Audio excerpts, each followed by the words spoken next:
Good morning, good morning. I'm a bit late today. Overslept. That was a bit of a nightmare. Did not want to oversleep, but I did.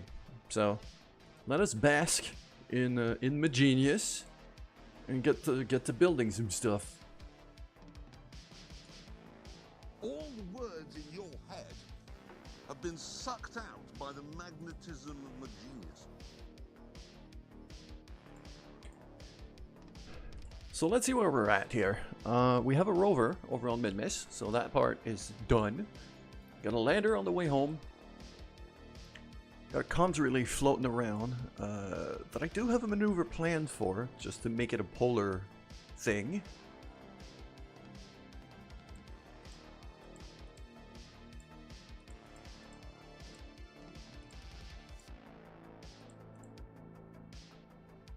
I kind of wish I could take out the contracts orbits here, because there's a lot.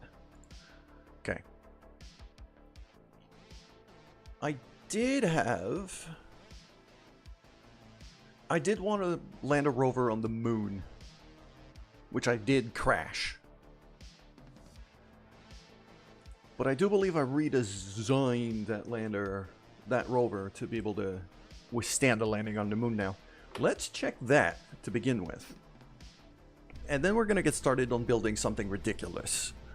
So, rover... Yeah. Rover 1 plus C, that's the crane. Okay, so let's have a good look. 6614. And I've got these little spark engines here. And the avionics kit.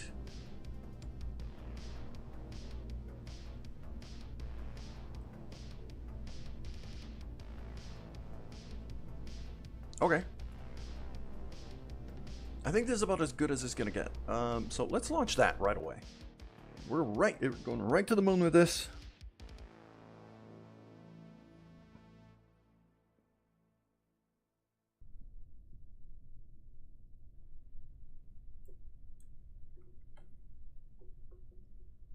Look at that. That's the avionics kit. Gives me access to all of that stuff here, which is great.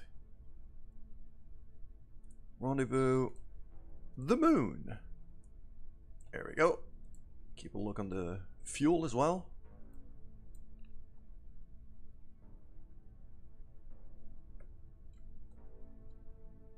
And this thing has a propensity to flip if I'm not careful. So we're gonna do this nice and easy.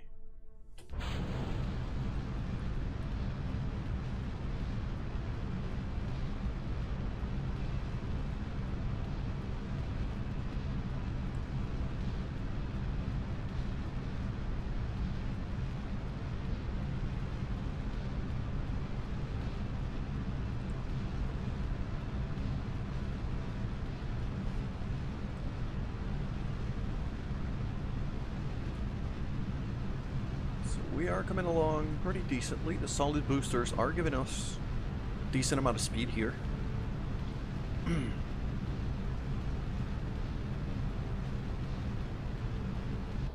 we go. Get rid of them. Start accelerating, and we're going to start turning very, very slightly.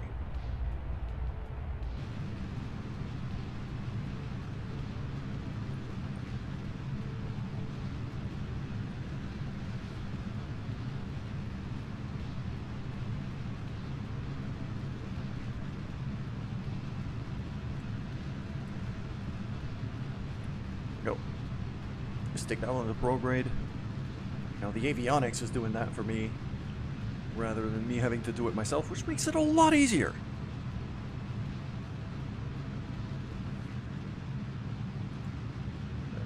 Then I'm still going to stick it back onto stability assist.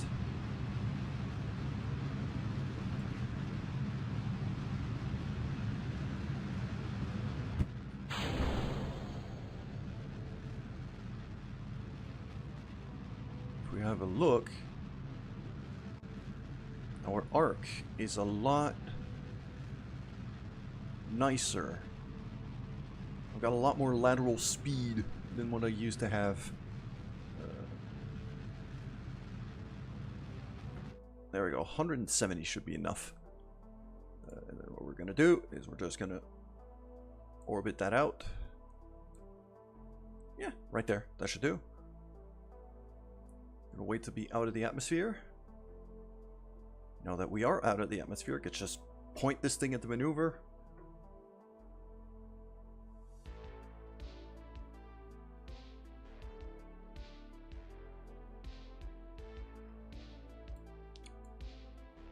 I do have a much heavier payload now. So I'm not going to have a ton of spare fuel here. I might have...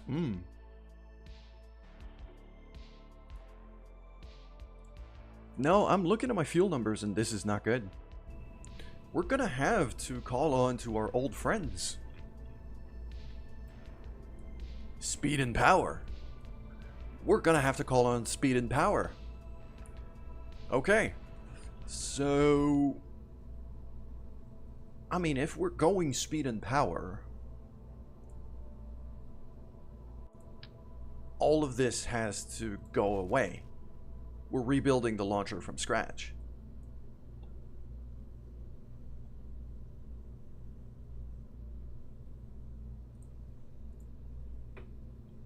And I'm going to rename that the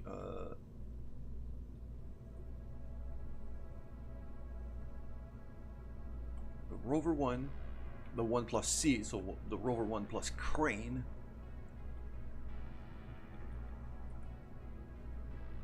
Heavy launcher.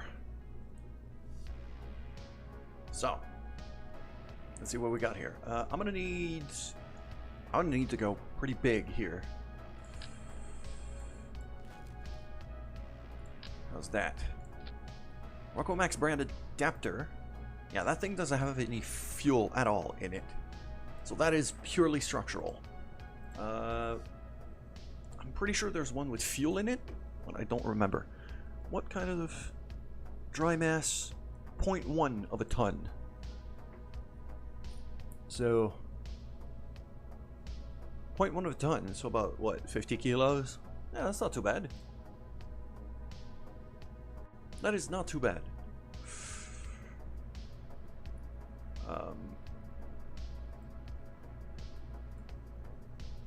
So the other thing I'm going to want to do here is I'm probably going to want to put the payload shroud right there.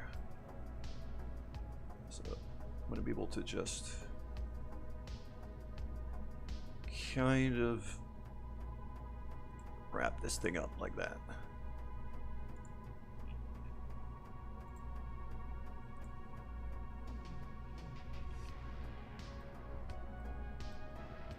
It's just a little... Oh, that's a bold statement. Yes, chrome dome on this thing. Yeah, I'm for it. I'm doing it. Cool. Next.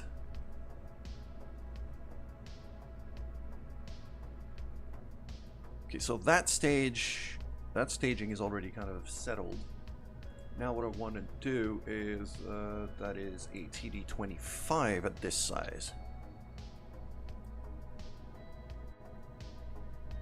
Cool.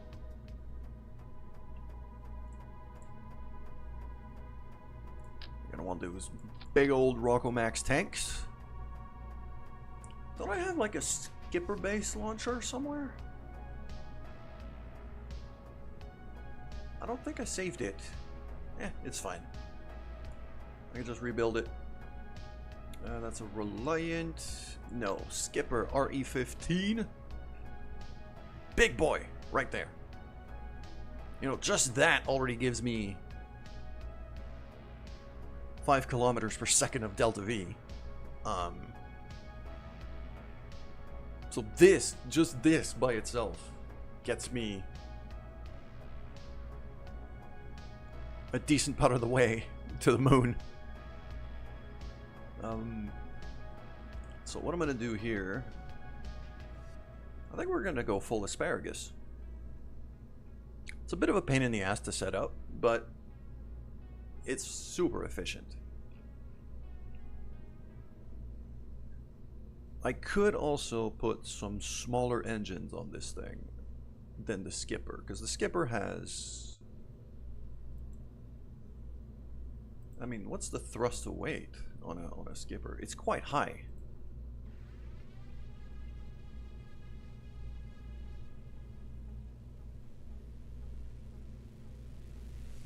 Thrust, ASL... Yeah, it has really high... It has really high atmospheric thrust.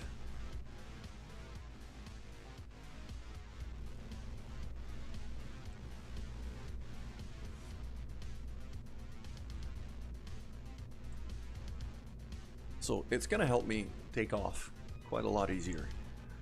Now, what we're going to do is we're going to throw some big ol' hydraulic detachments.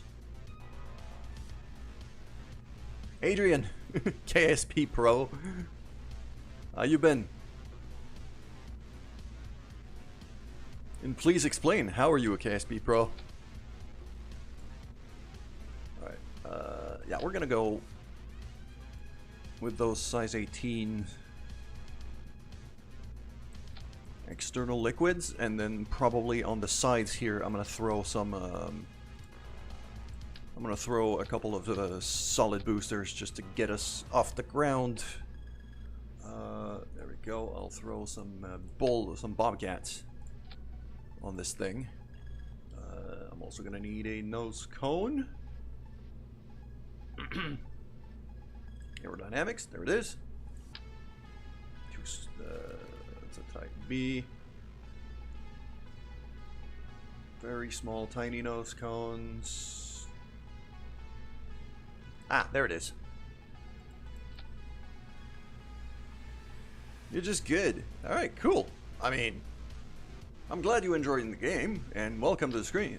Welcome to the stream, I should say. Yeah, we're just gonna plug these in. And like that. Now, because we have stage recovery, I might want to throw some parachutes on this thing. I might not.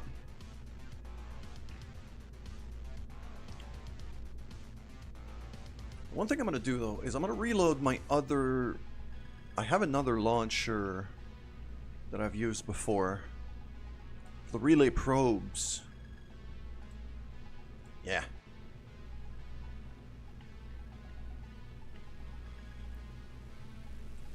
Okay, these things are not parachuted. I thought they were.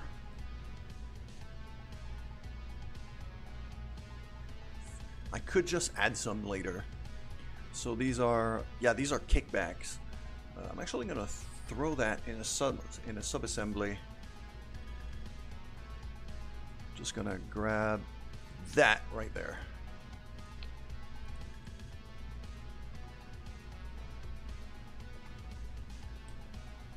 Just some kickback external boosters like that. We're not gonna save, and we're gonna go back to what we're working on.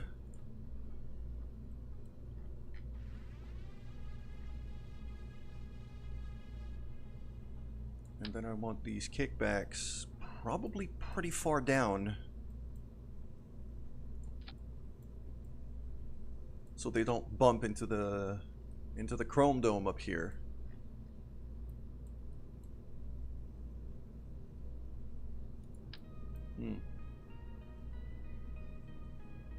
Now the question is, how many of them do I want or need? I think 4. I'm thinking 4 here. And the other thing I'm going to do is I want to move. Let's move that decoupler up, but move the booster itself down. So that way we get easier separation and less chance of the booster just crashing into me once we separate. That should do quite nicely. I'm also going to throw some... Because I have stage recovery, I'm gonna want to throw some parachutes on this thing. Because if I could recover those, it actually saves a lot of money. Go for utility. I'm gonna throw some, M16 XLs right on there. To trigger exactly at the same time as the decoupling. Perfect. I'll also throw a couple of radial mounts. Let's say, yeah, for the size of this thing, probably 4-ish. So let's do something like that.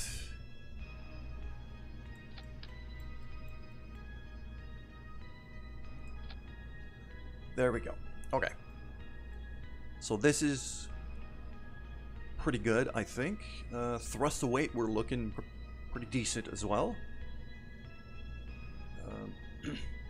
I'm gonna double that up. Here. How's that? Yeah, that looks decently centered to me. That should do. I am going to want to brace that, though.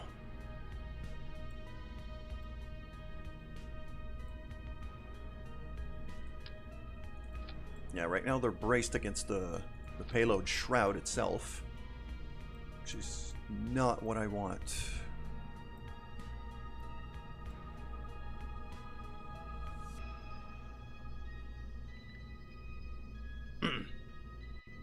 Here's what I'm going to do. I'm going to reroute this thing for now, just to be able to work on it a bit easier.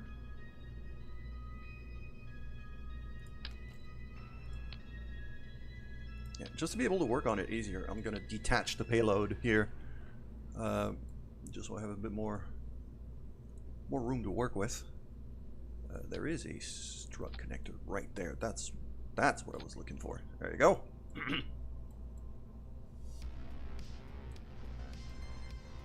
I was pretty convinced there was 2 of them per, but maybe not. So there we go, just like that. And then we're gonna throw another one right there. That way the rocket doesn't fold on itself.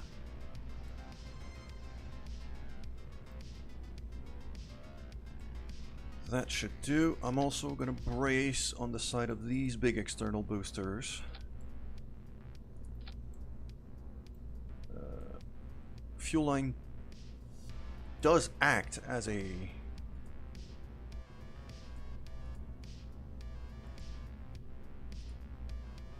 Yeah, the fuel line does act as a brace, if my memory serves me right, so that should be fine. I'm also going to throw some winglets on this thing, because otherwise it's going to be a bit unwieldy to fly. Some AVR-8s should be pretty good here. Okay, there we go, and then we're going to want to even that out. So yeah, I'm just going to do that here. Just want to have an eye on where the...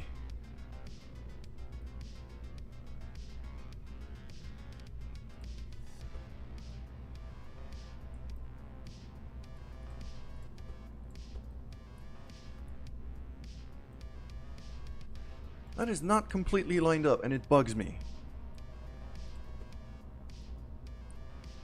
Okay, the top of the decoupler right on there, right on that line. So there. Yeah, just like that. That's about as lined up as I'm gonna be. Okay, cool. I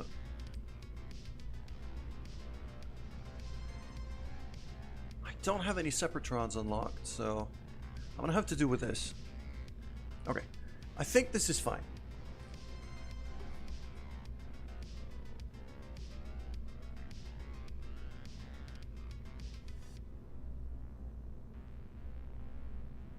These are these big manifolds. Okay, so these stages have to be inverted for a start.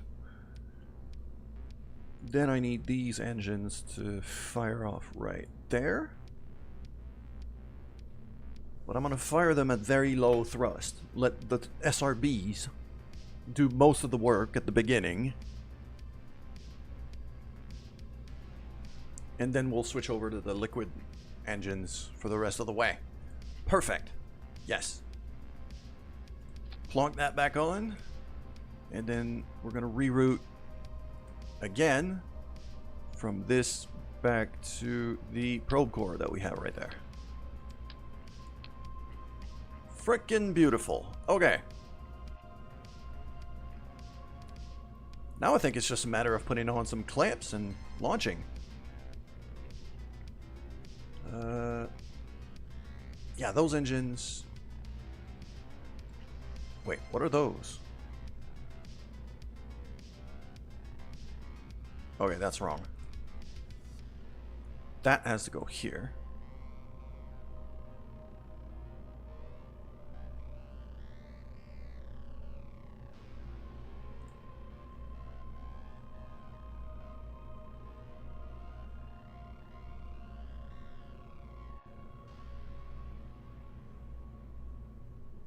That should fire at the same time as this. Because that part here is purely, it's just structural. There's nothing else there. So, yeah, that whole bit should separate in one go. Okay.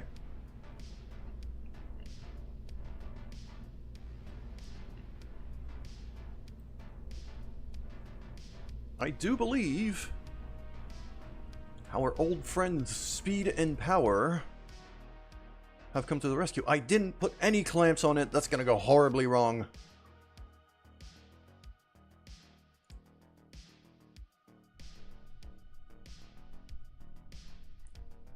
It is not folding on itself on the launch pad. I'm actually kind of stunned. It is still... This is not gonna launch right. I have a strong feeling this is gonna go wrong. We're just gonna put some clamps on this. There we go. Stability assist launchers things. There and there. Just like that. That should be stable enough. Now we could go. Cool. Our goal here, we're going to land this on the moon.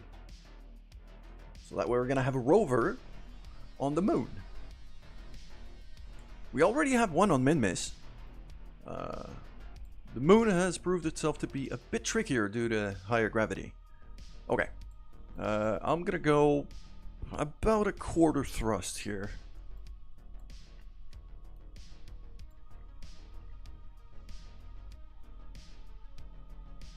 And 3, 2, 1, here we go. Uh-oh. Yeah.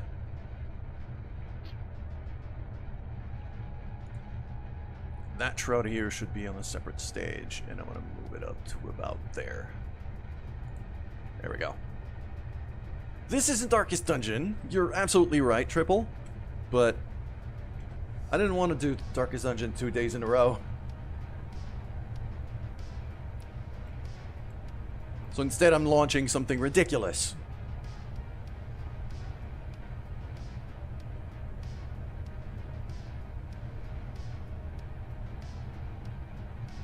Good morning. I actually overslept this morning, so you're able to catch me at a decent hour.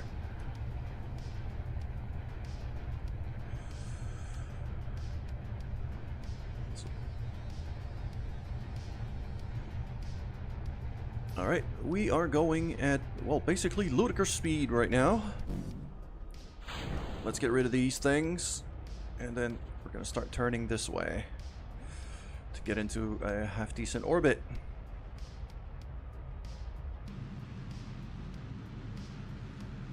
Already 28 kilometers up, so I could turn pretty heftily here.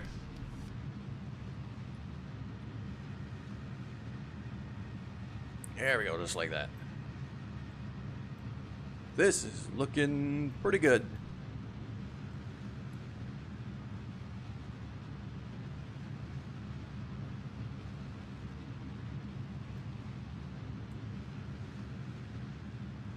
Go, then we're gonna get rid of these side boosters very soon. Very nice.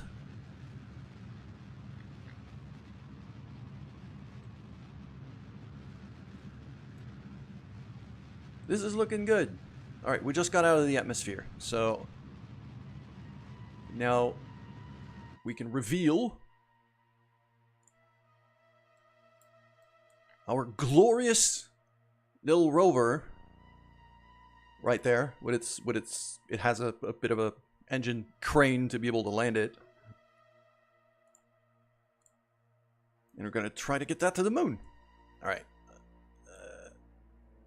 Yeah.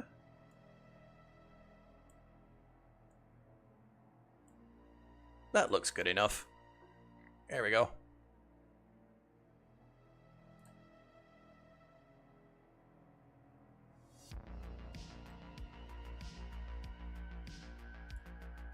Look at that friggin' beauty. I have to keep an eye on my electric charge though, because I don't have... Yeah, my solar panels are not deployed right now. I don't really want to do it when I'm really low orbit, but I might have to save on battery. Yeah, you know what? I'm facing the sun right now. I could do this. So let's just deploy that.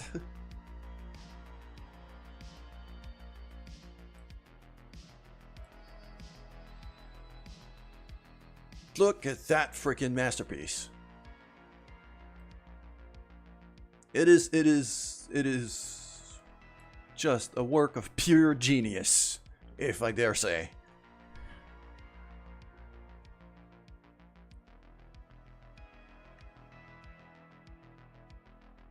Yep, okay.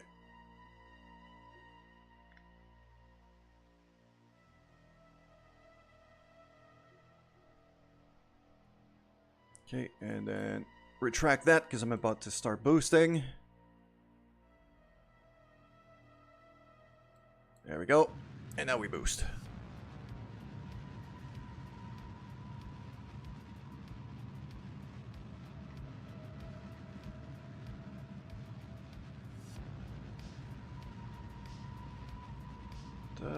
Yeah, we're gonna switch that to prograde, get a bit more height. I started boosting a bit late, so this might get tricky.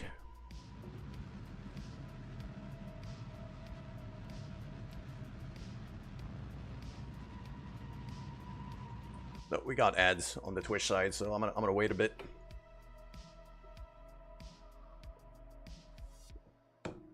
Actually, this is really just circularizing an orbit. It's nothing particularly special.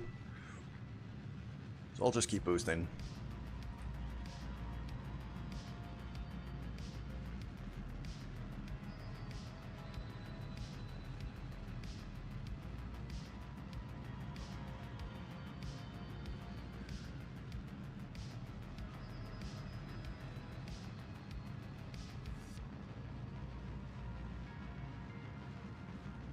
There we go. That looks pretty nice. How much fuel do we have left in the tank? Quite a bit. I'm actually kind of happy with that. Alright. This is not bad at all. The moon is right there, and we're going to want to get to it. Usually it's at about... Like, usually I count just about a 45-degree angle kind of thing. So it'd be about there. Yep.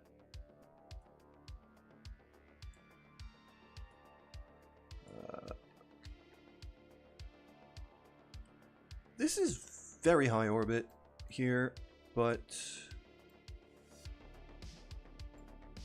should make it easier to slow down once I'm there. Okay, yeah, I can work with that. Ooh, and I was able to actually recover my boosters. That's a lot of money saved right there. Very nice. Okay. And this is the wonders of the avionics hub cone thing. Is I could just click on a symbol and the rocket points where I want it to point. It's amazing. I'm so happy I was able to research that now. Makes things so much simpler. Rather than piloting the whole thing by hand. Okay. Stage destroyed. These are the two bigger side boosters I had. I did not have any parachutes on those, so that's fine.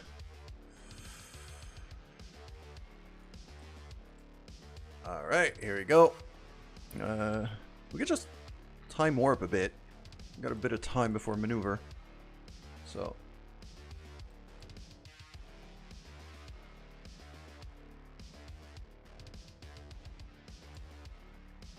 Also, music feels a bit loud right now. I'm gonna reduce that. There we go. Okay.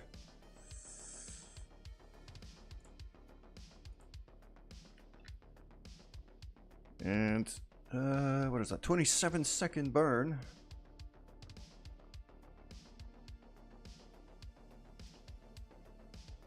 Here we go.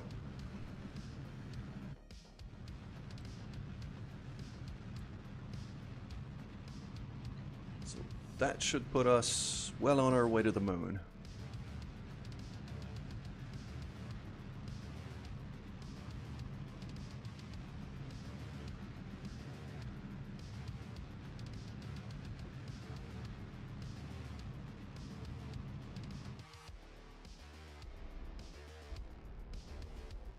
There we go. Wonderful.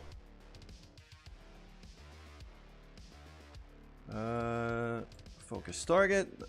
Okay, so we're gonna pass there. Where do I want to land on the moon, really? That big old crater up here feels like a good place. That means I'm going to need some pretty serious angle. And the easiest way to get some angle would be to maneuver about there. So if I do something like that.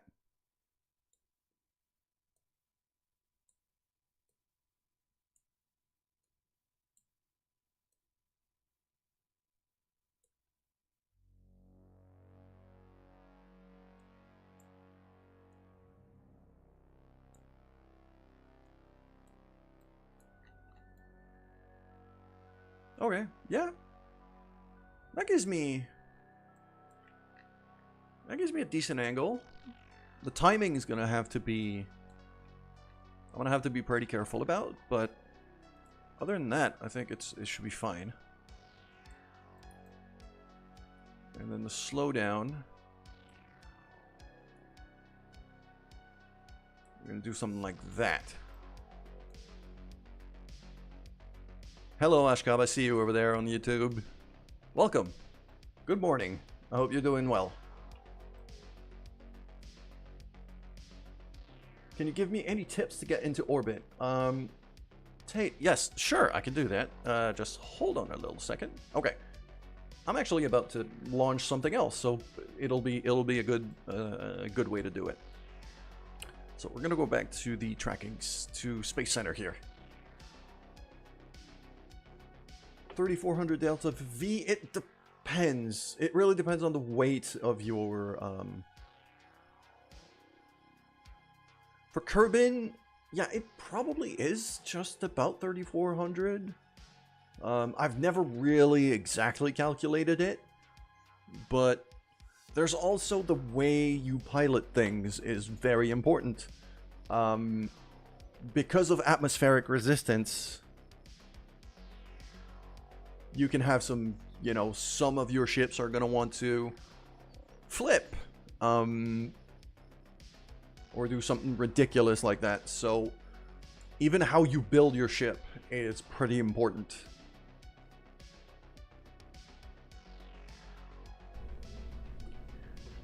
like, okay, this is the thing I just launched, to give you an idea. That is what you were seeing me maneuver just a second ago. And if we look at the center of mass, it's actually quite low compared to the rest of the ship.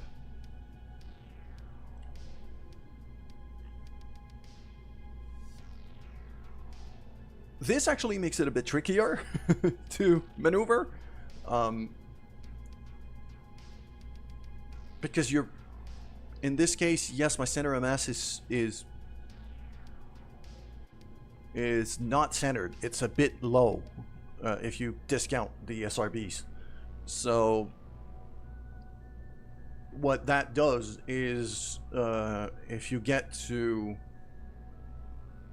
a certain speed up in the atmosphere, your ship is going to want to flip on itself. If you have a ship like that, usually that means you're going to want to keep your low atmosphere speed fairly low.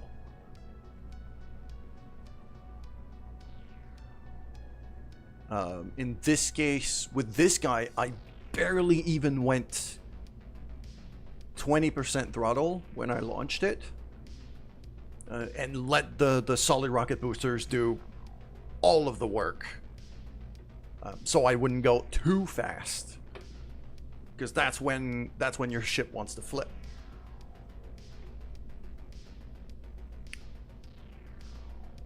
And now that we have a rover going to the moon, I think it's time to check for a manned mission.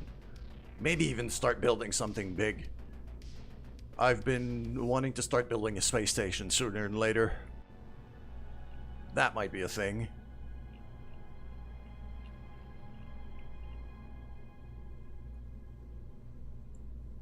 So I got the lander 1 here. I was able to land that thing on Minmis.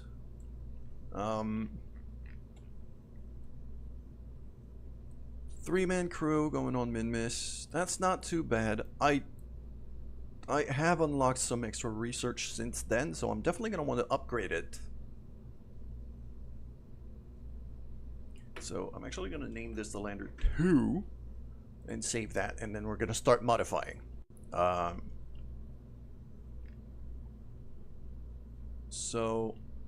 for this one, I was able to get to Minmis and back. It's on its way back to Kerbin right now. So, one thing I definitely want to upgrade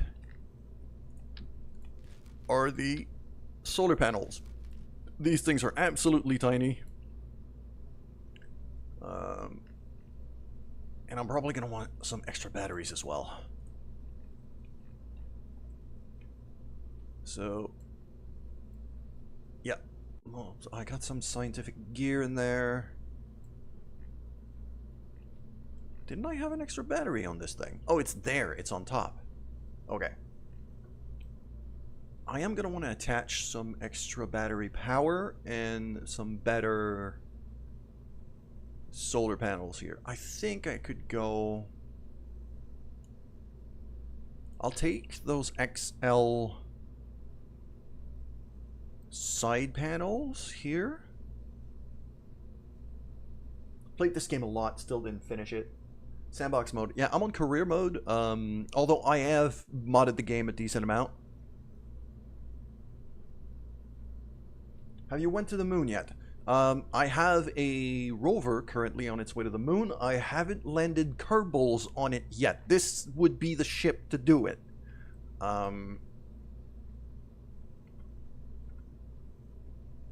Alright, so if I do that, I can kind of hide these down there. That should give me plenty of electricity. And what I'm going to do is that battery, I'm actually going to move inside here just to protect it a bit better. Do I need deployables and things? I don't think I need deployables and things. Yeah, the other thing I wanted to do is I have unlocked this beautiful, amazing, and wonderful avionics thing which gives me so much more control than anything else. There it is, the Flyby Avionics Hub. Do you need DLCs to build rover? No, absolutely not. I built my rover with complete vanilla parts. I could show it to you once I'm done upgrading this thing. So, also, why did my music stop?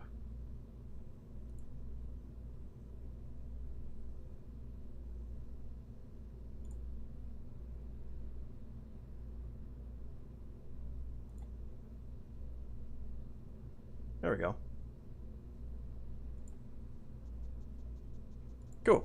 So, no, you don't need DLCs to build rovers at all. I've built mine using completely vanilla parts, and it works perfectly fine.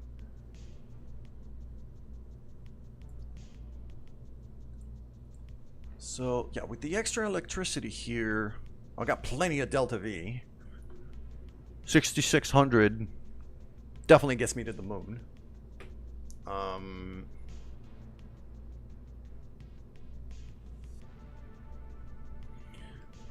It gets me to the moon. I'm not sure if it gets me back. That's kind of my worry here. Because this is a heavy lander. This is a pretty heavy payload.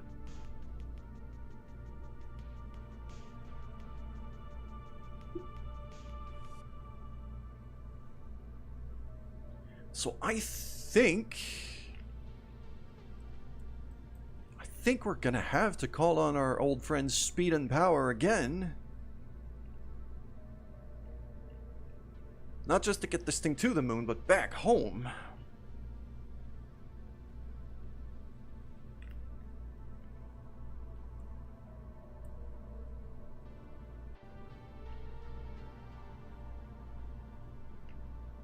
Alright, so, yeah, before I do that, I'm going to show the rover, because you did ask. So, this is the rover itself.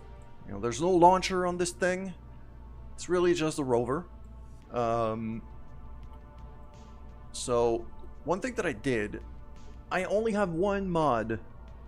I have one modded part on this thing, and it's only the one. Usually for science equipment, you would have this things, the Science Junior Materials Bay, which is pretty big. But I have a mod that gives me the equivalent of that science experiment at this size, which is the same size as the mystery goo container. So I have that one modded experiment here inside the frame. Got a mystery goo on the other side, an antenna here at the back, a couple of batteries, deployable solar panels, big old light at the front, and what you can see here is just in the middle is a probe core and a couple of batteries.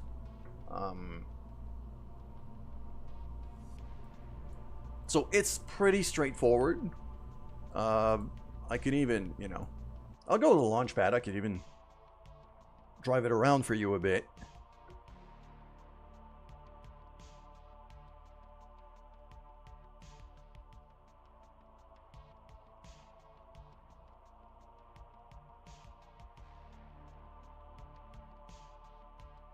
Because it actually drives pretty decently. It's fairly maneuverable. It has a pretty small turning circle, which means you can maneuver in pretty tight spaces.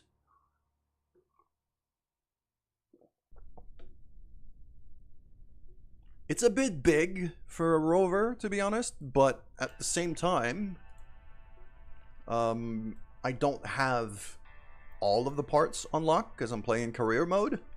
So this is what I could build right now. So, oh yeah, I also have these blue lights under. That helps me kind of place things for my landing. So, as you can see, both the front and the back wheels are turning, which means I could turn on a very tight circle. And if I straighten it out, Usually I prefer driving it in docking mode, just so...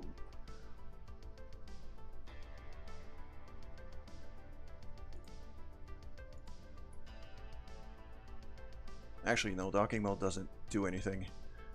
So, there we go. The one thing I have an issue with here is I have a reaction wheel right there. So what I'm going to do here, I'm actually going to disable that, because as you can see now, it's a lot more stable. This is very useful when you're flying it, but when you're driving it around, this thing I'm probably going to get rid of. But now I could just drive it like this. As you can see, the only resource I'm using is battery power. And if I do need to recharge the batteries, I've set up an action group. So whenever I hit the number one button, then it does this, and it deploys solar panels like that. And I could just kind of hit the brakes on it and shut the lights off, and then batteries are going to recharge this way as soon as the sun comes up. That's the gist of it. And this is the exact rover I'm going to land on the moon. So we're going to recover the vessel for now and go back to working on our manned mission.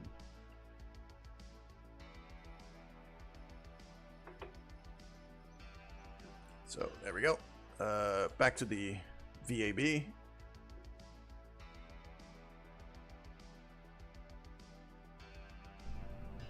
Now, just to give you an idea, I'm actually gonna go here. Yeah, this is the R&D thing, the R&D science building. So this is where I'm at. I'm about halfway through when it comes to unlocking science. And you can technically do this.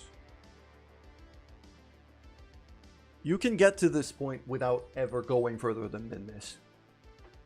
Like, I haven't even landed on the moon yet, but I do have some extra missions and things that allowed me to, as you can see, I've upgraded mission control to the max just to be able to get more missions and more funds and things.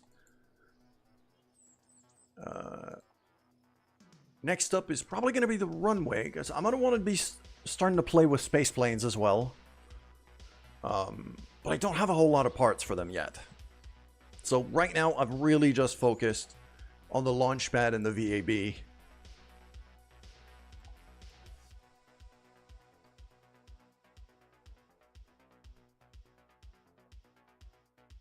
And then once I've made this thing, yeah, that was the rover, and over here, this is the rover on top of a rocket. As you can see, I have the rover on top of a rocket here. It has this little extra crane, these little extra engines here, to be able to land it a bit easier on the surface of the moon, so it can land on its wheels rather than anything else.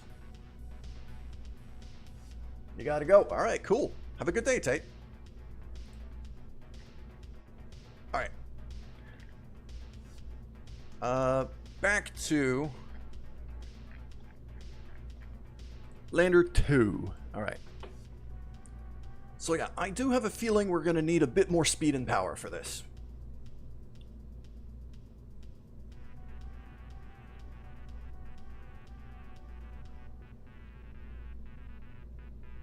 We're going to need a bit more speed and power.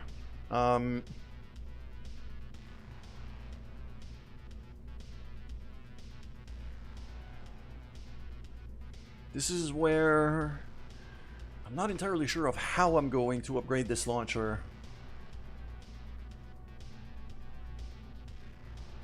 Because if I want this thing to be able to get back home safely, I basically have to do the landing and the trip home on that fuel tank alone. Which means I have to do nothing but that. on that fuel tank alone. Unless I make the lander a lot heavier. Which I think I'm going to have to do.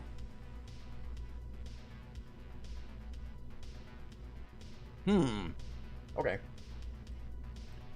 This whole thing here, I think we're going to have to ditch.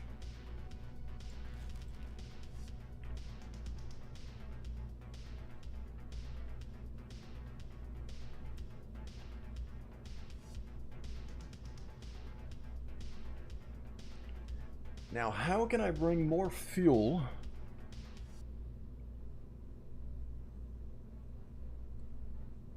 while still making this maneuverable in a way that works?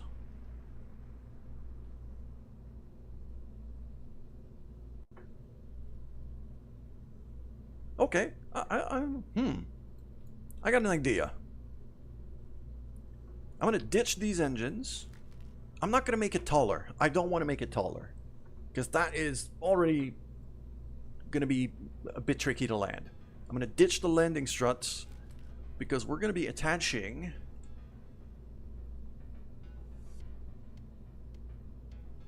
I'm going to be coupling up some extra little fuel tanks on the sides here. An FLT 400 maybe? Yeah, these don't look half bad. Okay, so if I have that, then I could throw some small engines on that. But I still need, I mean, I could do some sparks, maybe. Thrust, 20 kilonewton in vacuum. So 4 of them would give me 80. And before that, what I had was a double Terrier. So that was 120. So that would be more fuel for less thrust.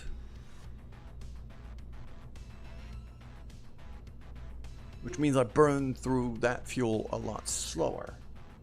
That could be a way to do it.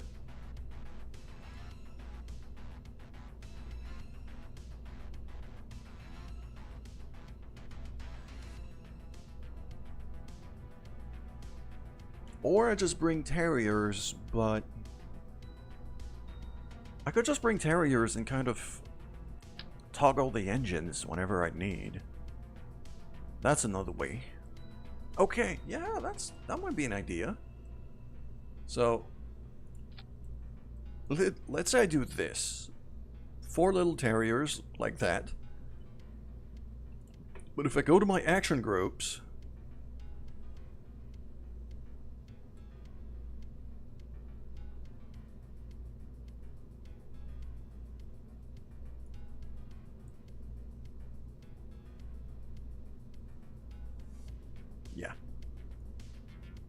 so all of this is going to trigger in one go. It's all going to separate in one go because I intend to basically re-enter the atmosphere with this whole assembly.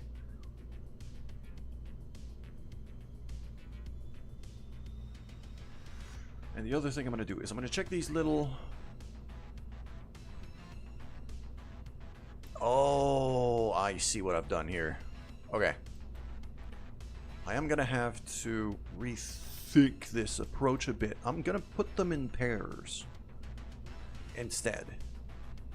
So, there. So that's a pair of 2. Still going here.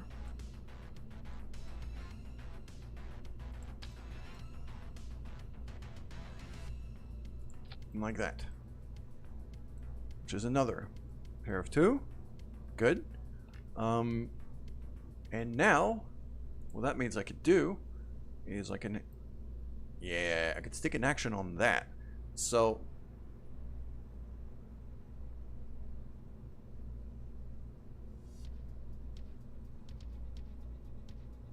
I could toggle engine. I don't want it on stage though. Let's do... Yeah, custom 1 deploys all of the antennas and the scientific payload and things. So I'm not going to do that. But for maneuvering, I could do number 2 to toggle that.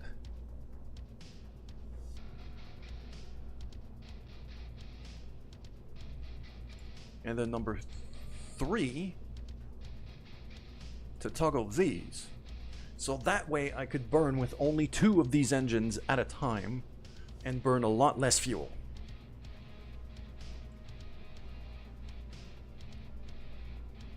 Okay. That's the first bit. Also, these panels are now very much in the way.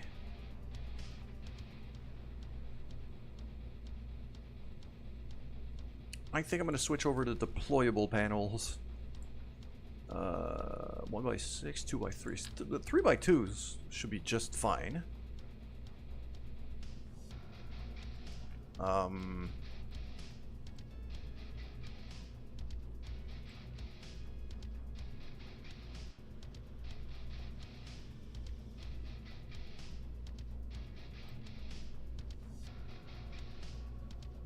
3x2 should be just fine. I'm just not sure exactly where I'm going to put them. Actually, no, I'm going to go 1x6. I'm going to use 1x6 and stick 4 of them right here. And in my action groups,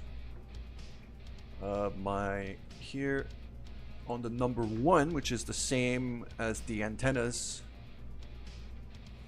I'm going to toggle the solar panels as well. Okay. Then I need some landing struts. But this is a lot heavier, so I'm going to need more. So the LT1s...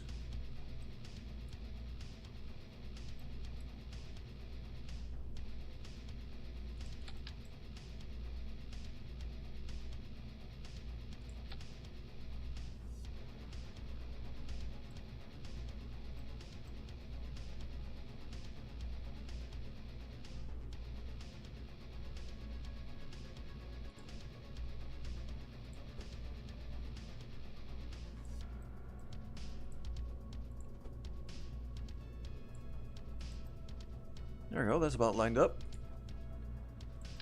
And I'm going to do the same thing here. And here. And then line all of that up. There we go. That should work quite nicely.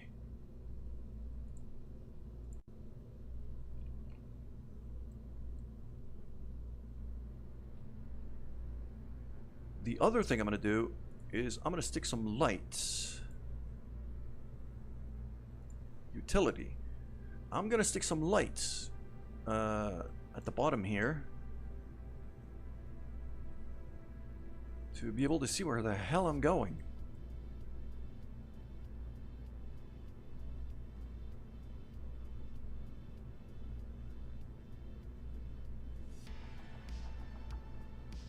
Dome light Mark 1.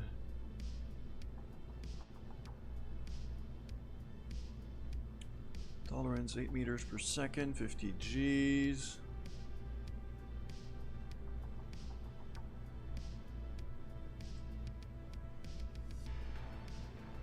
No, it's the one thing that matters to me is how far it can frickin' illuminate.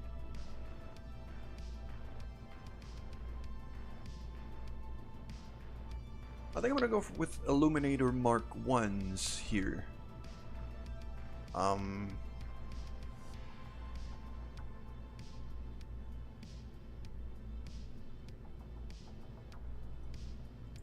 want to point these just like that, because the light is gonna help me kind of gauge how far from the ground I am, especially if we're landing at night.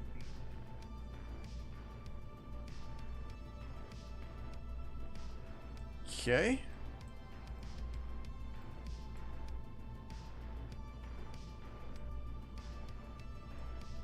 And then finally,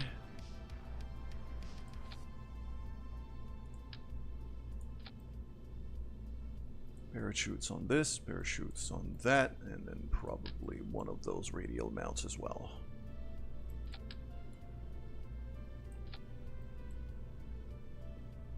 All of that goes in one go, and then I got this.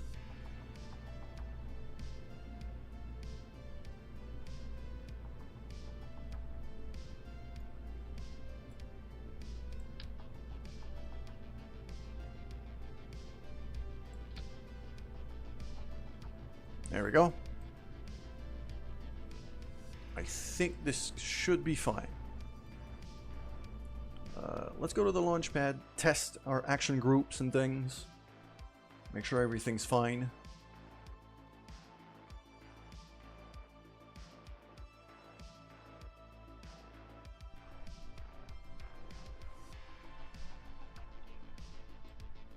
Okay, landing struts are supporting the weight of the lander quite well, so that's good.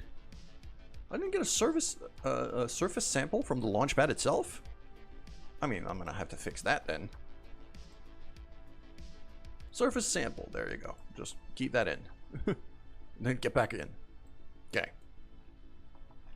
But the one thing I wanted to check is number 2 and then number 3.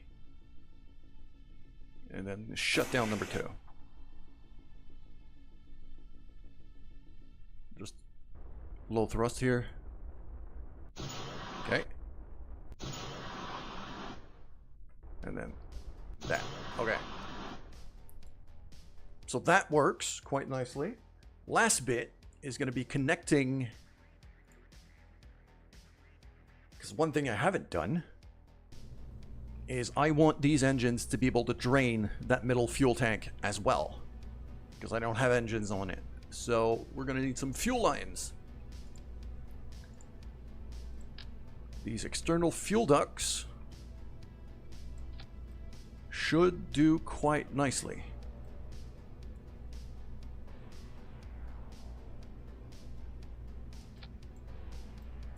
Just like that. So now they're all connected. Like that. So now the flow, the direction of the fuel flow goes from the middle tank to those external tanks. Meaning that should burn out first, taking out a lot of weight, but this is also where I got most of my fuel. It's 400 units, and these contain 180 units. So I've got about as much fuel in the big tank as I have in 2 of the smaller ones combined. Crucial Big Mac. Hi, welcome.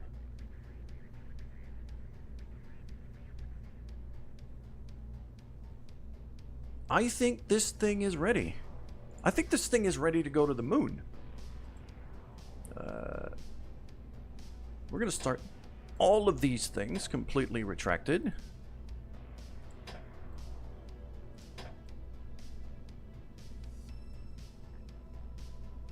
And then we're just gonna pull a Jeremy Clarkson and call upon our good old friends, Speed and Power. Slav the Crusader, hi, welcome. How you doing this morning?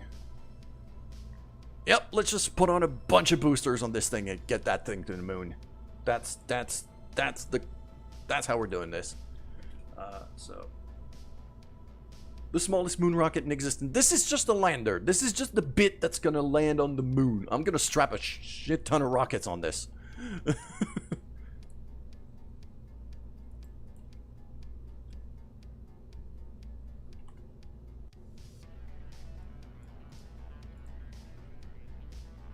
So let us call upon our friends Speed and Power.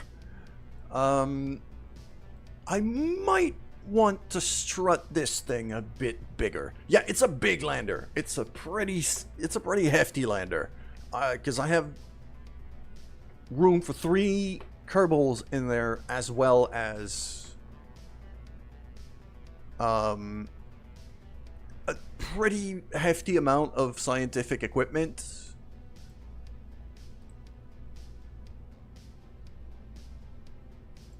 And because this is career mode, I don't have all of the parts unlocked.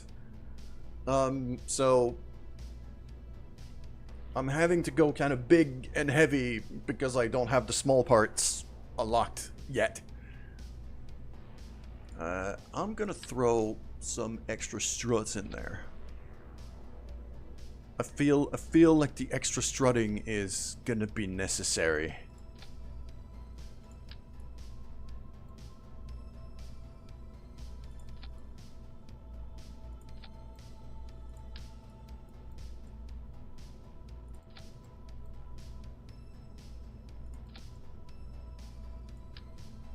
Three green men, women, and science. Yeah, basically.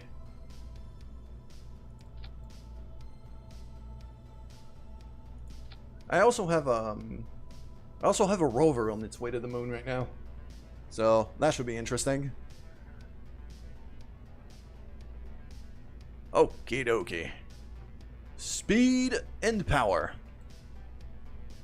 How am I doing this? Am I just dropping a big old rocket to the bottom of this? Or am I going smaller rockets on the side boosters? I think I'm gonna go big old rocket. It's gonna need a it's a TD-18 I need for this. Yes. Okay, and nope, that's not the one. Where's the one I'm looking for?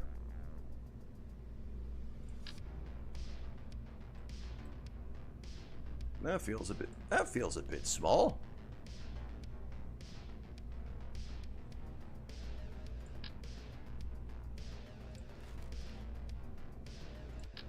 Ah, that's the one I'm looking for. As if I went near the moon, not landed. Not reached the moon. Spaceflight Simulator. I haven't played Spaceflight Simulator. I should probably try that at some point. Okay, and then we're gonna need some Rokomax. There you go, big old Rokomax tank.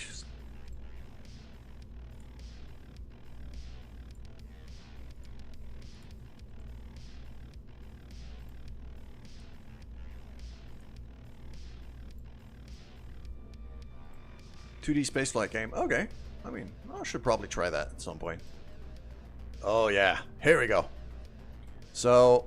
That should be pretty good. Throw a skipper engine on that. 2503 in terms of Delta V right now. Yeah, we're gonna need a lot more. This needs extra power. Now, one thing I wanted to check here, in terms of the sub-assemblies I have saved. Got a kickback. I got an LVT-45 side boosters. I could just asparagus.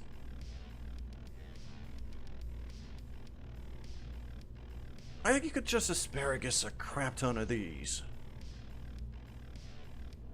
That should give me enough power. Okay, let's try that.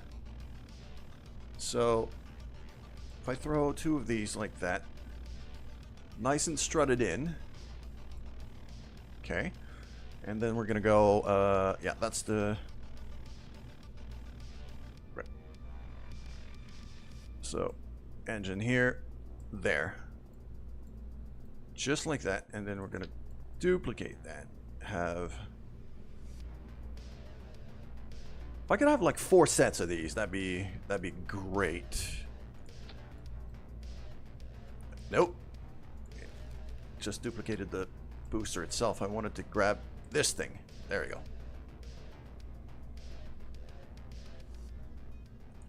There we go. And then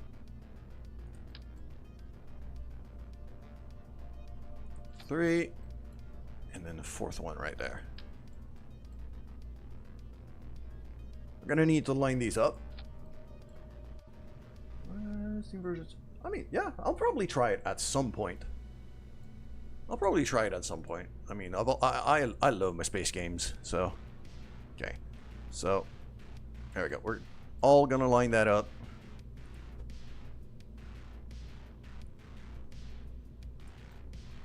Okay, these two are now lined up, so that one I'm going to bring down. There we go.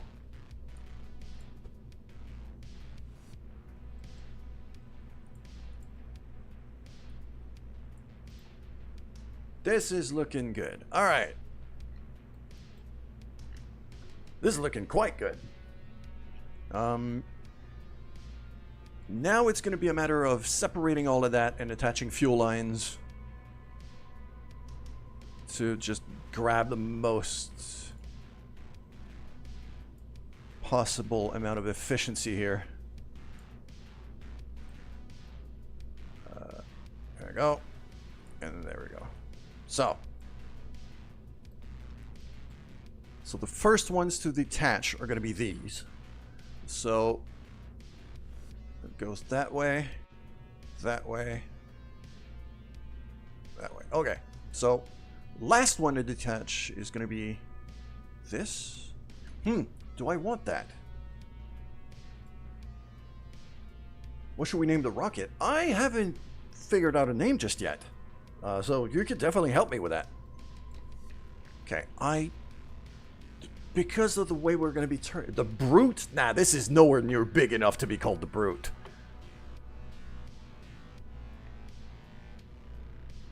Oh, this is not raw power. Believe me, this is not raw power for this game. This really isn't raw power for this game. This is actually kind of a mid-range launcher at this rate. Okay, what I'm gonna do here is I'm actually just gonna grab that, turn it over by 90 degrees, just so my staging makes a bit more sense. Yeah, because I want these ones, the one at the front here, to be the last one to detach. Makes it a bit easier to turn. From my experience. Okay, so now we're gonna go on to external fuel ducts. There we go. Just gonna grab one of these, plug that into the big tank. Like that. And then the first one to detach is gonna be this one. So we're going to have two chains of these, kind of. So that needs to plug into there. Which then needs to plug in there. Which then needs to plug in there. And then that one plugs into the big one. So hyped for Simple Planes too. Yeah, Simple Planes is really fun. So I hear you on that one. And even then, like, okay, I'm looking at my numbers here. That gives me 4,300 delta V.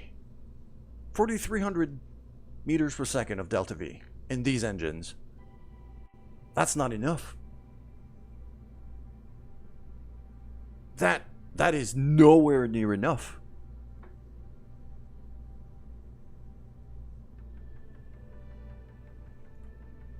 To use the Jeremy Clarkson quote. I believe in speed. Power. Power and speed solves many things. Power and speed does solve many things. Okay, these little boosters are not going to be enough. We need to go bigger. Alright. Nope, not that. I just want to get rid of the side ones for now.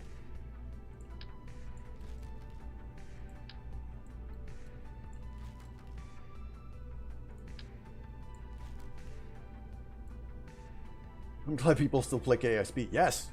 Sigla, welcome. Good morning. I still haven't seen someone over-engineer an asparagus staging. Yes, this is exactly what I'm doing.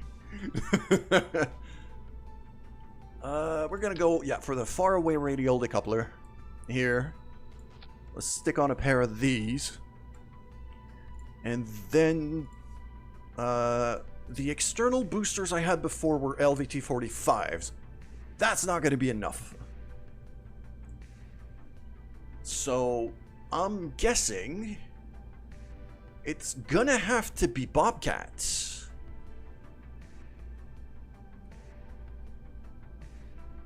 Yeah, it's gonna have to be Bobcats. So we're gonna go for size 18 fuel tanks. These big boys. And just kind of stack a bunch of these.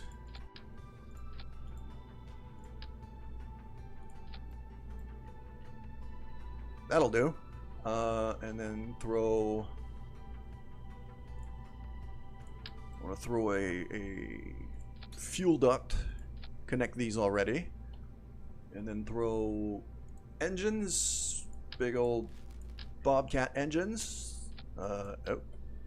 Just like that, because I kind of like the pattern that it's going to do. So that is 3658, and then I can duplicate these big old external boosters. Have at least 4 of them, if not 6. I could probably make it 6. I think I have just enough room to make it 6. I should also put a nose cone on this thing. There we go. Pocket nose cone.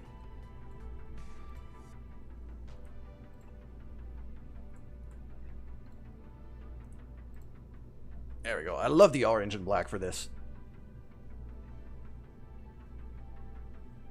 The Juno New Origin. Yeah, simple re-entry can be tricky. So, yeah, with these things, yeah, that gives me 3655 on just that set of engines. And if I start it all at once, 3672. So just a bit more. And then the other thing I wanted to check. Yeah, when that here fires, you know what I'm going to do is these. Okay. I'm actually going to edit out my action groups a bit for the lander to have a bit more control on that. This, okay, that's my number 3. Was it? Where's it number 2? It's on my number 2. Okay. So these things, yeah, I'm gonna do that, and then on these guys, I had them. Okay. So, yeah, this, and then just like that. Okay. Because the thing I want to do here on this lander is I don't want all 4 of these engines firing at once. Unless there's an emergency. Unless there's an emergency, I don't want all of these engines firing at once. Because it's going to burn too much fuel. It's a lot of thrust, but it's going to burn too much fuel. So I have an action group to kind of be able to swap which 2 of these 4 little engines are going to fire. Okay. So now that that's settled, I'm also going to give a bit of strutting to this so the rocket doesn't fold on itself. That's useful. 4 engines is going to be too much fuel, but I needed more fuel to make sure I can make my way back because the lander is already quite heavy. So that's kind of the way I was able to balance it out and keep it symmetrical and looking decent. Okay. Now I'm at 5206 with this, which is pretty close to what I had on the other smaller launcher. Make an X pattern. It's actually going to be a star pattern because I'm going to have 2 more sets of these big boys. So if I line it up, should be about there-ish. That looks pretty even. And then I can have a third set right there. So it's going to be a star pattern when it fires.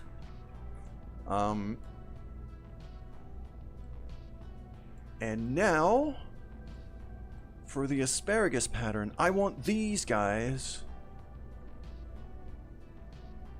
to stage last. So, which means I want these guys to stage first.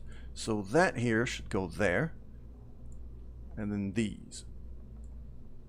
If these guys stage first, that means that this fuel line is going to connect to there. And then this fuel line is going to connect to there. And these guys connect to the big tank in the middle. And then all of these are going to fire at once. Now I'm at 6585.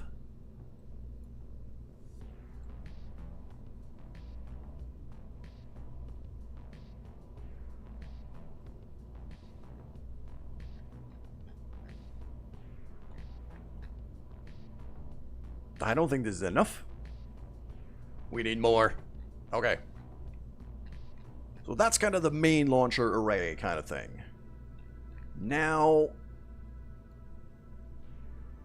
let's put some SRBs on this thing. Give us a little bit more oomph off the launch pad. I have a kickback assembly. Yes. Big old SRBs here. I think I'm going to be able to have 2, maybe even 3 of these.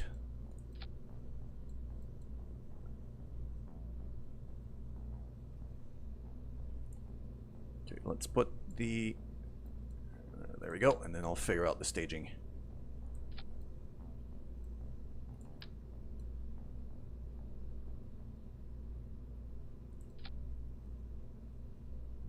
Oh, no, that's not.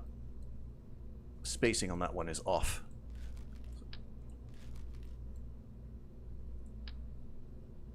Should be about there. How's that looking? Ah, that one's off center. I see. So.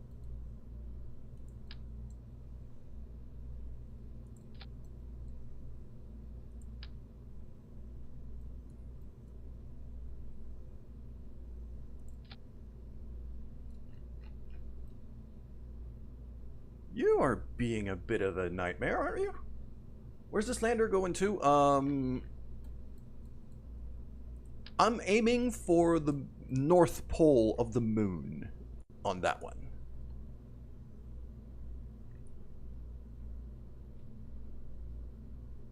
This thing just doesn't want to be centered at all. Okay, let's see if I could just do it with 2. That gives me 7233. That is the heaviest moon lander ever made.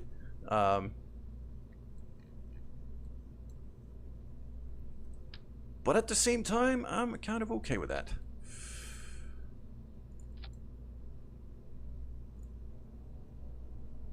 My music keeps stopping for some reason. This is annoying. Okay.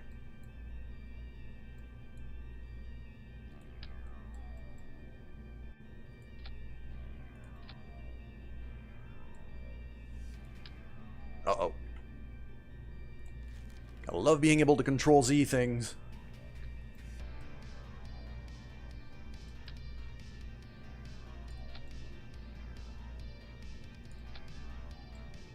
That should do. That should prevent it from folding on itself too much.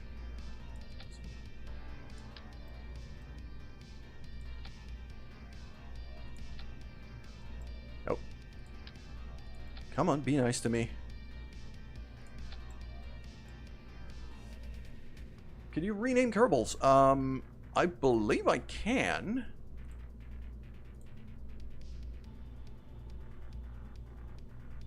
I believe I can. I'm I'm not going to rename the originals. I mean, Jebediah's never getting renamed, let's be honest. But I might rename some of the others.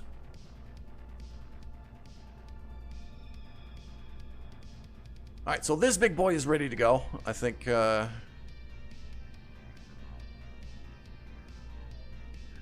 I have... Oh, the question I have here is, do I have... Might want some extra reaction wheels here.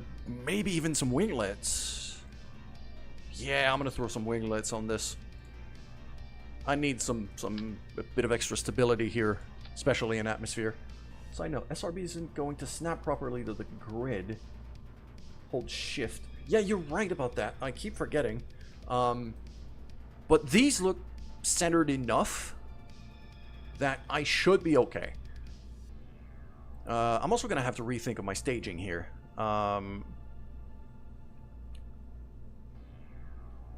So the SRBs have 646 Delta V. So the first stage of these big tanks are going to run out before the SRBs, which means that these have to trigger right there, and these have to fire here.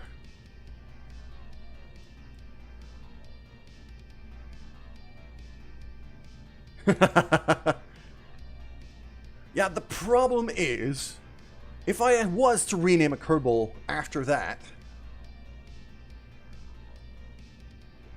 they're stored. Yeah, there's mods for that too. I'm not sure I have a mod for that. I'm not sure I have it installed yet. Is my thought process here. Okay. So we have ads on the Twitch side running right now, so I'm gonna wait before I launch. But while we're waiting for that, I'm just gonna put some clamps on this thing so it doesn't fall over on the launch pad. Usually I want to clamp this up at the same, just about the same height as the decouplers. So, because that usually helps prevent wobbling. And that one is just going to be to prevent it swinging from side to side. There we go. That, oh no, that's a bit of a tight fit. Let's keep just the 4 clamps. Oh yeah, they would not be. They would be pissed at me.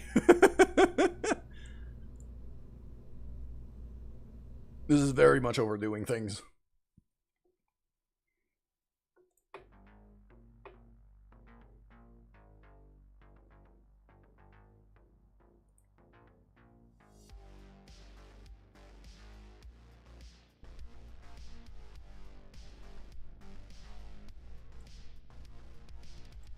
I mean, look at that freaking masterpiece.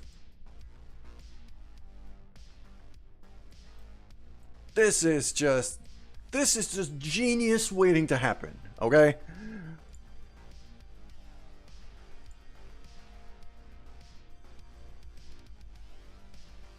I don't have a surface sample from the launch pad? Really? Bob, you should go out and get that. There you go. Surface sample. Done. Get back in.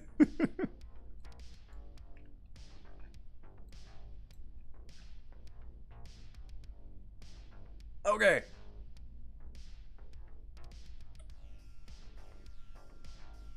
Yeah, the ads on Twitch are now over. Here we go. I'm not gonna go full throttle on this, although it is tempting. We did call upon speed and power. It's probably gonna flip and go horribly wrong, but we kind of have to see it, don't we?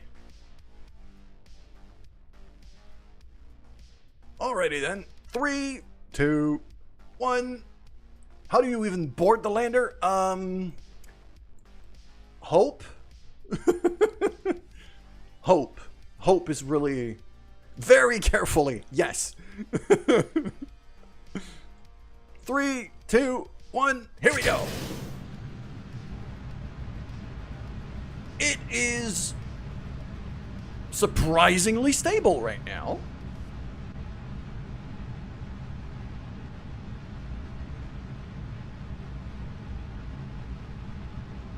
But this is, yeah, as soon as we hit 300 or so at this altitude, it's going to start misbehaving. And I'm also hoping... Okay. Yeah, we got this. Let's go. First stage. And then it's going to be the SRBs.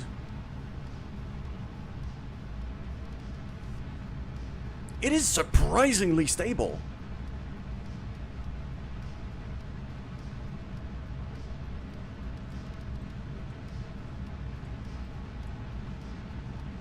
It's sticking to target right now. SRB's gone. There you go. Then we're gonna go to orbit and just start turning.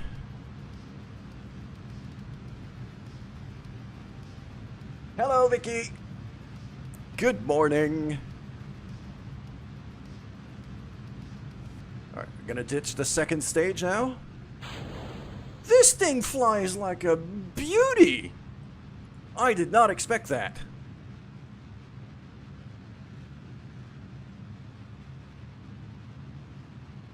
Hell yeah! God bless Canada, in my case. This is a shipment of maple syrup we're bringing it to the moon.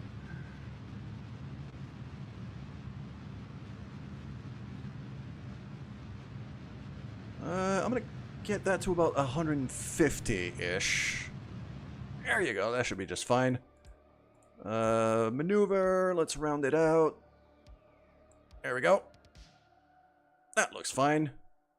We're out of the atmosphere, so I can just point this thing to target. I love the avionics cone. Gives me all of these markers. Yes, this is gonna be a moon landing. This is gonna be a moon landing. I'm aiming for the North Pole of the moon with this for this one. And it's gonna be our first moon landing. There we go. Approaching maneuver. Thank you. That's a 2-minute burn. God damn, this thing is heavy.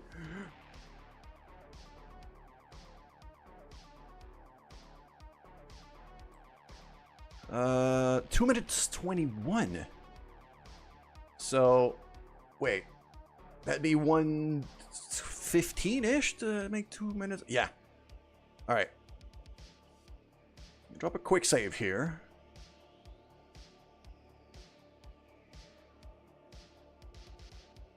There we go, and that is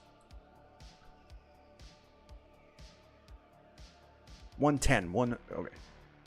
So, here we go. 5, 4, 3, 2, 1, and burn.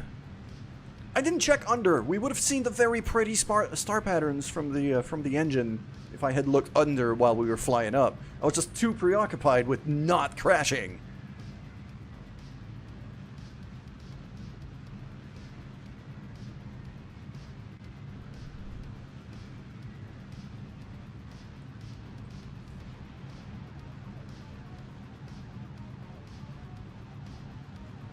We are looking absolutely glorious. How long since I've been doing YouTube? A very long time, but I took a very long break. The last video I uploaded before I restarted streaming just a week ago was about 4 years ago. And I had been doing videos for a few years at that point, but I was burning myself out and just, you know, needed a break. So I took a 4-year break and just restarted streaming this week.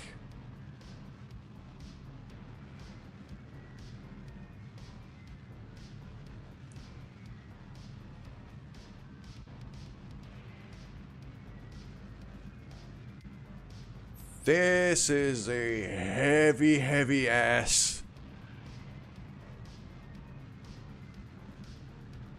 Got a new subscriber. I appreciate that. Thank you.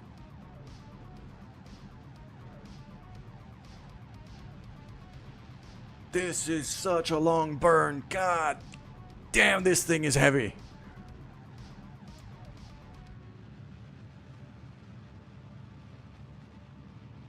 We're getting there, though. Come on. Actually, gonna stick to prograde rather than the maneuver node.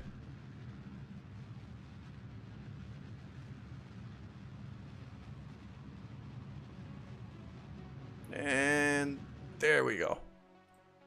Perfect. We are now officially in orbit. Well, thank you for the sub, Slav. I appreciate that. And we're going to the moon. The moon is right there. We do have yeah, that's the rover that we launched earlier today. It's also on its way to the moon.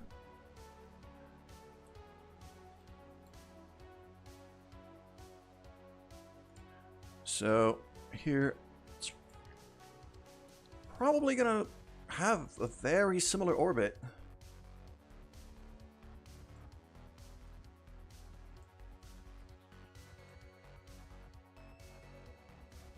There we go. That's a moon encounter. Is a moon encounter. That's 806 meters per second.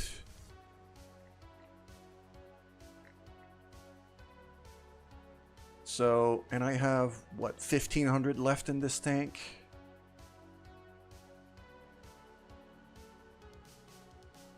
Okay. Let's math this out. Oh, you could just call me Raven. This is fine. Let's math this out, because I want to go to the pole with this. Yeah, Raven's fine.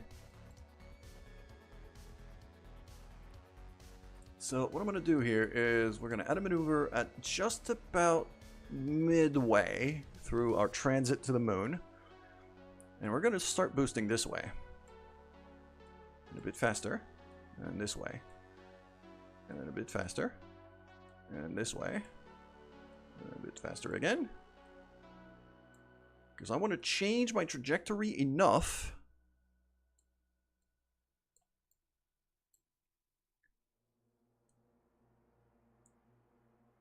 to fly over the North Pole of the moon.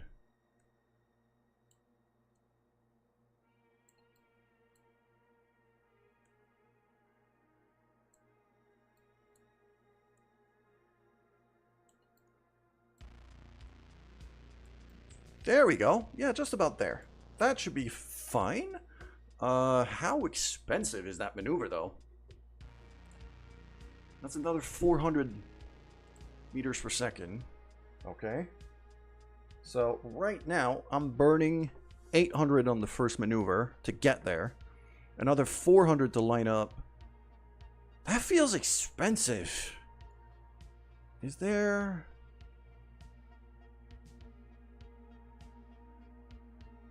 No, that's basically the best place to do it, really. Okay. 439 meters per second to get to the pole. And then my third maneuver is going to have to be like that to get into orbit.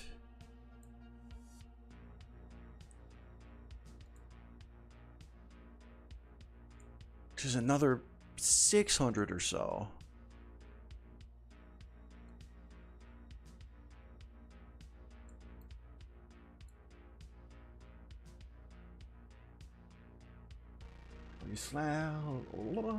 Okay. So we have, yeah, 800 plus 439. That's 12, let's say 1250. And then 600. So we're going to run out of fuel in the big...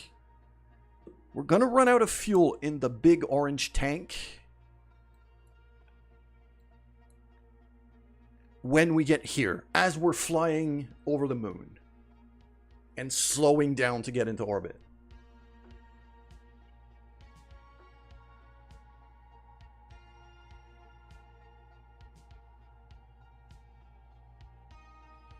That should be enough.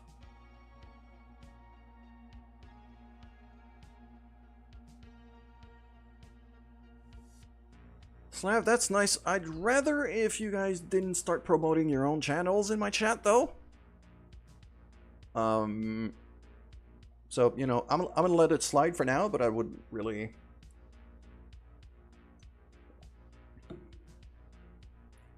I'd really appreciate if you don't do that again. Sigla, yeah, it's the most efficient-ish way to do this. Yeah, it's because the lander is so freaking heavy.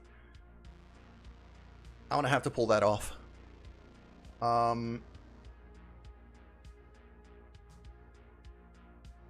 And okay, so the big tank is gonna run out of fuel as we get to this red maneuver, as we start burning for this red maneuver, and then I have another 1500 delta V left in the lander itself. That should be enough to get me home. Yeah. It's going to be kind of tight, but I think we can pull this off. If I don't pilot it like a dumbass, this is doable. All right, Vicky, have a good day. I'll see you later if you decide to come back.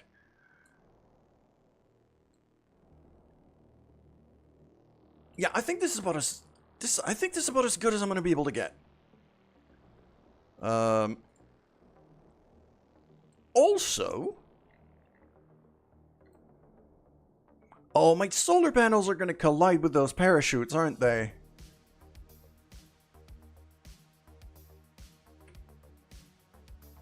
Yep, they're clipping through.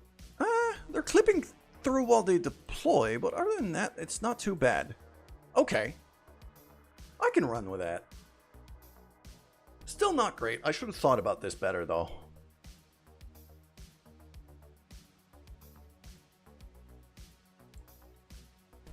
It's basically, I should have... Those external little engines for the lander, I should have lined up over here where the parachutes are instead of where they are, so I can have the solar panels.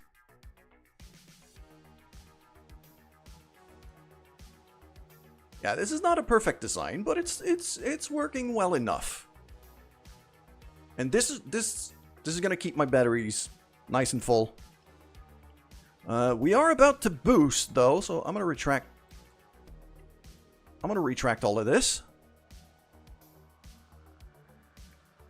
Because we are due to boost in about... Well, about now, really.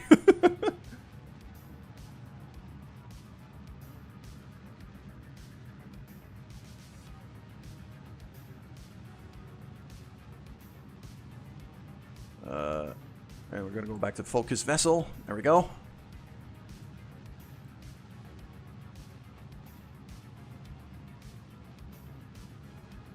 Chunker. Yeah, I kind of like that.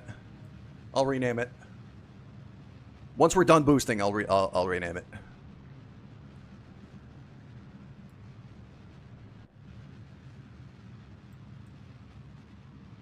It is chunky. I'll grant you that.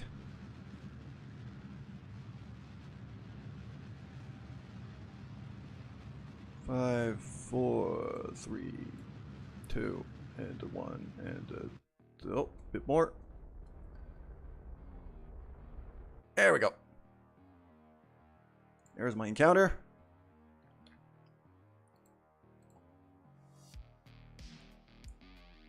There's my command pod thing. Rename vessel. There we go. Chunky. There you go.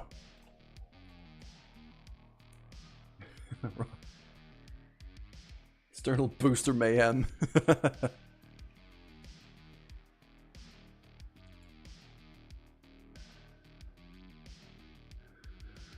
Okay. Oh, that maneuver's that maneuver's kind of late now that I'm looking at it. Yeah. Oh, I might be able to save some fuel here. Okay. So that here, I'm gonna get rid of that.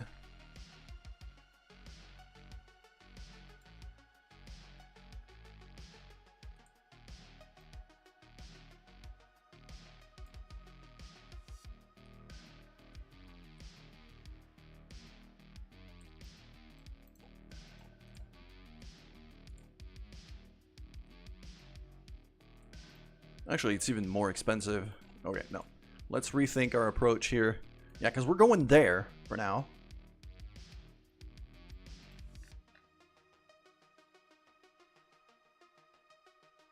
I feel like the... Because I want to be in high Kerbin orbit with the lowest possible gravity affecting me. So it's got to be kind of...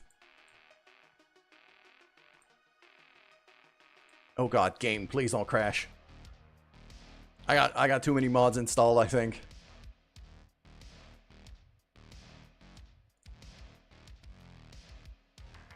Playing Drone Boy Conquest. All mining vessels use ion engines. Well, ion engines are extremely efficient in most games. In that, in terms of the fuel they use for the amount of thrust that they have, they tend to be very, very efficient. USA showing up. I mean, I just strapped a whole bunch of rockets to a thing, so fair enough.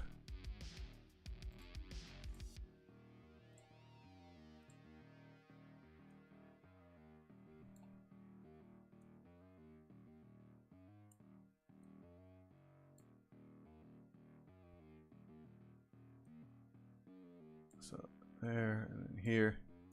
I'm gonna keep kind of moving these vectors here to be able to fly over the North Pole of the Moon, because that's what we're aiming for.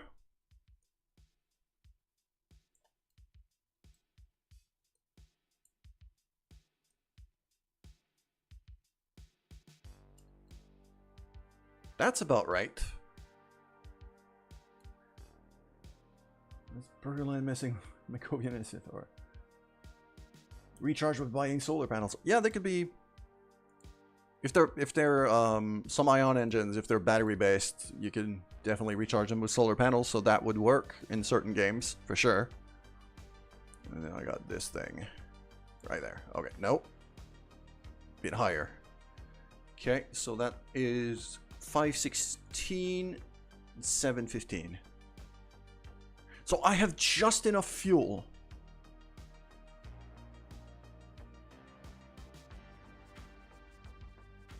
I have just enough fuel in the big orange tank for that maneuver here to put us over the North Pole.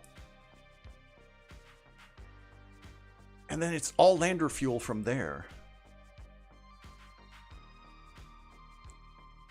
What killed the Kraken, and do you have oil? No, I'm from Canada. We have maple syrup.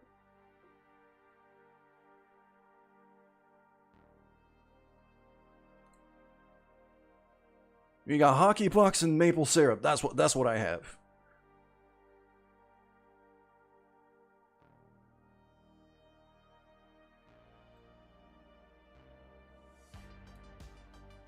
All right. Let's deploy the solar panels here, so that our batteries don't run out on the way to the moon.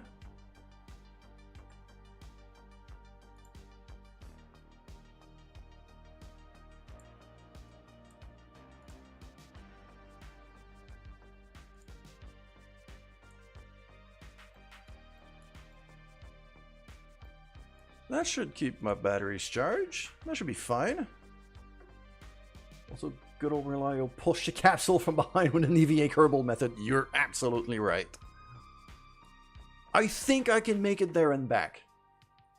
It's gonna be tight, but I think I can pull that off. Just go to Mars. I don't have anywhere enough fuel for that. I need a lot more rockets to go to Mars. Well, Duna. In this game it's called Duna, but it's Mars. Okay, so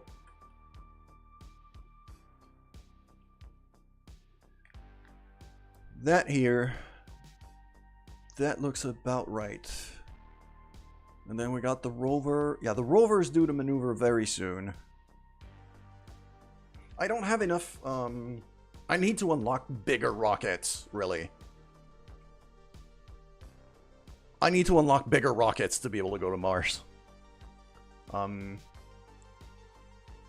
I'm about to start building something stupid very, very soon.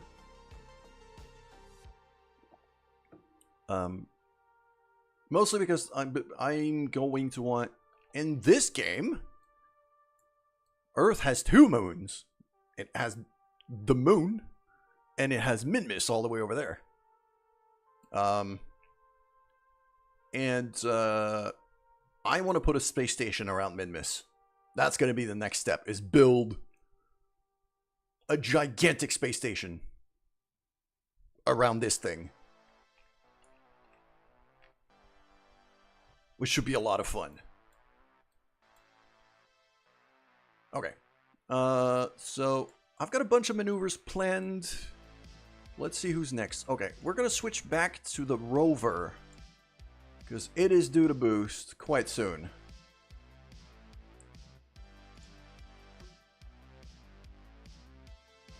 The Halo thing from Halo? What? I don't know, I don't play Halo. So, might be a reference, might not. Did I not? I did not deploy my frickin' solar panels on this thing. That's a problem. Make Saturn V. Yeah, I don't have enough boosters to make Saturn V right now. Plus, Kerbin's gravity versus Earth is a bit different. So even if I had the exact Saturn V specs, it wouldn't work in this game. Because the planet is actually quite small.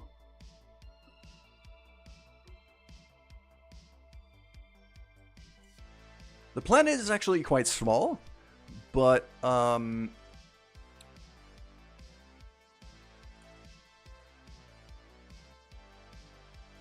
its mass is gigantic, so gravity is actually very high on Kerbin compared to Earth.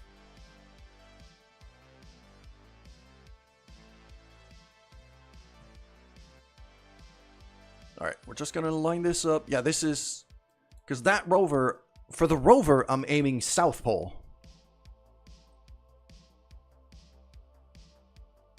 And for the landing mission, I'm aiming North Pole. So... and then maybe I'll get, one thing that could be fun is I could have... once I unlock the parts for it, I could try to have like a lunar kind of car thing that I could land down there.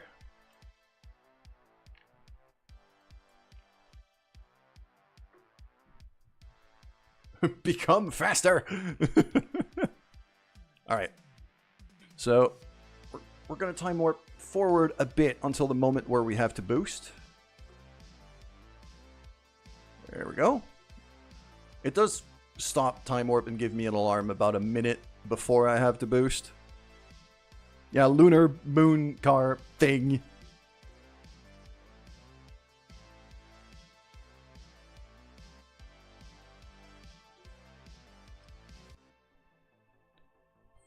And 3 and 2. There we go.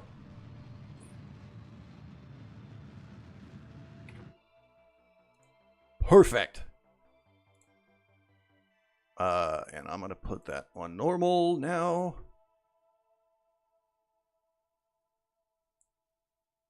If you don't use time warps, it will take forever. It will take forever. Like, okay, here's to give you an idea, okay? So, you see the end of that blue line right here? This is where I encounter the moon. If I don't use time warp, then it's going to take actual 2.5 hours for this thing to get there. And I'm not that patient. Like, you can see the timers I have here are all, you know, counting down real time if I'm not using time warp. So, yeah. Yeah, my next maneuver is going to be here to slow down. Not exactly lined up for South Pole. But that should be good enough. I mean, I could just aim for one of these bigger craters down there. Have a PlayStation in the rocket. I got snacks and a whole lot of stuff. That one's just a rover, so that's just a robot on wheels. But if I switch back to the chunky lander, we could have a look at the interior. So, I'm just gonna, there we go. I'm just gonna hide that for now. If we have a look here at the internal view, so this is what our pilot sees right now. KC. Play SFS. I've never played SFS. I'm probably gonna try it at some point. I just really like this game. So yeah, instrument panels and things. So that's one view, and then we have Bob here, who's on his own, in his own little landing can. So you know.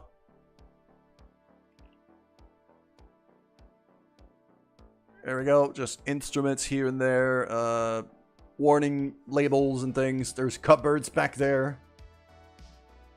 So this is, you know, for the Kerbals themselves, this is a bit of a boring mission.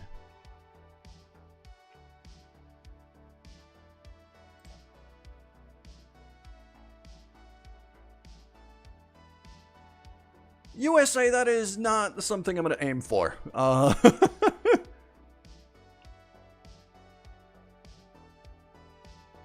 Can we make a horror game in Bob's point of view? Yeah, that is.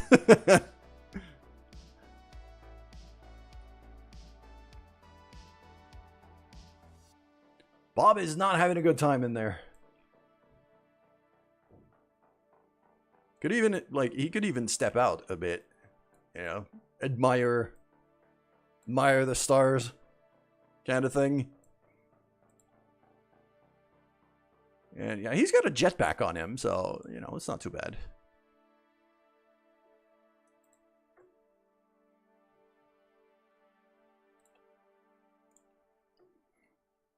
And just, yeah, you can board back in. There we go.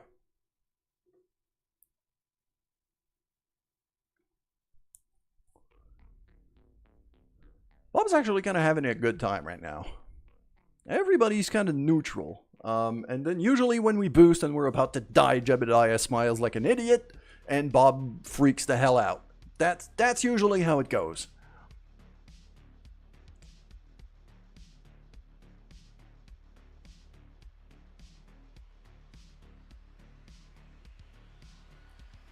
So now, yeah, these batteries are recharging and things. We are about an hour away from our maneuver time, so we're just gonna time warp.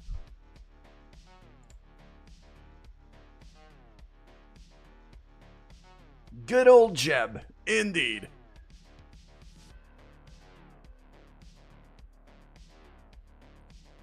Can you go to another galaxy? Not without mods. There are mods for it. I just haven't installed them yet. All right. Let's retract the old solar panels here because we're about to boost.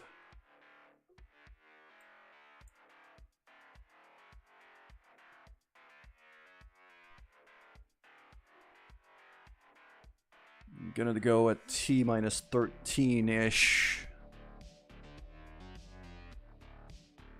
And go.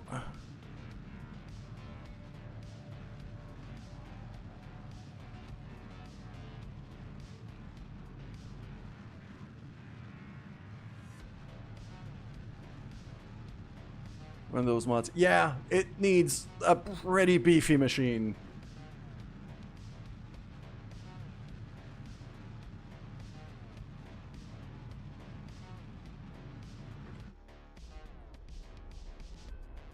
There we go. That's looking pretty much on target. We're gonna fly right above the North Pole. You need a lot of fuel, but also, like, when it comes to,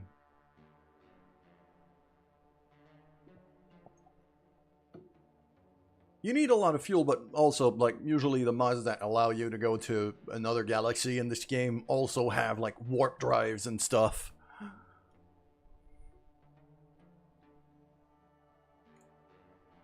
Alright, so now we're going to turn this thing to be able to slow down.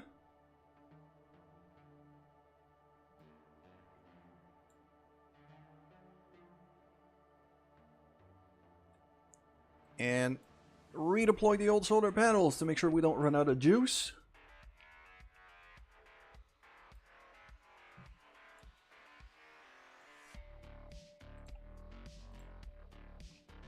Friggin' beautiful. Alright, I'm gonna drop a save here. I haven't saved in a while.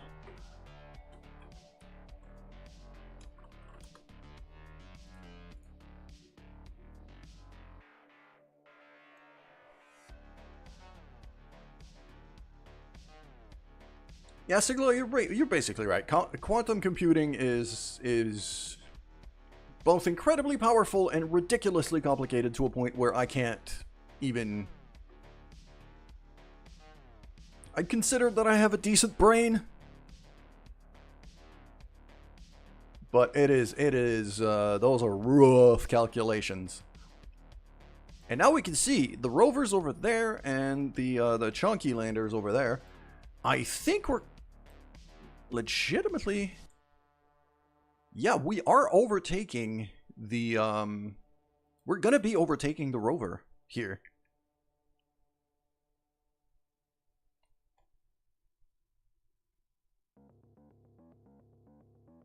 Lander is gonna be arriving faster. So I'm gonna stick with it, and we're just gonna time more forward. As we can see, the moon is approaching quite quickly right there. And now, yeah, time warp stops because I'm about to get into moon gravity area.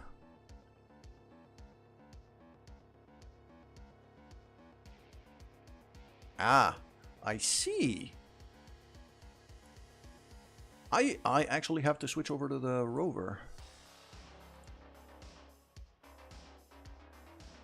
Just go to the moon. Come on, it's not that hard. We're getting there. It's just I'm flying two ships at once towards the moon right now, so that's the trick here a bit. How much RAM do I need for KSP? It's surprisingly not that demanding. Before I upgraded this machine, I had 16 gigs and it was more than enough. Like, I'm pretty sure it runs on 8 gigs. This game is fairly old. If you run vanilla KSP and you don't mod it to hell and back, I'm flying two ships because, you know, I'm flying the rover towards the moon and I'm flying the chunky lander as well. And those are basically coming onto moon orbit at the same time right now.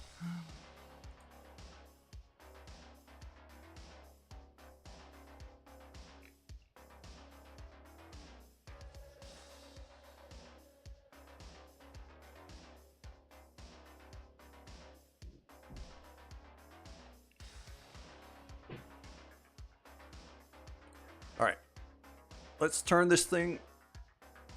Yeah, rover approaching maneuver. There we go. Got a 15-second burn for this thing. Gonna retract the old solar panels. I should do quite nicely.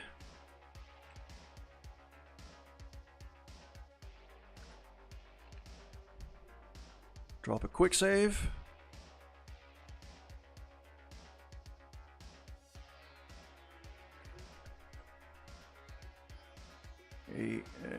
Go.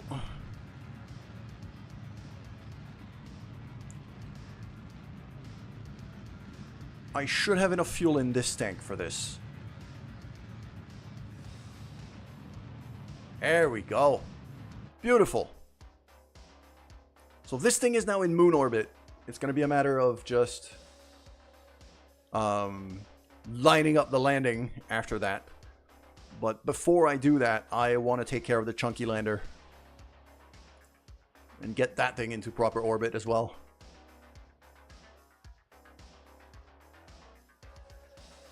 8 gig isn't a lot. And as I said before, this game is fairly old, so... Yeah, we're gonna run out of fuel. I'm gonna have to ditch the big orange tank pretty early on in this maneuver.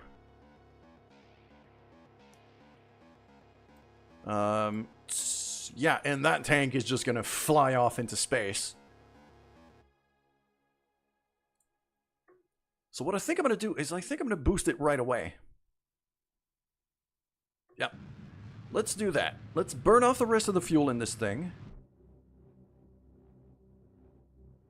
And then we're just gonna do this.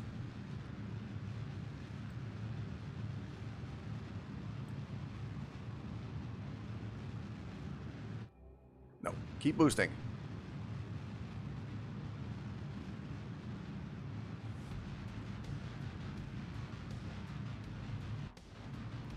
Yep, that big old orange tank is gone.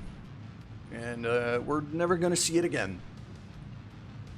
This is just trash that's gonna fly space. Okay.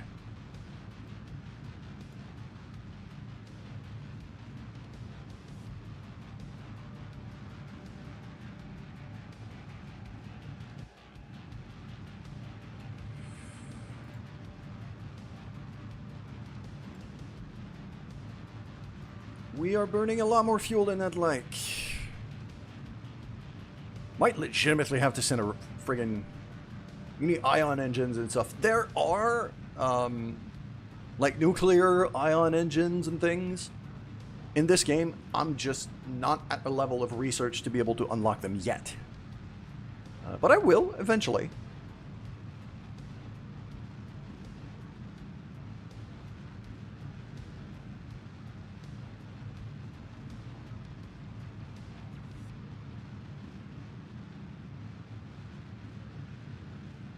What the hell of my RTS game, Rusted Warfare. I've never played Rusted Warfare. I play a fair amount of RTS, but...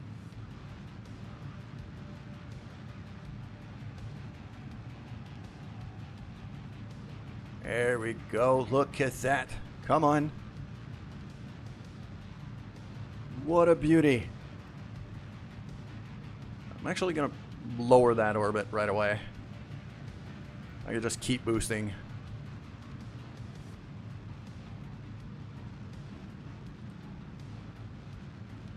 There we go.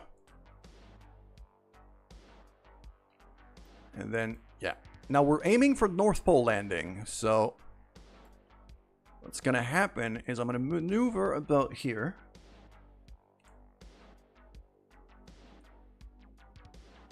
Bring that way down.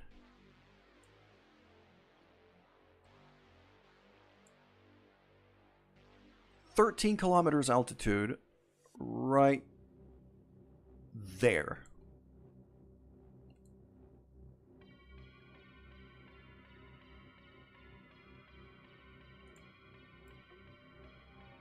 There we go. So now our Kerbals, look at them! They're, at least, you know, Jeb and Bill are having the time of their life. Bob has got a big old smile on his face, which is quite rare. Bob doesn't smile a whole lot. He tends to panic a whole lot more than he smiles. So it's one of those games, Slav. I gotcha. Because it's full on peer-to-peer. We could deploy the gears already. Look at that.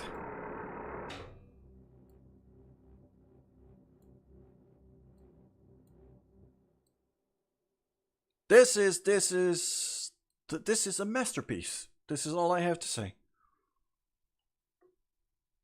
Sometimes my genius, it generates gravity. How much fuel do I have left in this thing? So the maneuver to bring ourselves down to damn near landing height. I've got 812 meters per second. Left in the tank here. And if I swap the engines... Okay, I have plenty of fuel. Because I still have, like, these tanks here are still full. So these two are going to burn off everything in these plus the center tank. And then I'm still going to have these 2 side tanks completely full. Those 2 alone should be enough for the return trip. Those 2 alone should be enough to get me home. So I think we're fine. Cool.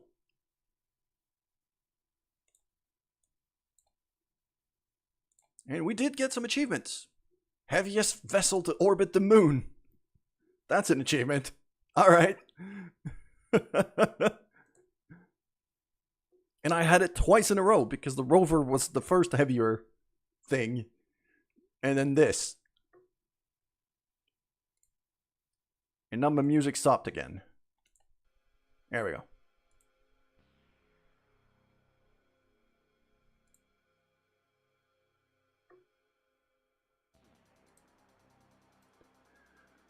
So, I think we're going to focus on landing these guys first. And then I'll land the rover closer to the South Pole.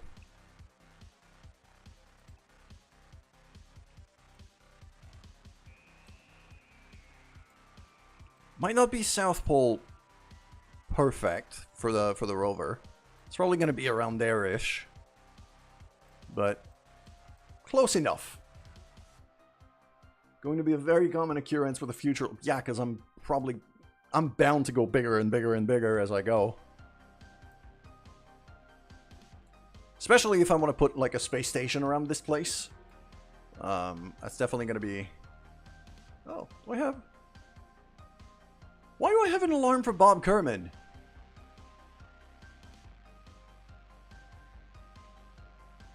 Oh, because I took him out of the EVA and it created an alarm. Whoops!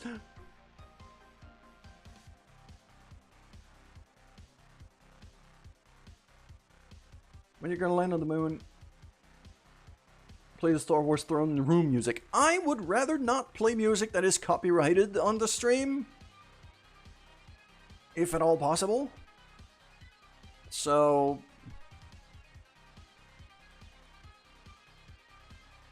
And, you know, Disney's very trigger happy when it comes to lawsuits and copyrights and things, so I'd rather not do that as much as fun as it would be.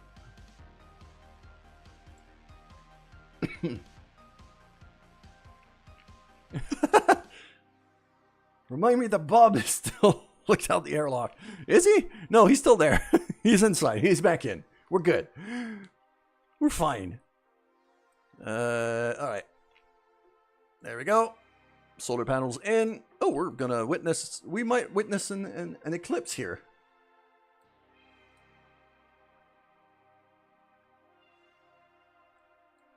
Yeah, I'm gonna keep the camera this way just in case we could witness an eclipse. And a 5, 4, 3, 2, 1, and then boost.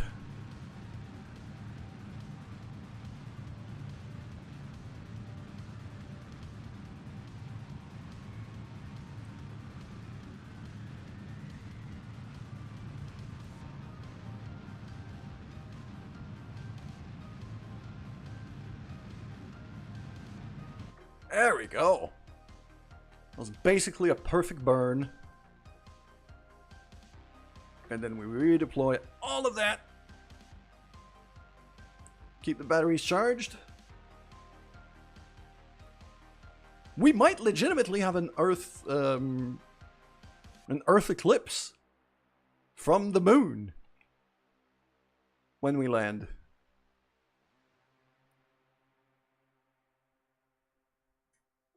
That's gonna be insanely pretty if we could time that.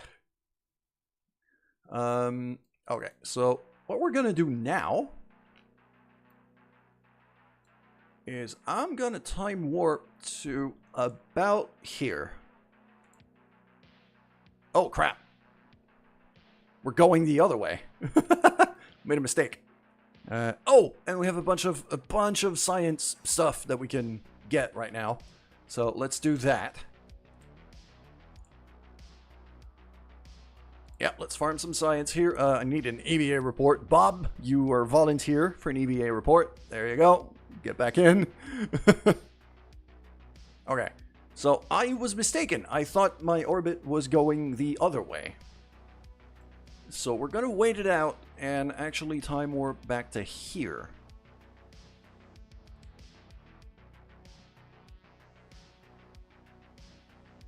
There we go. Beautiful. I could get another EVA report. Bob, get back out there. Actually, you know what? I'm going to send Bill this time. There you go. Bill can get the EVA report.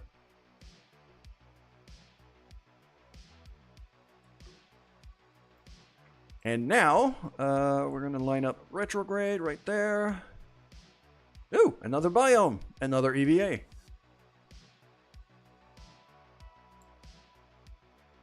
There. Back in.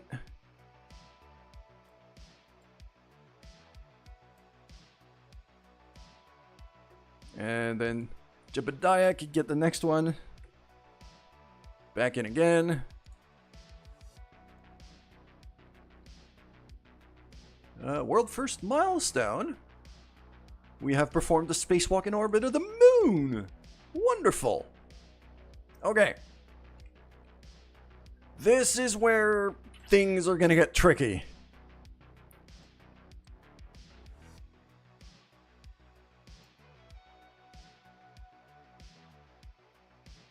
Polar orbit station around the moon's operational lab. Yeah! That's what I want to do around Minmus. I want to build one of those around Minmus. Like a giant one. With refueling capabilities and thing. Go grab the popcorn. Yeah, that might get...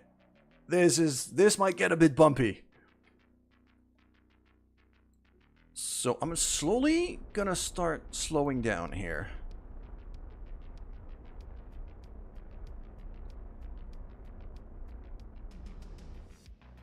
Actually, you know what? No, we're gonna start boosting.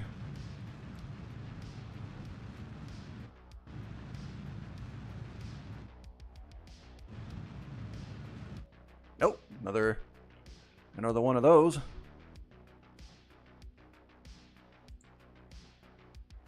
There we go.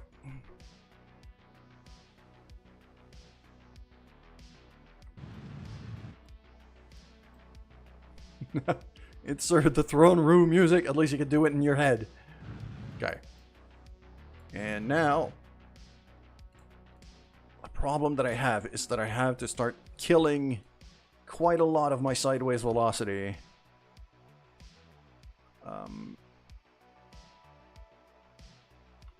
So what I'm actually going to want to do is aim kind of there-ish.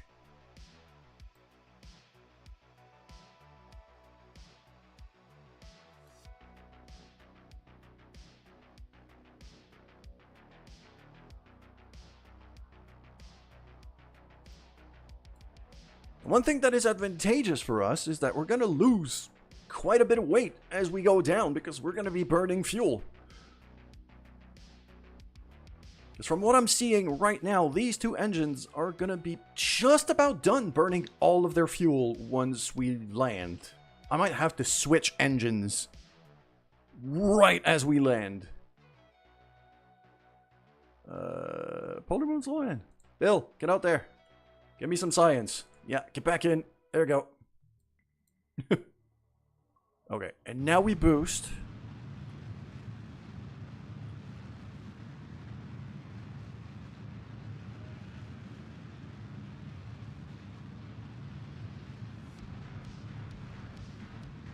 Yeah, the nav ball is kind of freaking out.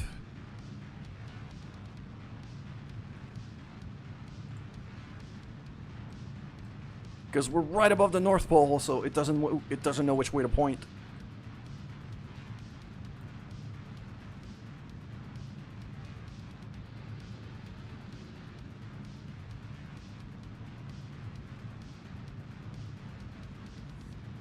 I'm gonna want my I want my altimeter here, and I'm going to want it at ground height.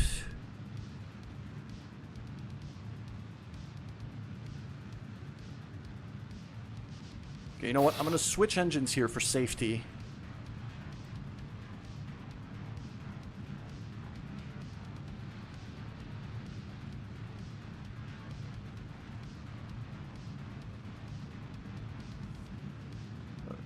There we go.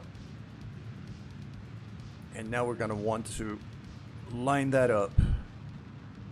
Just like that. Okay, we're basically going vertical now.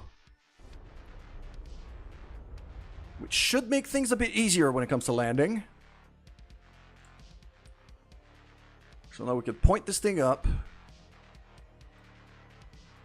Look at that freaking work of art. What a beauty.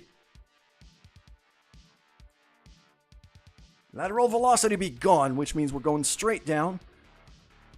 And the land below us, oh, looks like we're going to be landing on a hill. That might be a problem.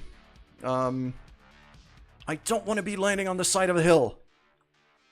So what I'm going to be doing is I'm going to give it just a bit of sideways velocity going that way. So that we could land kind of in this valley over there.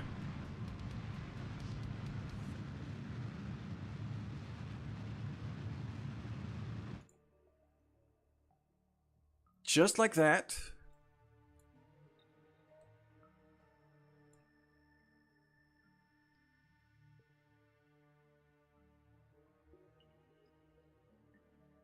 And then we boost here when we're above the place we want to land. Just about there. Yeah, that looks about right. Okay. Bonus objective, survive. Indeed.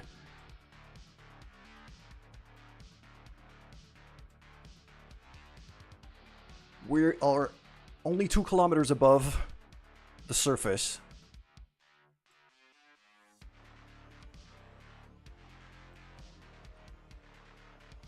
As the sun vanishes over the mountains.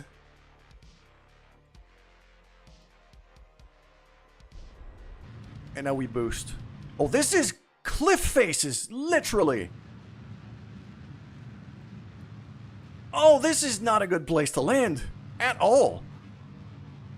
Okay, no, we're gonna take back off a bit. And we're gonna go that way.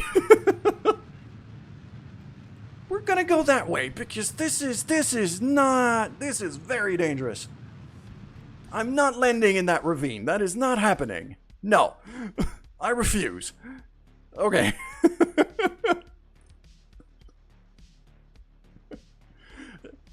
The wolf, hi, welcome.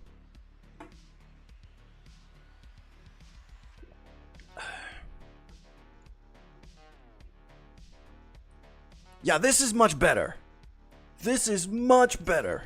Okay. This is actually quite a nice spot. I'm gonna boost right here. Landing on the North Pole is kind of a bad decision. It is one of the tougher landings you can have on the moon, which is exactly why I went for it.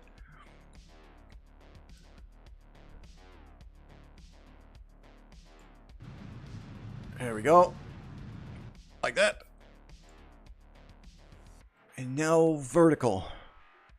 This is a lot flatter. So I have a shot at this. Less than a kilometer up. Lights on.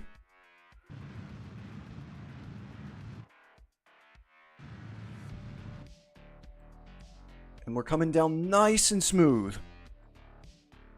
To the point where Bill can even do a quick EVA and get back in. To grab some extra science here.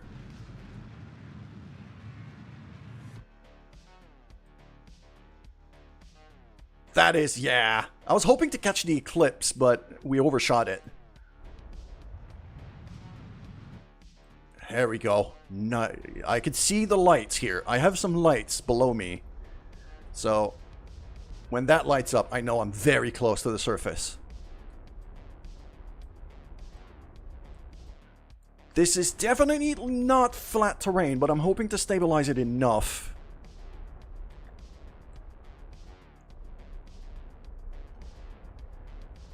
There we go. 5 meters per second. Nice and slow. We got this.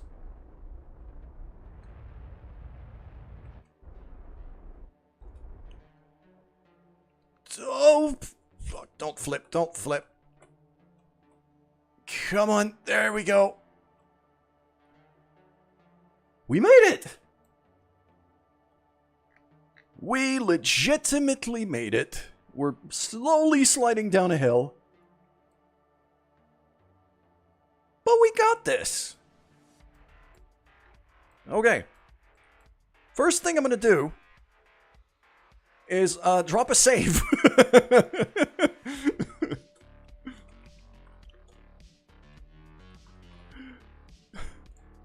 There we go. All of those legs help. Yeah, this is why I had this many, because I was not expecting to be landing on flat terrain, because I was aiming for a polar. Now, we have a scientist on board. Bob is freaking out a bit.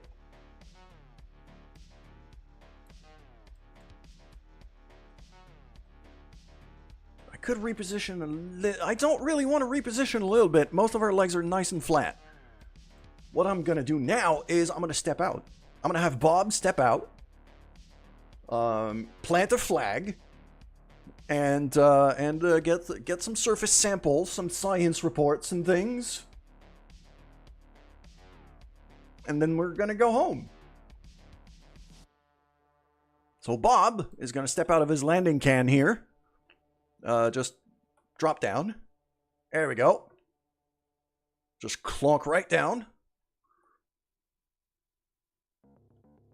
There we go. Surface sample for 120 science. The ship is slowly sliding down. The ship is slowly sliding down as we're doing our stuff. That is glorious. We're going to plant a flag right here. Look at that. There we go.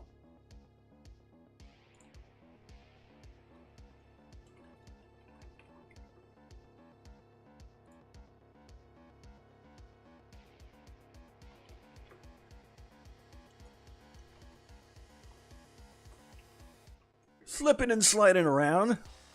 There we go. We are also going to grab an AVA report. Crashed my first lander in a ravine. I almost did. I'm very, very lucky I spotted that. And now, Bob has got his little, he's got his little jetpack here. So we're going to get him back into the lander. So, right there. Just grab on and get back in. Gonna have to run. Well, the wolf. I'm just glad you showed up, man. So, there we go. And then we're gonna grab some pressure data. We're gonna grab some temperature data. We're gonna check material study. There we go. And we're going to check the mystery goo. There we go. That's a whole lot of science. One giant slide down a hill for Kerbal kind. You are absolutely right.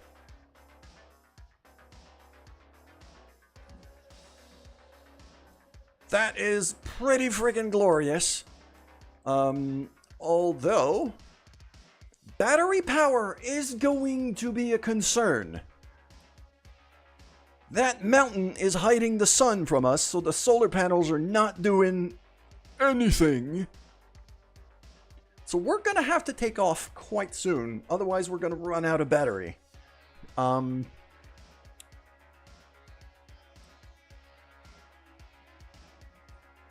mean, yeah, now is just as good a time as any. So we're going to drop another save here. And I just have to pick a direction.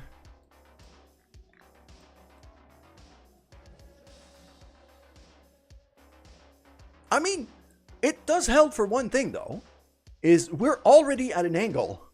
So taking off is actually pretty nice. Now, the one thing I want to do here is I want to kind of optimize our fuel here. And I'm going to throw all of my fuel back into this. Like that. So we don't have to switch engines anymore.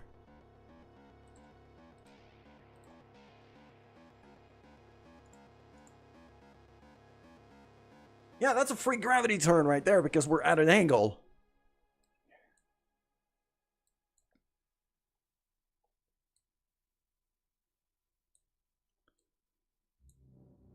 Okay, I think this is about as good as we're gonna get. So, off we go.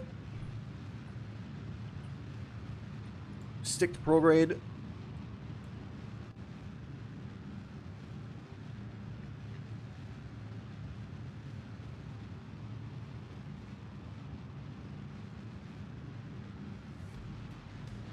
And then even now I could actually kind of flatten my trajectory nice and easy. Gears in.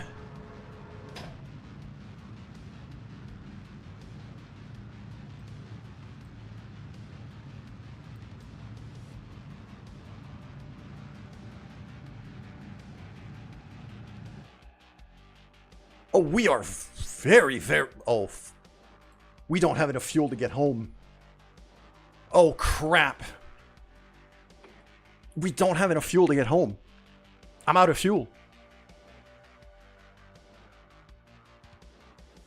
Okay. Well, that's an issue. I'm going to reload that quick save that we had right before we took off. I don't have enough fuel to get home.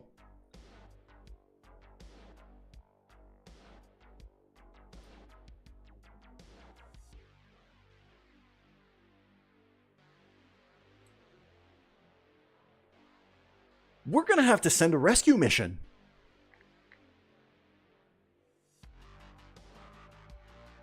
Make a refueling rocket. Actually, considering I have the Kerbal attachment system mod, repositioning might be a good idea. Yeah. So what I'm going to do here is I want, basically, I don't want to go very far. Just to the top of this mountain that we're on. So that way... Yeah. So I'm going to do a very slight maneuver to land myself back on... No. No. No. Be nice. That way.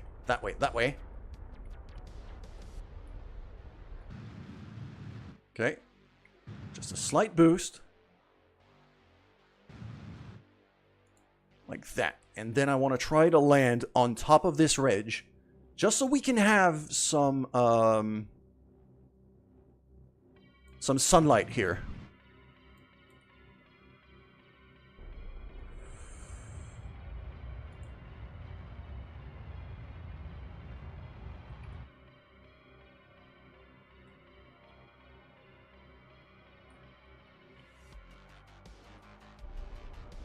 Just a bit more.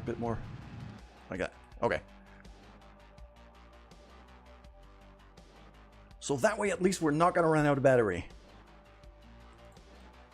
Okay. There we go.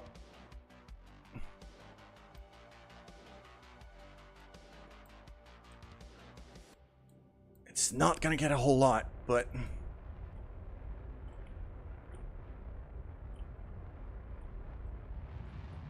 Oh God. No.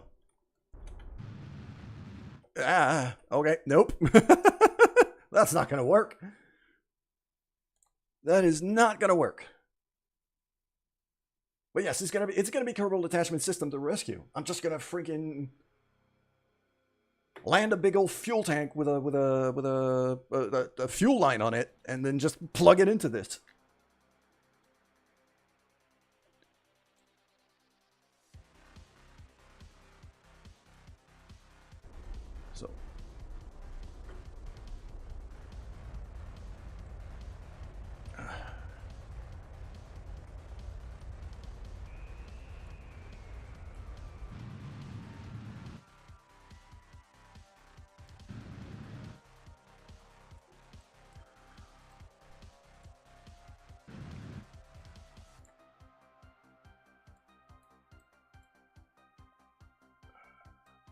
Okay, this here looks like a decent spot.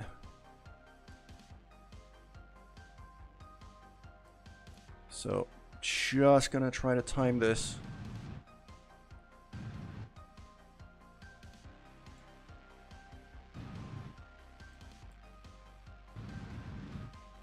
There we go. Just like that, and then stick that on retrograde. Smooth.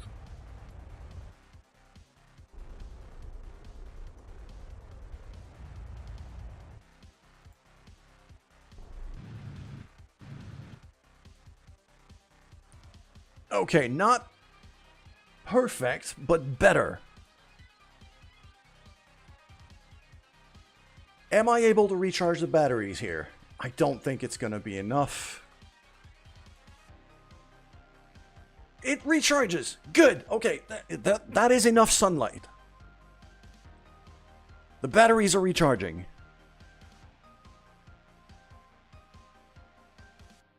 So this means if I stay right here, these guys have a shot at survival.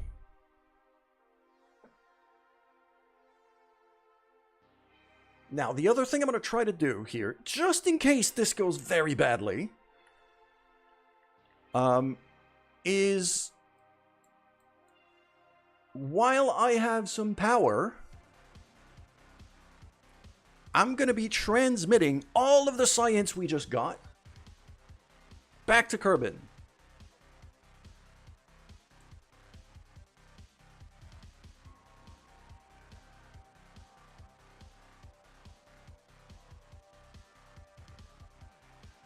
Because even the experiments that we need to reset to be able to take,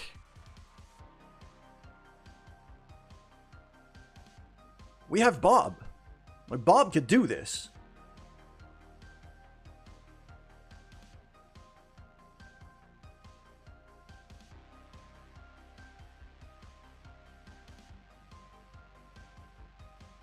So slowly but surely we're transferring all of the data.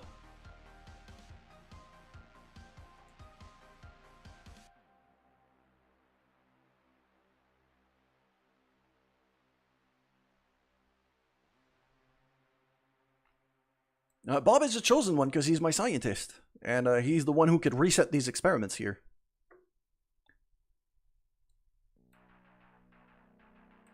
And you know what? I'm going to do that right away, I think. Okay, you know what? This angle is not too bad. Like, it's not as if Bob was hanging out, like, upside down.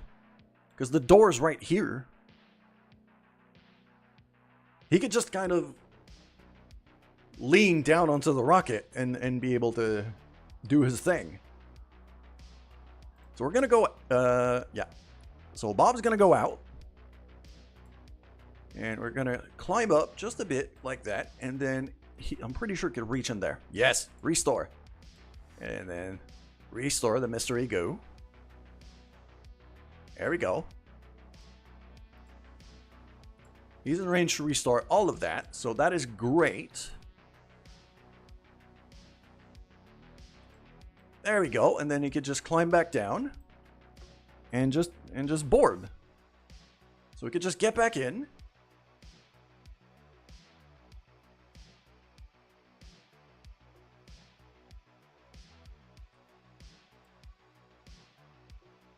And now we could grab all of that science again.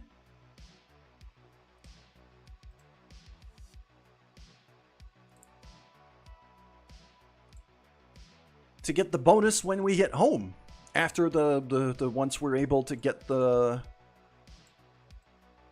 Still going. Not going great, though. We've run into a bit of an issue. As you can see, we have landed on the moon. That's a success. We don't have enough fuel to get home. We don't have enough fuel to be able to get back home. So... this is gonna get tricky.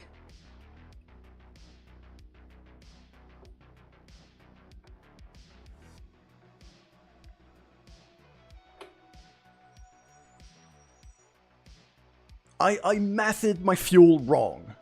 So...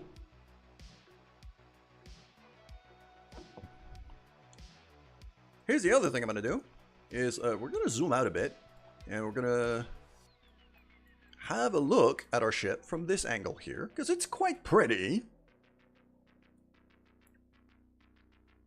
And while you guys can admire the magnificence of my genius, despite the fact that we don't have enough fuel to go home, I am in need of fluid sustenance, also known as caffeine. So, I will be right back.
All the words in your head have been sucked out by the magnetism of my genius.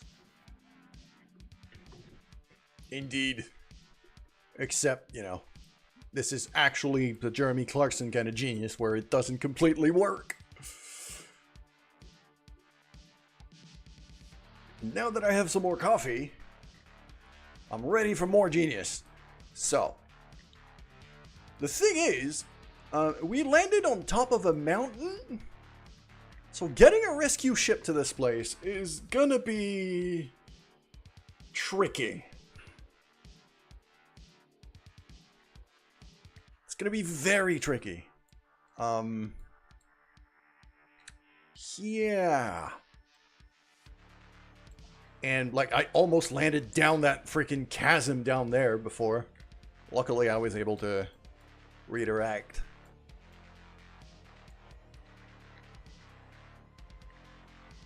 But now, at least, we're in a place where... tricky, but possible, but very, very tricky. So what I'm gonna have to do is I'm gonna have to land another ship probably around there-ish. I don't know if you could see that little stone right here. So that would probably be just about where I would want to land it.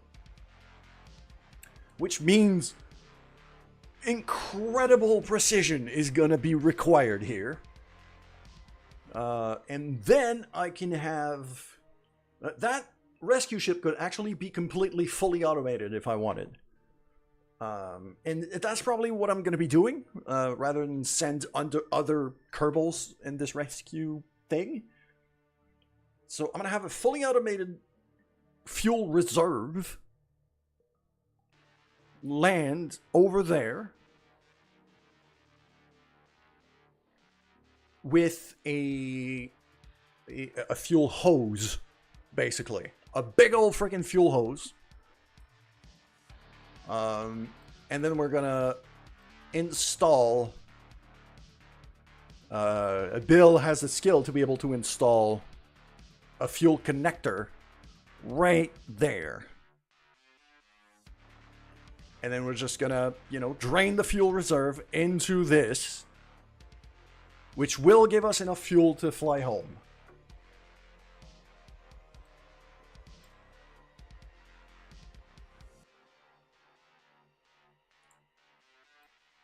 Yeah, okay, let's go back to the Space Center and start designing this thing.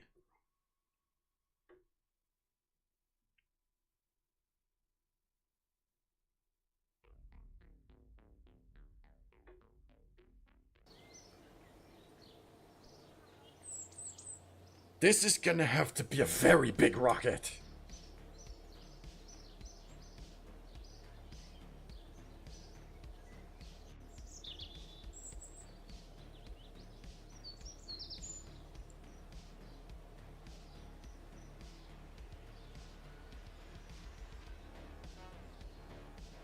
I don't think the game likes all of the mods I have installed. It's taking a very long time to load.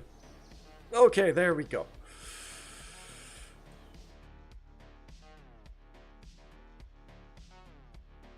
I'm gonna have to take a good look here at what parts I can install.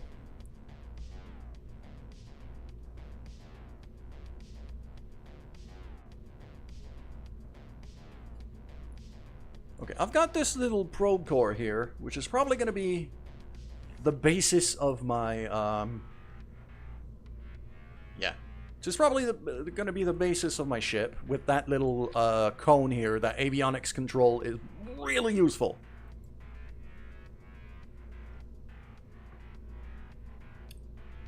But the other thing I'm going to need, I'm going to have to look at utility here. Oh crap, I don't have enough. I don't have the fuel hose unlocked yet. Okay, that's the next step, is unlock the fuse hole and the connectors and things to be able to... Because otherwise, the rescue's just not going to work. I did transfer a bunch of science home from that lander. Nowhere near enough.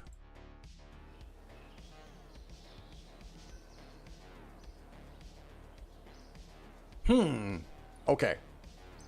I'm gonna need to farm a lot of science in a hurry. I could make a rescue craft and just bring everybody home. That could be another option.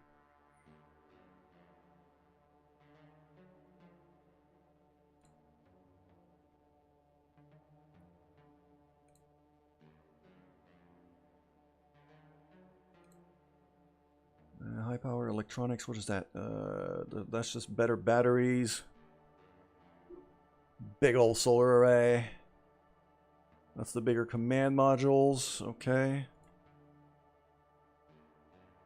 Precision engineering, what is that? That's a better probe core. Relay antenna, okay.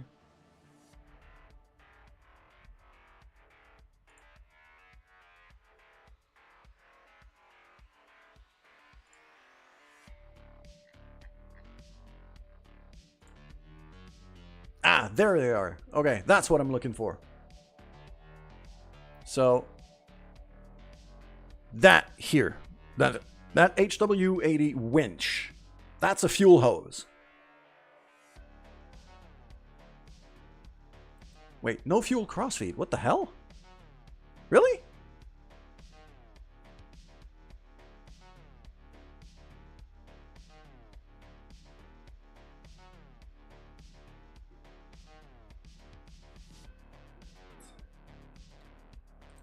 Okay.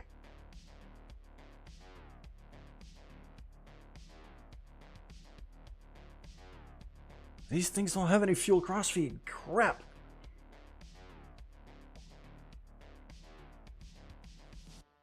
I need to have a ship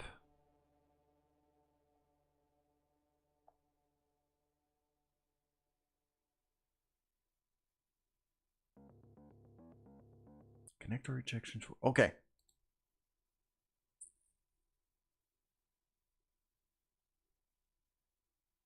So, my first plan of refueling. Ah, that one. That's the one.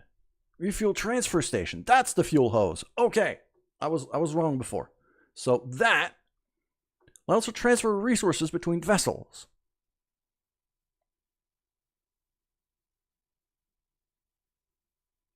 RTS-1 resource transfer. Okay, this is the thing we need to unlock. I need 100 science in a hurry.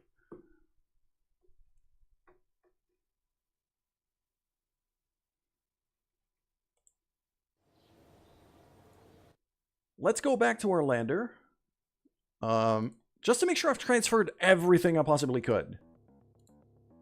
I need every bit of science I could get my hands on right now.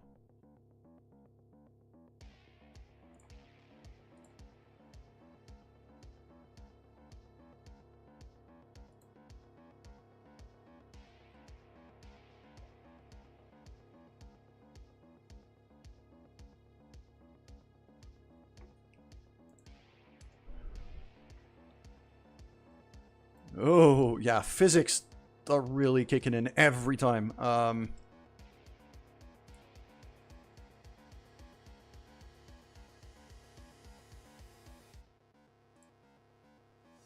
Yeah.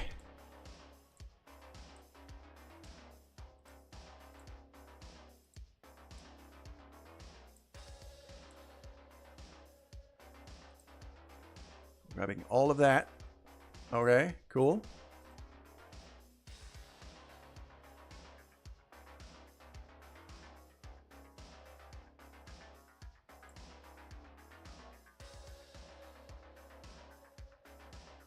Oh, I think it aborted. Okay. There's a lot of experiments here. Stop.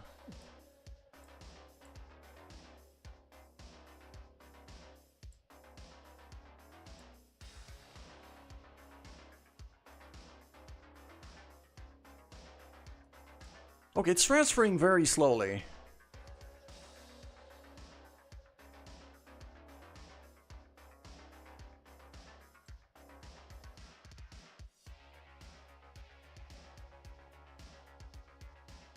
So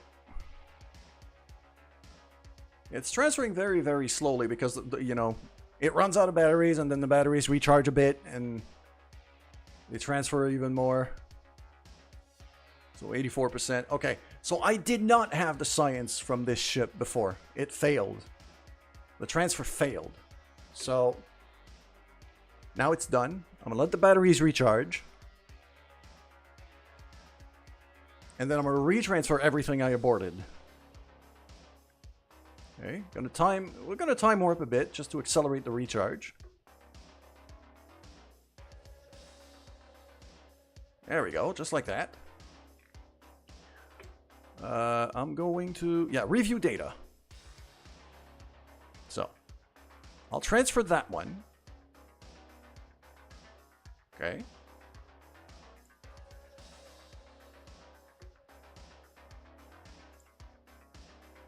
I'm going to transfer them one at a time here because that way it leaves time for my battery to... Okay, that material study I could just... Yeah, that's worthless. That's worthless.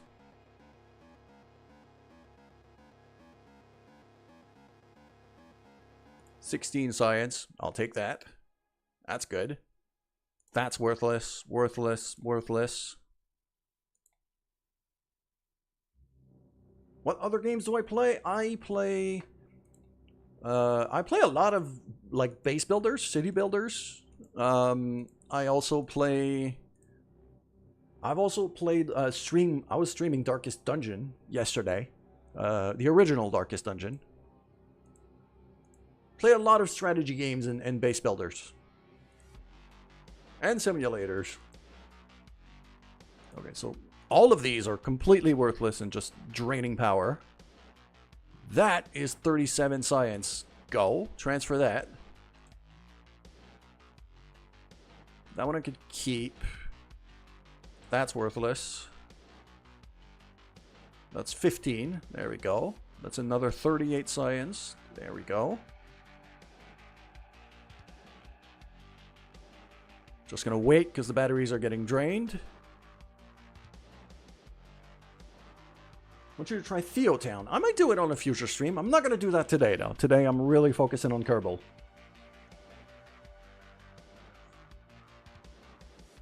Okay.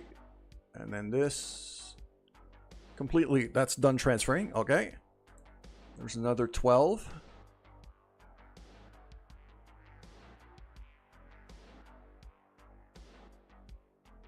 Give it a try to My Summer. I love My Summer Car. This is a great game.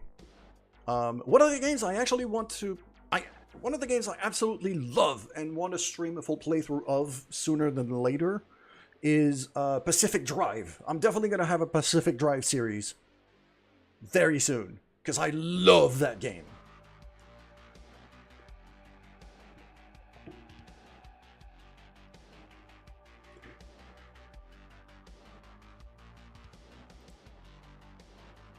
Okay, battery's looking good. Let's transfer this. There we go. Transfer this. Okay, this should be enough science to unlock everything I need here. That EVA science experiment is 75 science by itself. That's going to require a lot of power to transfer, but if I could pull it off...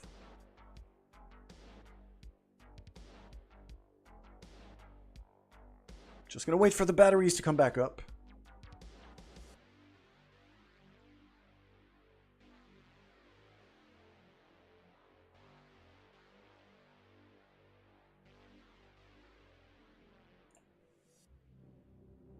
There we go. It's draining quite a lot. There we go. That was just enough. 75 science added. Perfect. You'd love... Oh, so you would watch a Pacific Drive series? That's very good to know. Okay. We're going to time warp forward a bit here.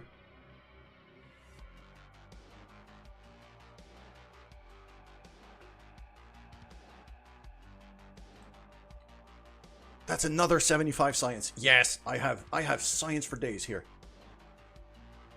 Can you try to explain the game a little more? For this particular game, for Kerbal Space Program, or for... So, the goal of Kerbal Space Program, this game, is... Well, for the particular mode that I'm playing, because there's sandbox mode, but there's also career mode. And the goal is to go to space and do science experiments. And bring those science experiments home. Oh, the Twitch side stream crashed a bit. Okay, we're back on. And do science. Yeah, your goal is go to space and do science experiments and send those science experiments back home or bring them back home. And the science units that you send back home allow you to unlock more parts for your ships, which means you can explore further and further away the more science you bring home, because you get better and better rockets out of it. And the goal is to explore the whole solar system, really. There we go. And now the one part that I really need to be able to rescue this ship, I have now transferred enough science home to be able to unlock, I believe.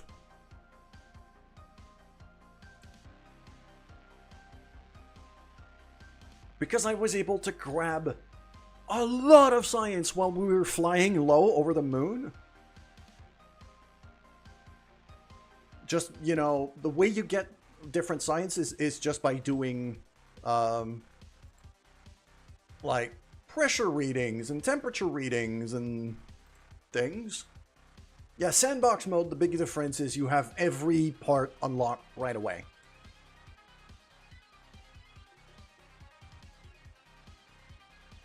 That's another, yeah. And you can see here, like the EVA report for just like a ground sample from the moon. Basically, it's basically the Kerbals wondering if the moon is made out of cheese.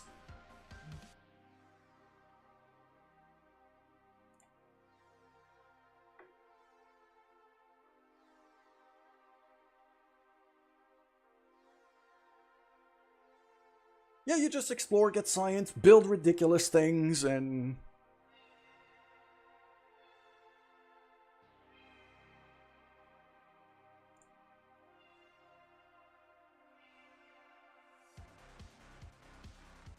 And like for this one, they go, yeah, no, that one doesn't taste like cheese, but we think the other moon might be cheese. You missed the landing. And also, the fact of the matter is, we don't have enough fuel to go home. So I'm gonna have to build a refueling ship that I'm gonna try to land nearby, and then using Kerbal attachment, refuel this thing. But in the meantime, for the fuel hose for Kerbal attachment, I don't have it unlocked yet. So I'm transferring all of the science that I can right now to have enough science to unlock the fuel hose. And then we're gonna go design that rescue ship.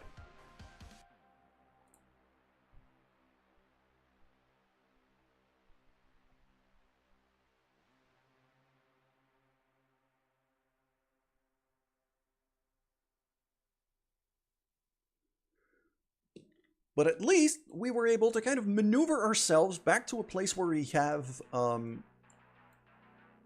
bit of sunlight. Not a whole lot, because, you know, we're on the North Pole. But we have just enough sunlight to be able to slowly recharge the batteries. So... Didn't know what the rescue plan was. Yeah, the rescue plan is I'm going to build an automated refueling ship with the resource transfer hose attached to it, as well as a fuel port in the inventory. And then, because we have Bill here, who's an engineer, he's going to be able to take that fuel port, plug it about there on the big old central fuel tank of this lander, and then we refuel the thing and fly home. That's the plan.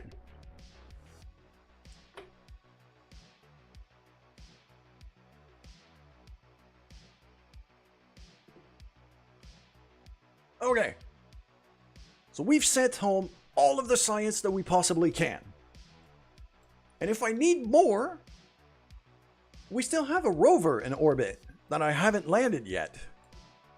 So I should be able to get some more science from the South Pole using the rover, and that should be enough to get me all of the science I need to unlock all of the stuff I need for the rescue plan.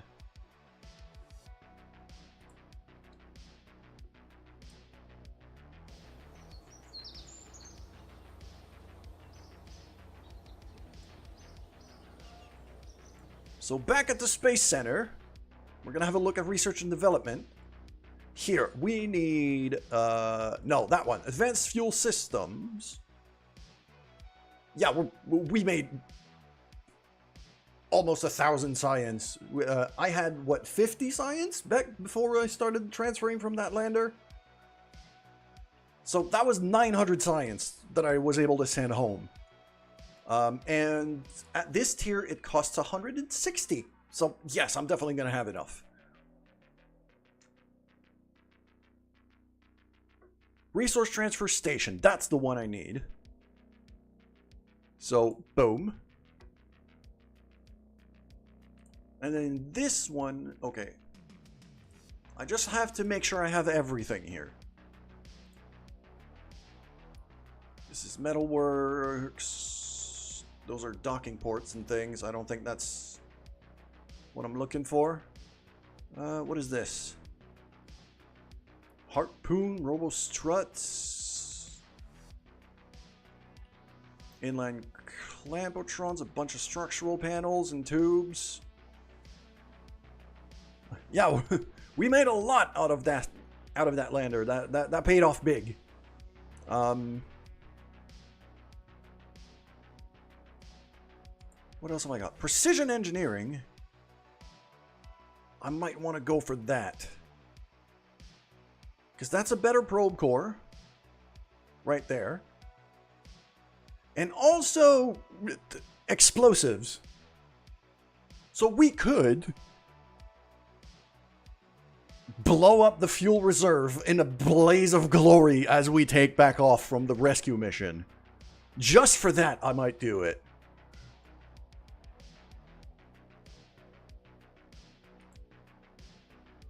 What else do we need for this?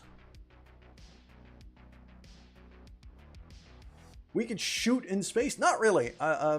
This game doesn't really have any weaponry. At least not without mods.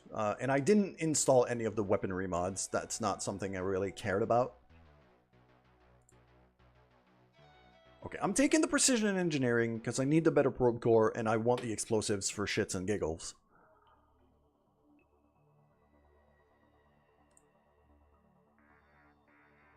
What is that? Better landing struts. Maybe. Because what we're about to land is very heavy.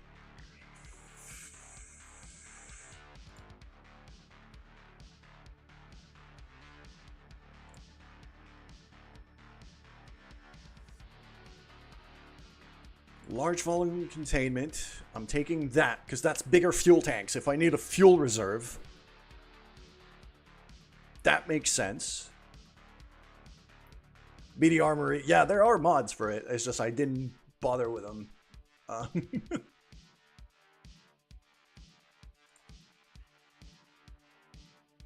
And for these big fuel tanks, I'm going to need bigger rockets, bigger engines to be able to push them.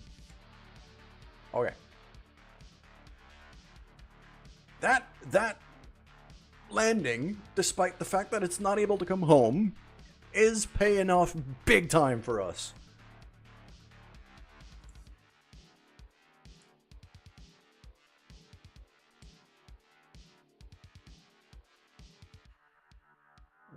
These are the other command modules. Yeah, the lander cans and the service bays and things. Okay. I'm not going to spend any more science just yet. Let's go to the design building and start building this thing. Start figuring out how we're going to land a big old fuel reserve on top of a mountain on the moon.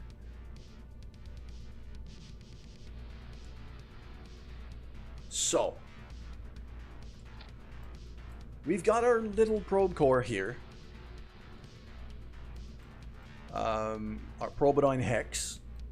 So, that's a start.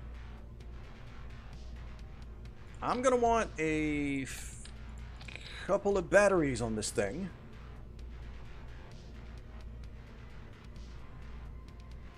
And I'm also definitely going to want a flyby avionics hub. That's kind of that's going to be kind of the little control structure of this thing. Next, we're going to need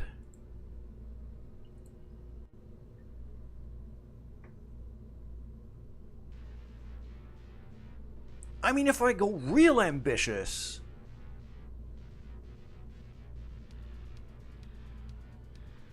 we could actually deploy a base there. That would be insane. This is way too big.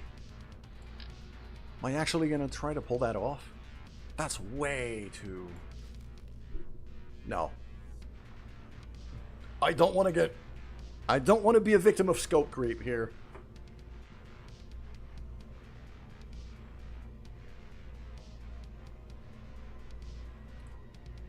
Okay. Now, the thing that I wanted to make sure I can do...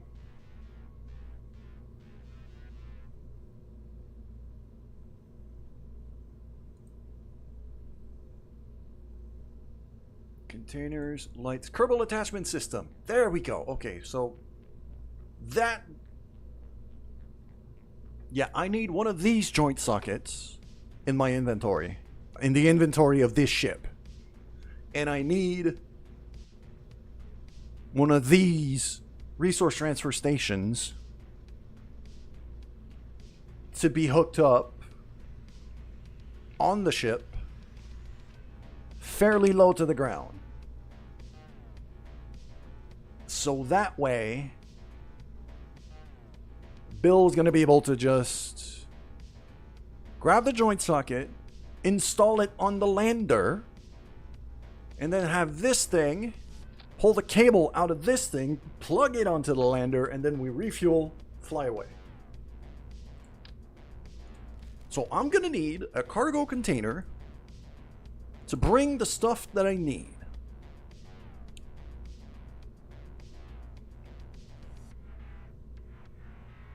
Got this little container module, that could be one.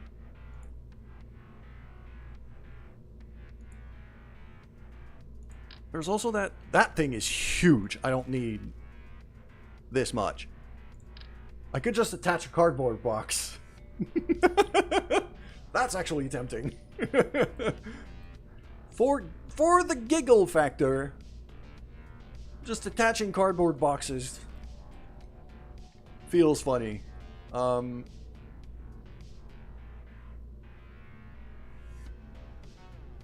do have those side storage containers. Those are quite big. Those are just lockers. Those are literally just friggin' big old schoolroom lockers.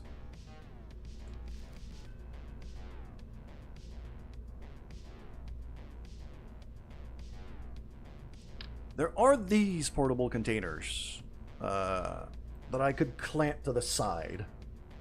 Maybe. So we have a few options here.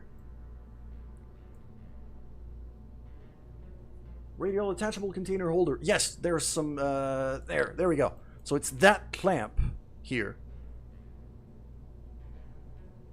So let's say I bring two of them, and then I could attach those portable containers to the clamp.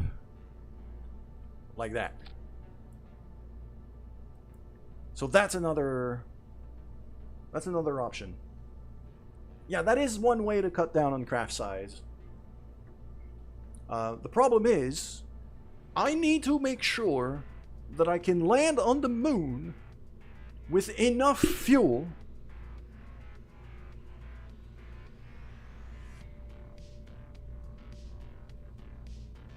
to be able to refuel the ship. So it's already gonna be quite big.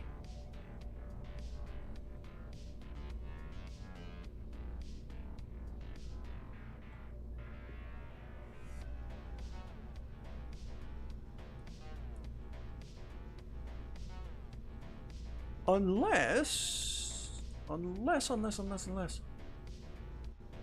Light strip. No. I don't have access to freaking, The other option would have been to have, like, a fuel processing unit.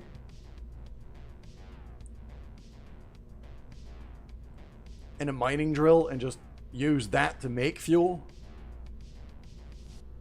I'm not sure how much lighter it is.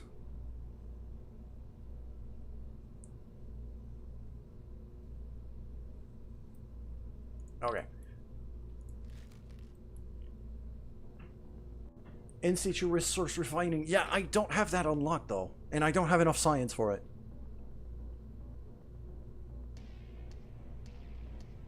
I'm gonna go have a look.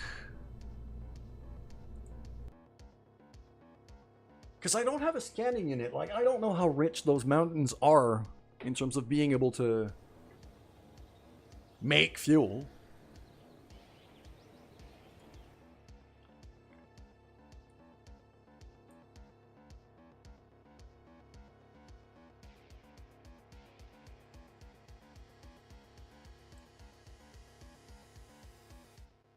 Yeah, there's the refining unit, the convertitrons.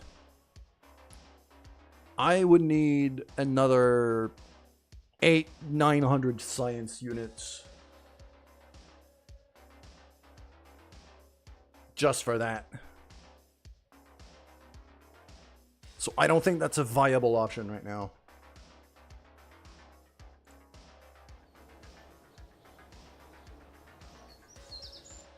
So what I'm gonna need is a big old fuel reserve. And I'm gonna need to land it on a slope.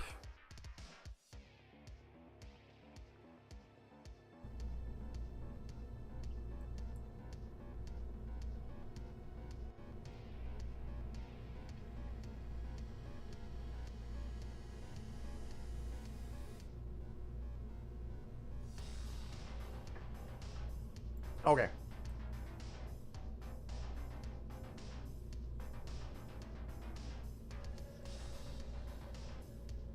And the problem is, because we're on a slope, it's not as if I could just have, like...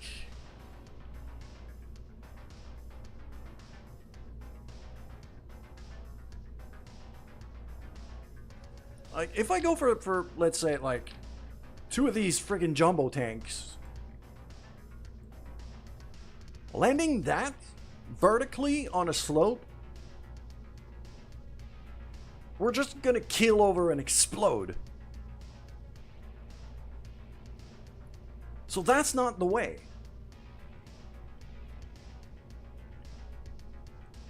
But I can't really launch that horizontally either, because in atmosphere it's gonna be a friggin' nightmare to pilot.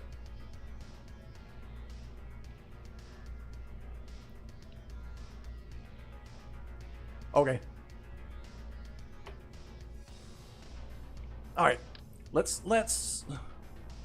I'm starting to get ideas here. This is gonna get tricky.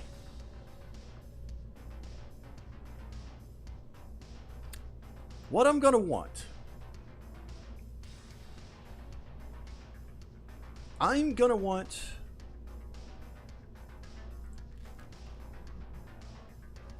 bigger stand... Not really. Well, maybe, but it's still going to be very tricky because the weight is going to be too high.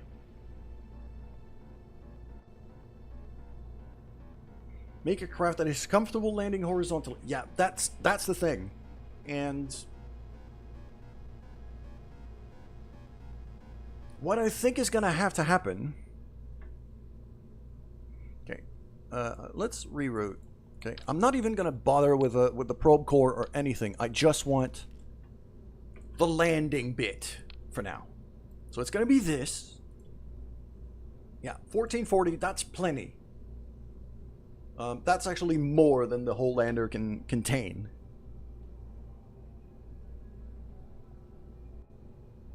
So let's say I throw some landing gear on this, some landing struts.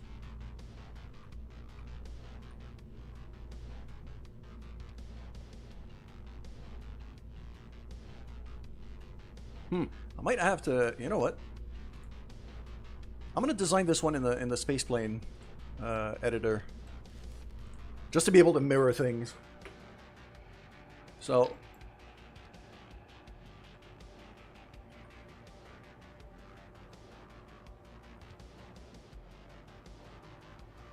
like that. Okay, so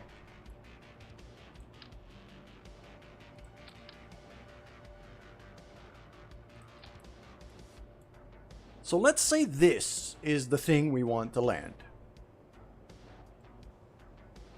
along with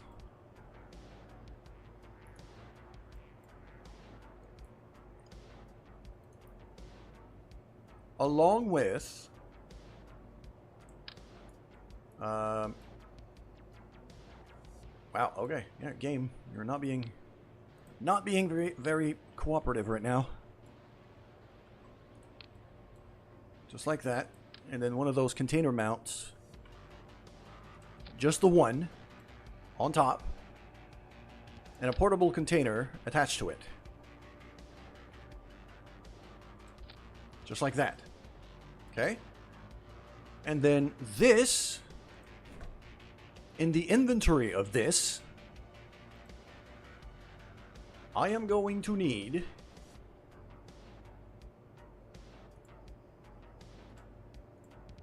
Yes. I'm gonna need, yeah.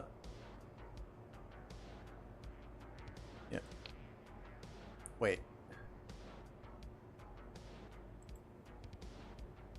Cargo part that can be placed inside inventories. Yes.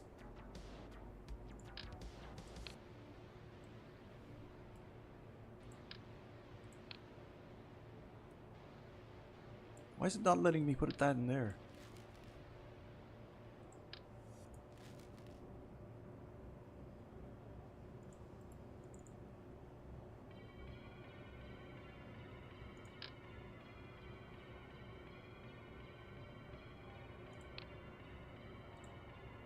Why is it not letting me put that in?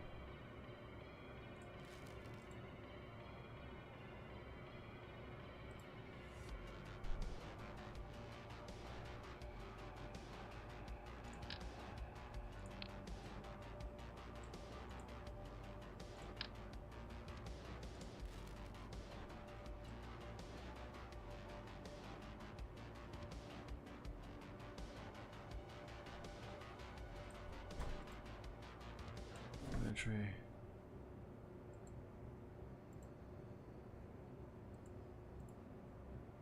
Because I need at least...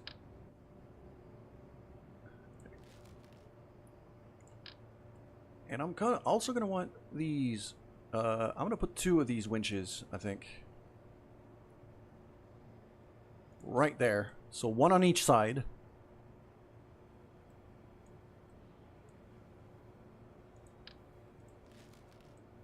Okay.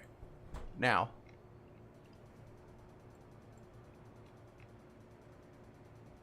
Now we need a way to land this thing relatively safely. So,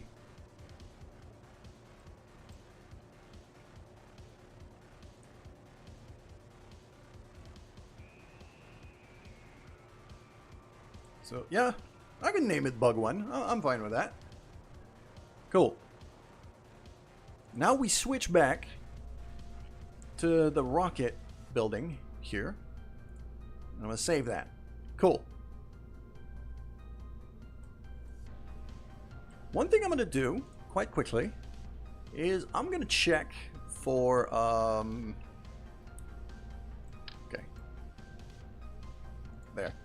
I'm just going to stick a freaking plane cockpit on it for now. Just because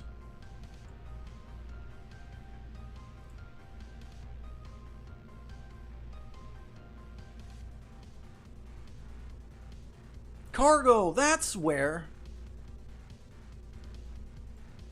No. Ah!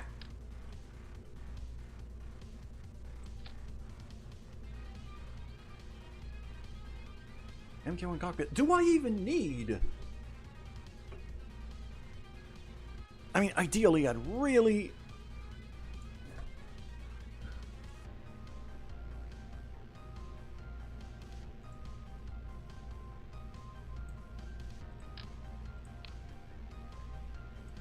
Ah, okay, I could... Okay, so I don't even need that... well, no, actually, it's in the cockpit. So...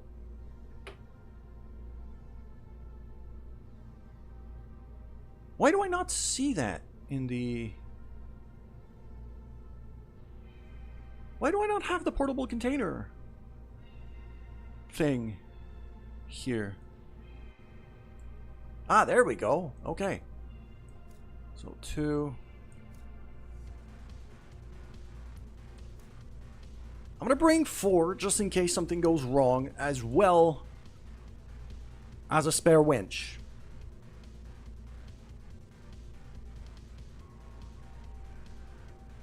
Okay, it's always good to have spares. So I'm going to save that. We're going to go to... What? No remote control or man command module. Well, it has a cockpit. Oh, it's just I don't have crew for it. Whoops. Okay, so I'm gonna save. We're gonna get back out. Yeah, that's true. Quite a lot of our crew right now is, well, either stuck on the moon or on their way back from Minmus. So I might have to hire some more crew.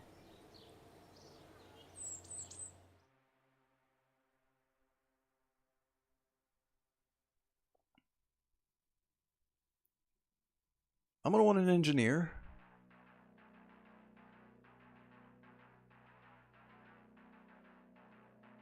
Very courageous and very stupid. Seabury Kerman, welcome to the program.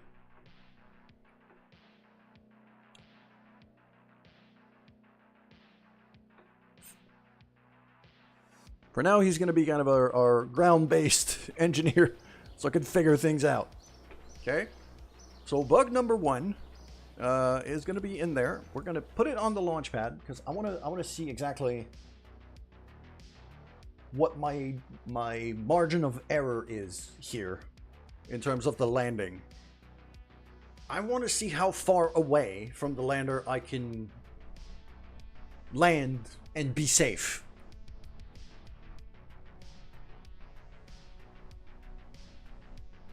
Okay, so Seabury, I'm going to have you step out and just drop right there. Cool. Actually take a surface sample here for some reason. Cool. And then I can just run him over. You can even, you're on Earth, you can even friggin' take your helmet off. Grab the connector. Okay, so I could grab it from the ground. Sigla, thanks for hanging out, man. I hope you have a good day. Do you think it's gonna tip on his nose on the moon? No, because that cockpit is not gonna be there. That cockpit is not gonna be there on the moon. I just put it to have somebody here on the launch pad. It's a test. It's a test. That thing is not gonna be there, so the weight should be fairly balanced. Okay? So now I want to see how far away that thing stretches.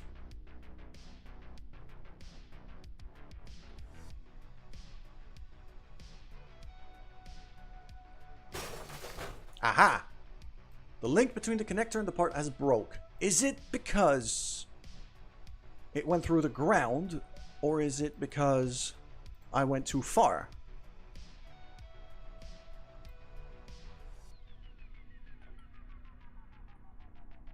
Because right now, if I look at here, okay, I could pick up the connector again.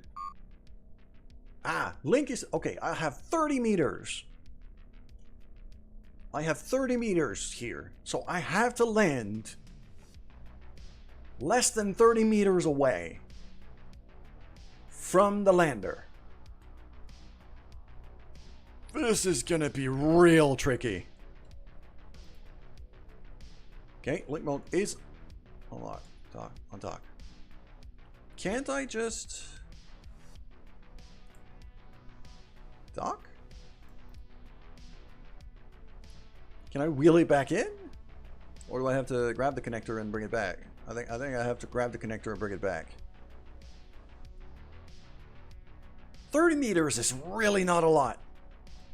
So I'm gonna have to be extremely precise here.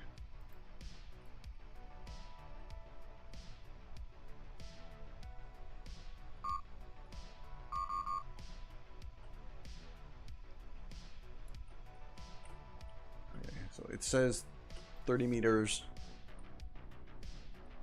I just have to push the connector until it's close enough.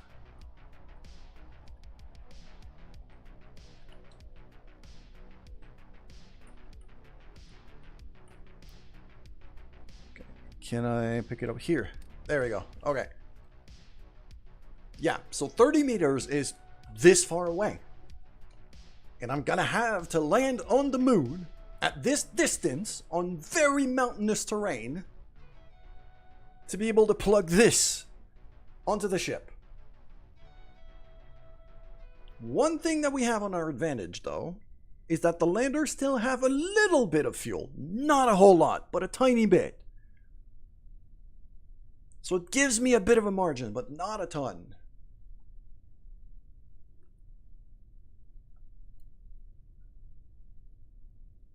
think that rock, yeah, that rock was farther away than 30 meters. So we're gonna have to be quite careful about that. Okay, I'm gonna return the connector in there. Okay. So I have 30 meters as a margin here. And I can't reach that box. I cannot reach that box from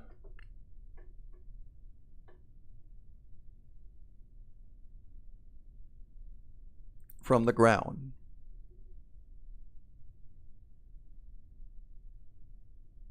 But on the moon, I'm going to have a jetpack. It's just over here on Kerbin, my jetpack is just not powerful enough to lift me off. But on the moon, it's the gravity is a lot less. So this is still okay.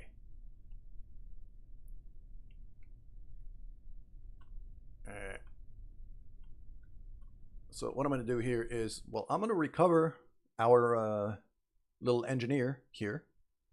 I'm also going to restart the music. That keeps pausing for some reason. It's very annoying.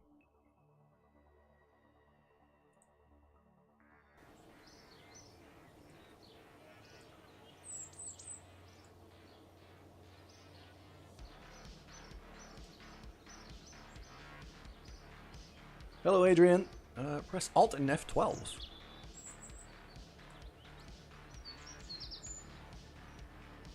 Yeah, that's the full console. Has a whole lot of things here. Bug number 1 can be recovered. Okay. Luckily, I have a decent amount of money, too. I got over half a million credits. So I could build pretty extensively here.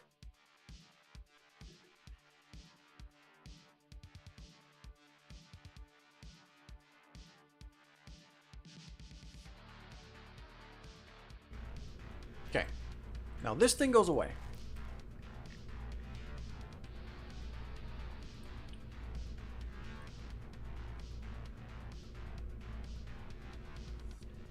I think what's gonna happen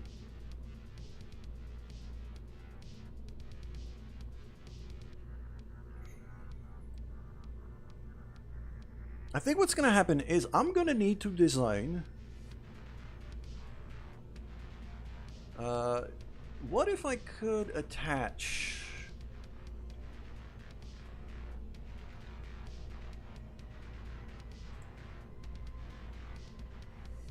some of these boys.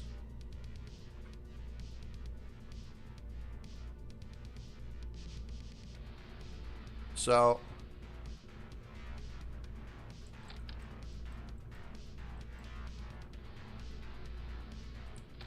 something like that. These things have plenty of thrust. They're more than powerful enough to land me relatively safely. I just hope I don't burn too much. And the other thing I was looking at is this here for cargo. Didn't I get... I thought I got the explosives. I thought I unlocked the explosives. Maybe I didn't.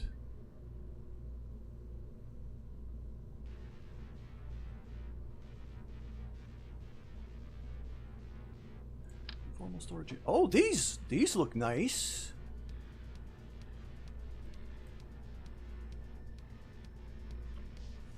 So if I throw a couple of them, I could get rid of this thing. These are a lot more aerodynamic, so... Okay. And then in there...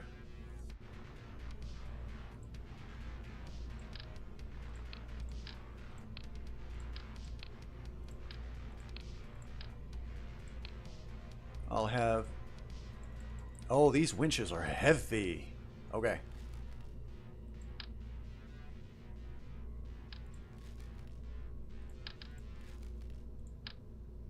Yeah, these winches are very heavy.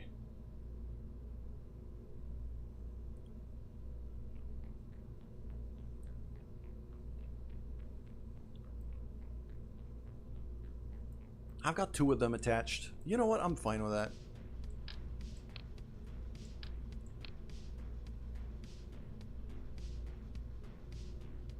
Cable hook. I don't need pylons.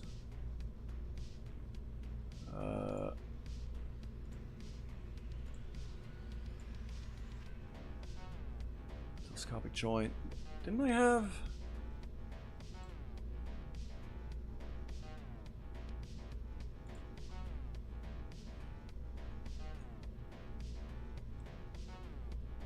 I know how to make a ship with no drag. I mean... scientifically, that's impossible. If you mean by breaking the physics engine of the game... cool, fair enough. I just don't want to do that. Okay.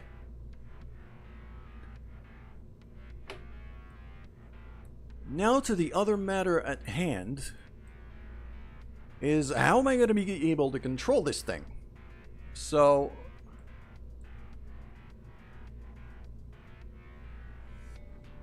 radial attachment point. That's the thing I was looking for. Okay, I want one of those right up top, right there. On that, I'm going to throw an inline stabilizer, which will allow me to turn the thing.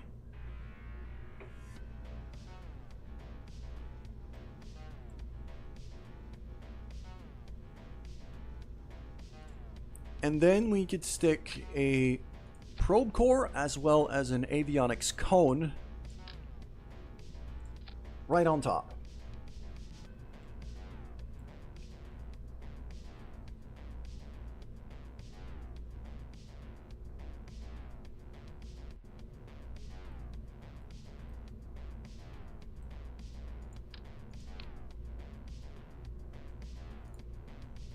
Also going to need, I don't know. I don't think I'm going to go with the round batteries here. I think I'm going to go for the side-mounted ones.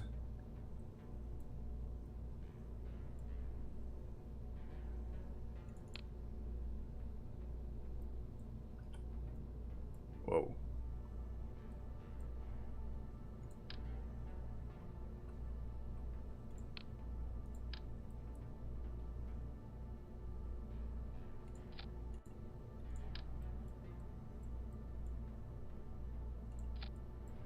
So we'll have 2 of these. And then definitely going to need some solar panels to keep this thing going. I think I'm going to go for the passive solar panels here.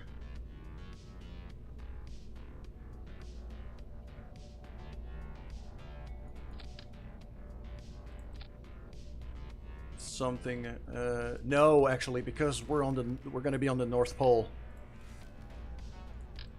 So I need this. Okay. So this should be the full extent of the thing that we're landing. This is the whole thing. The last thing I'm going to do... Yes. The last thing I'm going to do is... Let's get rid of this. And for this thing, I'm actually going to double it up because I want one of those under. Stick that in. And down here, what I'm going to put is a docking port.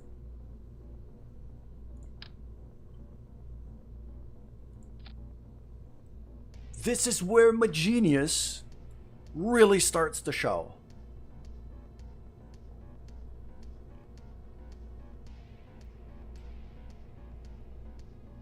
What I intend to do is launch this in space, and then we're going to launch another rocket, which is just going to be kind of a big old booster pack that we're going to dock on this thing to be able to push it to the moon in this exact orientation. night, Vicky. Have a good sleep.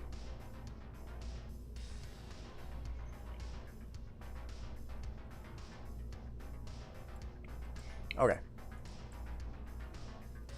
So, bug 1 is ready to go.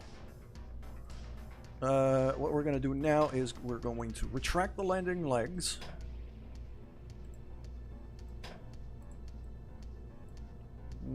I might need some lights as well.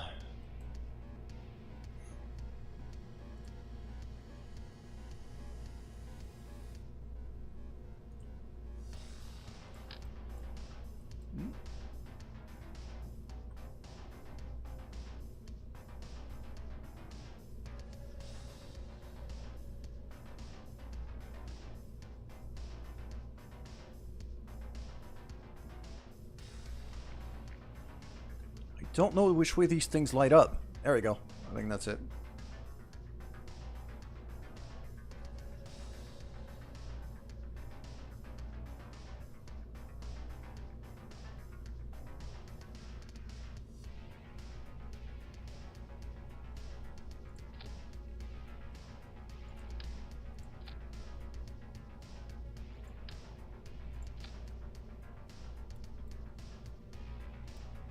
I'm gonna have to be able to spot this thing in space, so lights are gonna be very useful here. Okay, Mark 1 spotlights. Let's have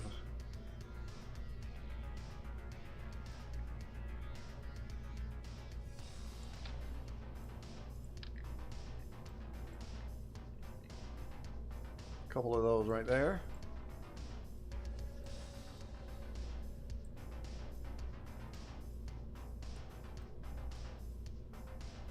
So that should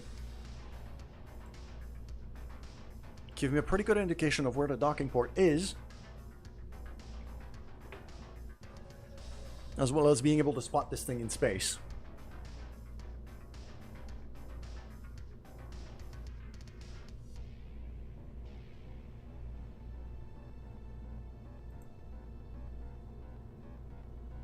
Okay, cool. This is about as complete as Bug 1 can be.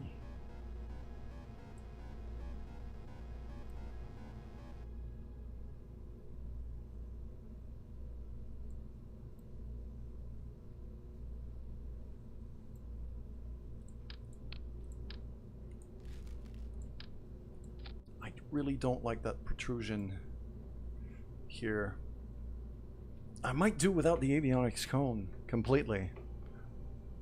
That's going to make it a lot trickier to pilot, though. No, I don't think I can afford to do that.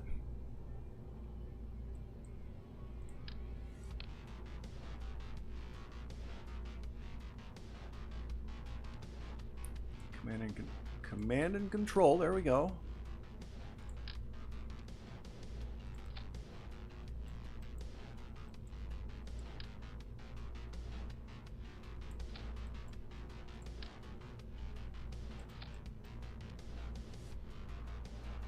That just looks off.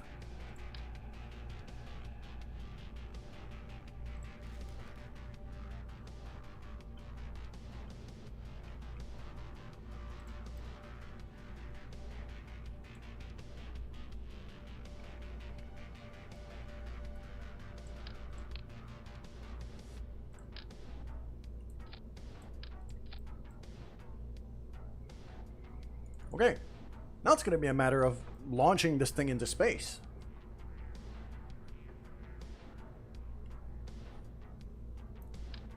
But this is where the extent of my genius shows up.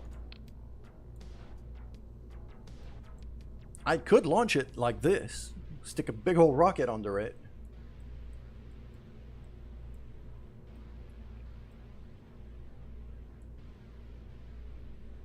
As long as I have some engine plates. That's gonna be, yeah. EP25 engine plate. Throw that on. Then I'm gonna do a short one.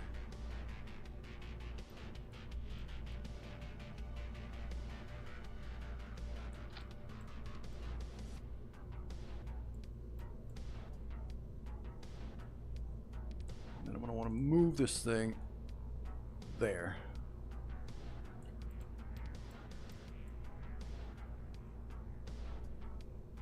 Now what happens is I am still designing the little bug, but I think we've got a plan. So the goal is going to be for this thing to land like that, in this orientation. This is why I got the landing legs, like this. But I don't have to launch it like this. I can launch it like that, bring it all the way to space, and then using this docking port, I'm going to separately launch some kind of booster pack for it. Which I'm gonna, you know, big old booster pack, big old engine that I'm gonna dock on this thing and then push that to the moon.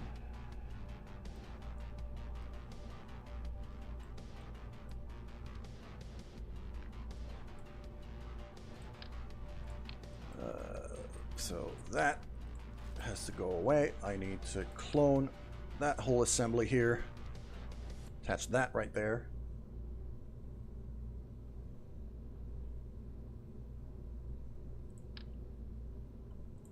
Like this. Cool. So now that means I can have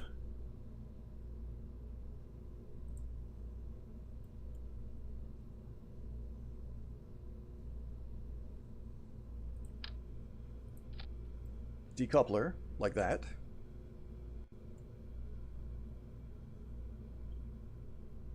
And a decoupler like that.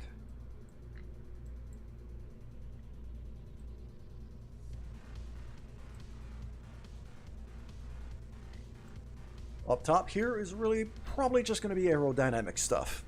Just a big old nose cone, maybe some extra control stuff. I'll have a big old, yeah, command and control thing. Like that, and that's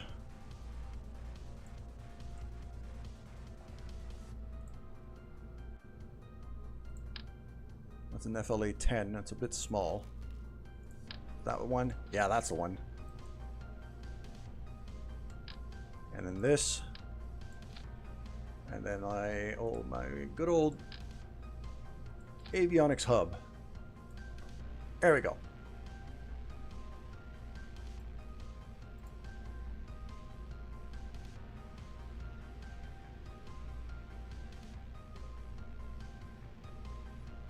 Very likely going to want to hide a probe core in there too.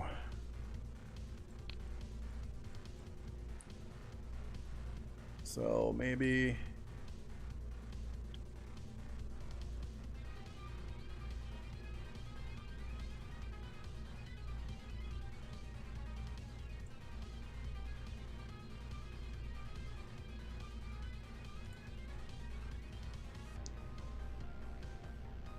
it's going to be a little Probodyne hex.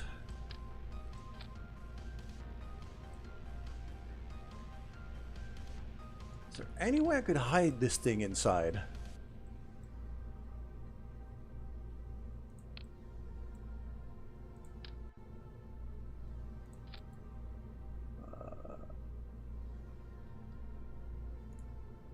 There we go. Just like that. Perfect.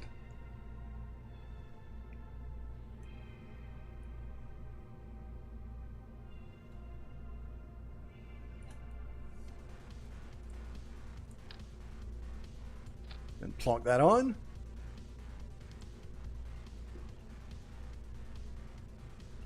That looks quite nice.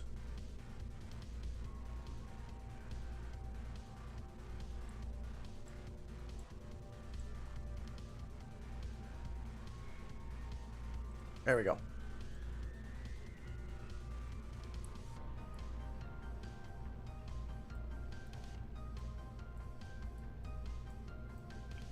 Now, aerodynamically, I kind of expect to have some problems here, but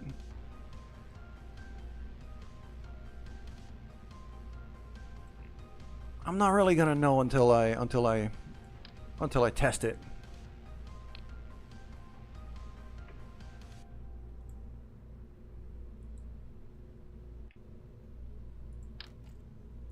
There we go. So now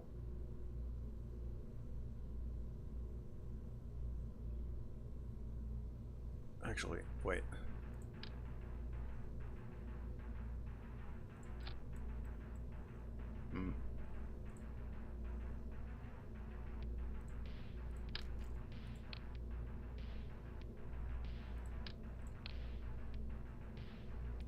Should save it like that. And then we're gonna, yep. So we have the bug one, and now I do the bug one L, which is the bug one with the launcher attached. So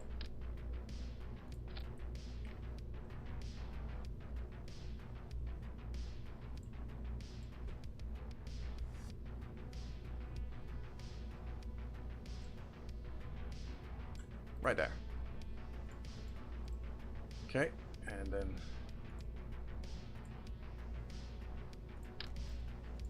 there we go. Okay. Hello, Fricks. I hope you're having a good day.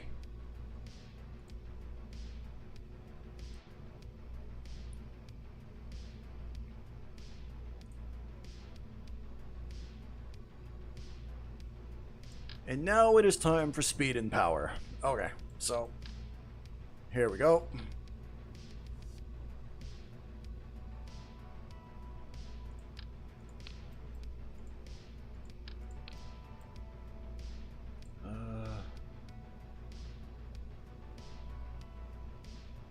RE12 skiff. That's new. Are we playing? No. Thrust 240 kilonewtons in atmosphere. 300 in vacuum. Okay, it's actually weaker. It is modded. I have a fair amount of mods installed, although quite a few of them are not really extensive. I've got a bunch, you know, like Kerbal attachment and a few other. Hear you a bit low. My microphone was maybe a bit too far away from my face. That might have been it. Sorry about that.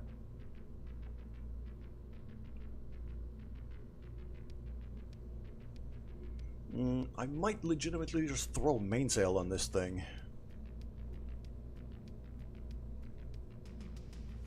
Or a Kodiak.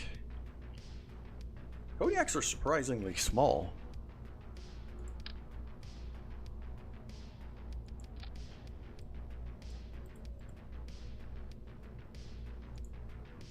Well, that's a big old beast.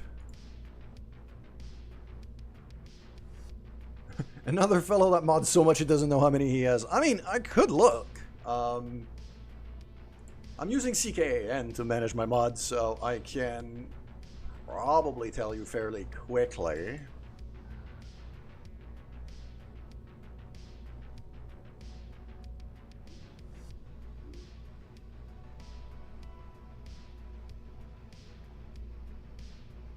Once CKAN decides to load, that is.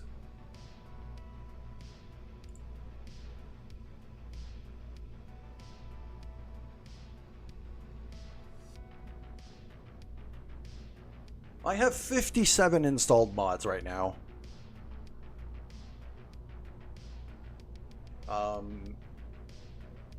I've got Kerbal attachment system, I've got ComNet, I have a couple of texture packs, I have mods to be able to gather science a bit easier, like it auto triggers science experiments when I fly over a certain biome. I have I actually have a mod just to be able to back up my saves properly. I have stage recovery, very useful mod.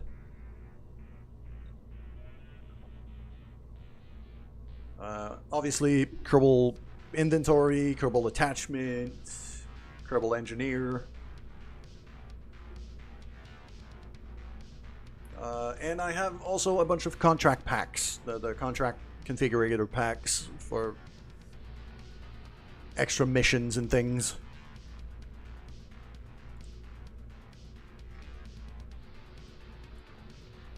And now, Fricks, because you just joined us, I'm going to give you a bit of context about what's going on here. I am building a rescue fuel reserve. We have a crew of 3 stranded on the North Pole of the Moon with not enough fuel to be able to get home.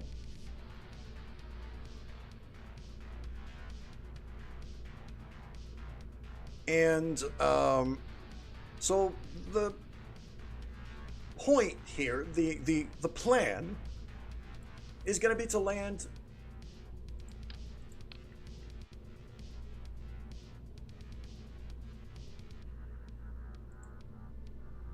that whole thing that I've got highlighted here on the moon within 30 meters of the lander, which is in very mountainous terrain. Like, the North Pole of the Moon is not flat at all. And then I do have, you know, the crew that's currently on the North Pole of the Moon is the original crew. It's Jebediah, Bill, and Bob. 30 meters is the range of that winch here, that fuel hose. That is as long as it gets. Yes, 30 meters.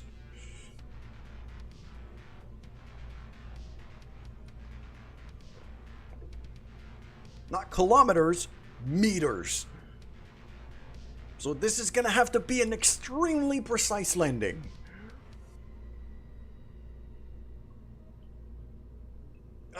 No, Canadian. French Canadian.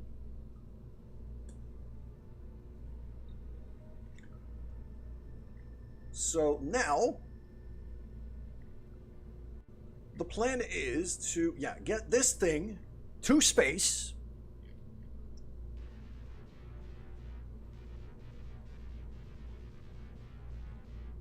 And I'm not going to need the launcher to be gigantic here. I just need enough to get into orbit. Because after that, I'm going to launch a separate booster pack that I'm going to dock onto this thing and then push it to the moon in that orientation.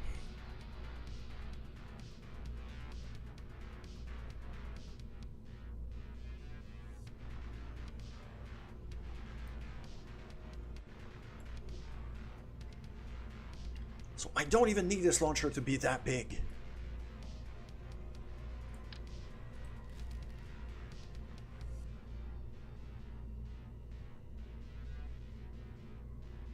It's going to be very expendable. I'm just going to have, like, just a big old mainsail and a couple of SRBs, and that should be enough. I have got some solar panels. They're right here. Deployable solar panels. As well as a couple of side-mounted batteries on this thing. And also, luckily, the lander on the moon has a tiny bit of fuel left. Really not a lot, but enough to be able to maneuver a bit, maybe reposition a bit. And it is also high up. It's basically on top of a mountain, so despite the fact that it's on the North Pole, it is able to get a bit of sunlight right now and recharge its batteries. So yeah, I'm gonna launch it in that orientation, but we're gonna be landing this thing with these legs down there. And I have, if we look right here, 2 of these Thud engines. Got another one at the other end. It's currently hidden in the structural tube, to be able to land safely on the moon in that orientation, as well as, you know, got a probe core, avionics core here. So what I'm going to do now is I'm just going to attach a couple of SRBs to this thing, and that should be enough. I got a kickback assembly right here. I'll just throw like 4 of these things on. Ah, I see the issue here. Probably want to put them like here-ish.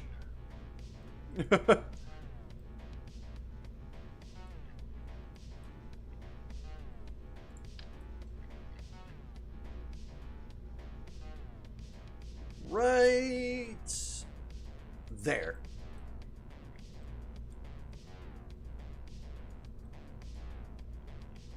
How often do I stream? I've only very recently restarted the stream, so I'm still kind of figuring out a schedule.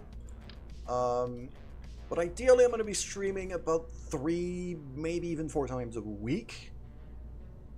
I am not going to exclusively be streaming KSP though. There are other games that I want to stream.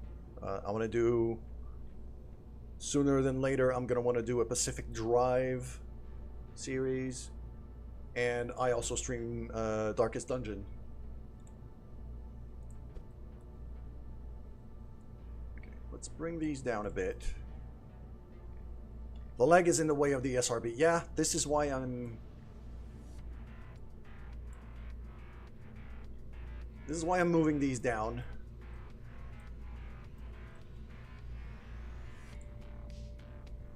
And then the brace... I could just throw that on here. I'm going to throw that on here. Yeah. That should prevent it from folding on itself.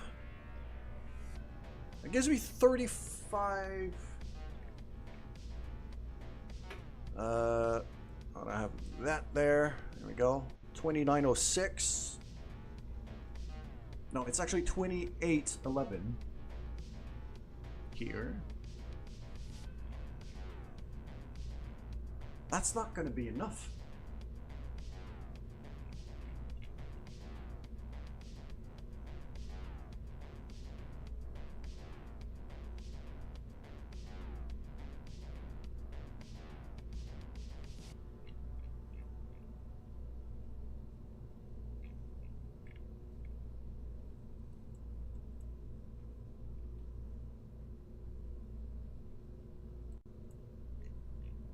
That's not going to be enough.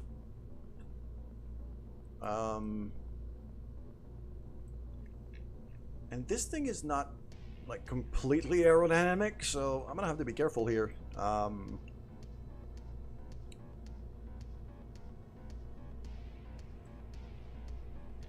might need a bit more of these boosters.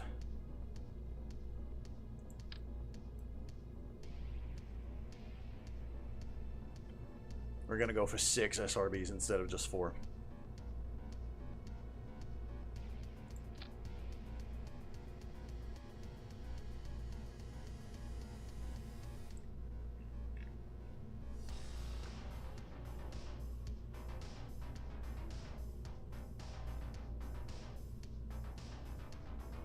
I think, if I'm not stupid about it, this should be just enough to get me to orbit.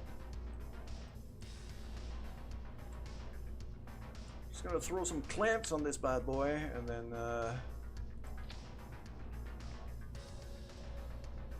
hope for the best. Okay.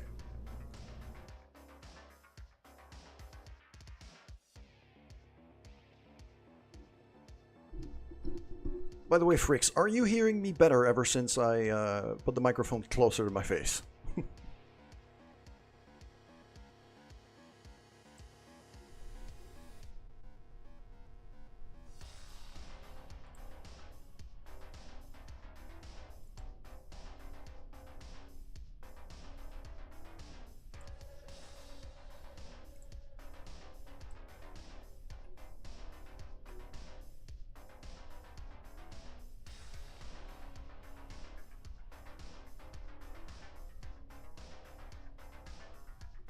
I think some of my mods might be memory leaking. The game is taking longer and longer to load.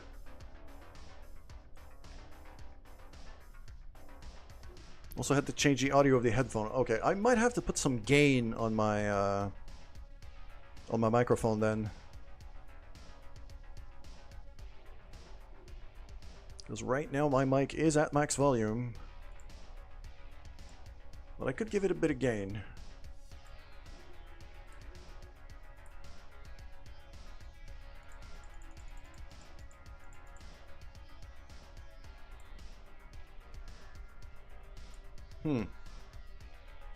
Okay, I think that might help a bit. I don't want to start clipping my audio though, so this is... I'll probably do some further tests after the stream.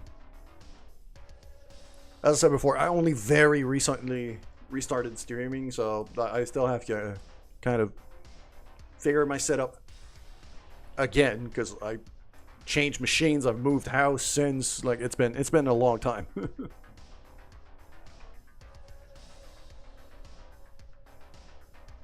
Oh, I forgot the Kerbal Engineer thing. I definitely need a Kerbal Engineer attached to this thing. Just to be able to figure out my targets and delta V's and things. There it is, Kerbal Engineering System. Right there, that'll do.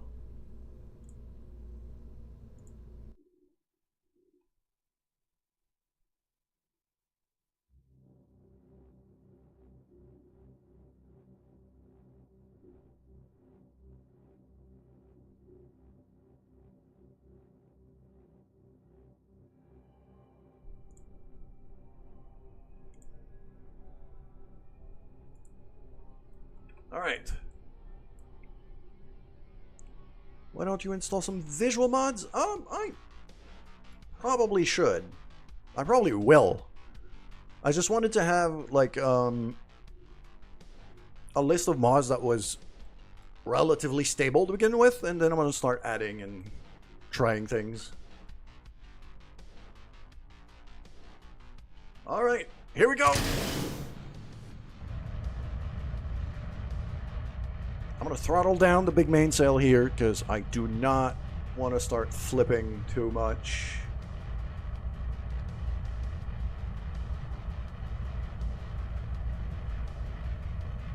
So we're gonna let the kickbacks do most of the work here in low atmosphere. Mostly because I'm scared that freaking avionics cone is gonna rip off. And now it's doing flips. Okay.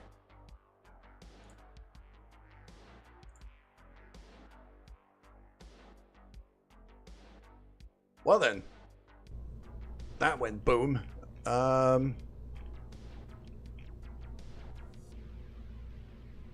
How are we gonna fix this? Some winglets are gonna be in order, I think.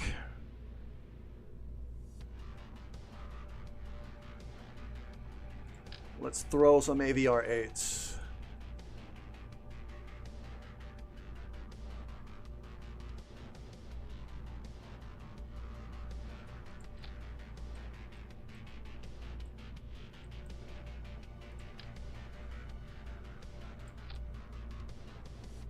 There's 3 of them, should be enough. Yeah, put some fins. That's what I was thinking.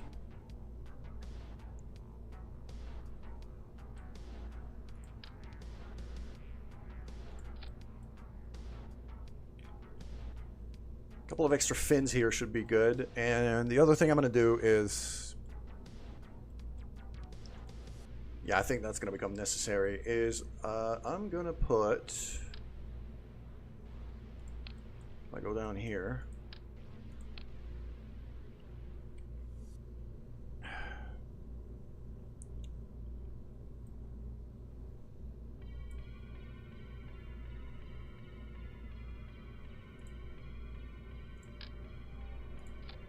one of those payload protective shells.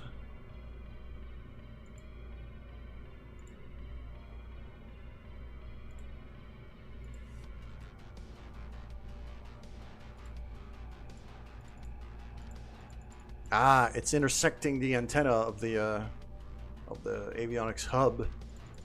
So I can't even... Okay. So even a shell is not going to work here.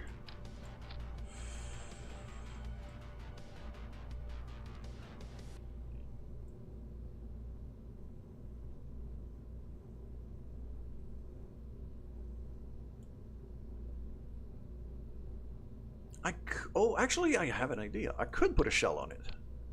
If I move that thing over here. No, come on. Attach. There we go. And then attach the docking port. There we go. I don't want it doubled. Just one. And then that part over there. Now, oh man. No. I can't do that. I can't do that because that means the docking port's gonna bump onto the ground.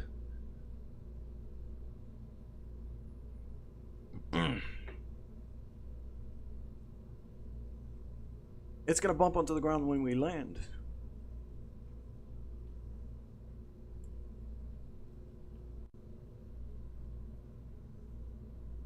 Okay, nope. That was a bad idea. Just reset.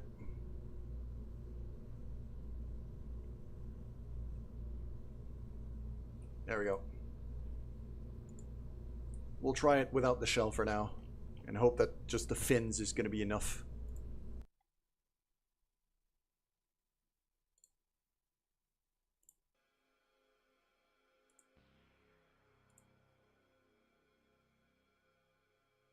Clipping the reaction wheel inside might be another option. I'm not a fan of clipping things inside if I can avoid it.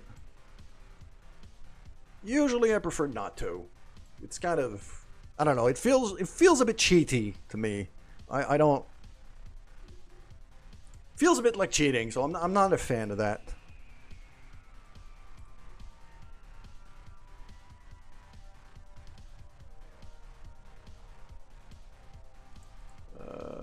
Rendezvous the moon.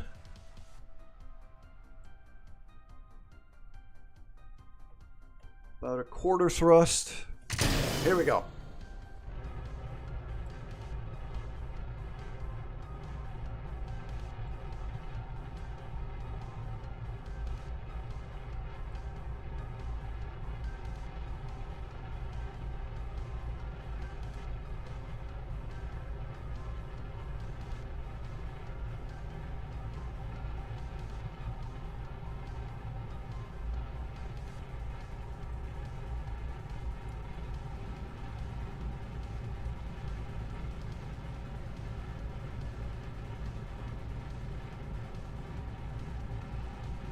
Oh, crap.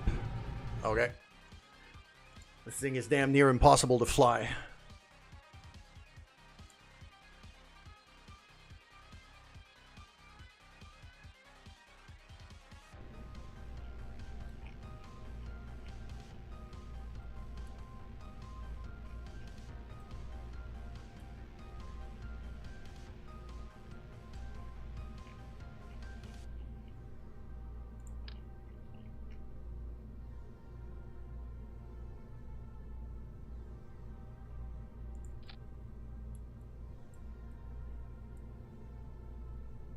If it spins, it'll remain stable. Yeah, maybe not, because it's not perfectly symmetrical. That's the problem. But I can't make it perfectly symmetrical. That's just...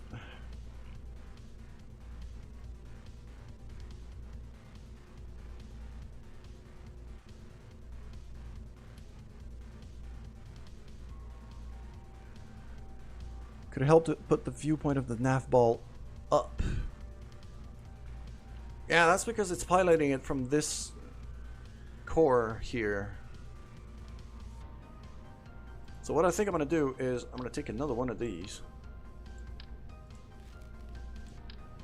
and stick it up there.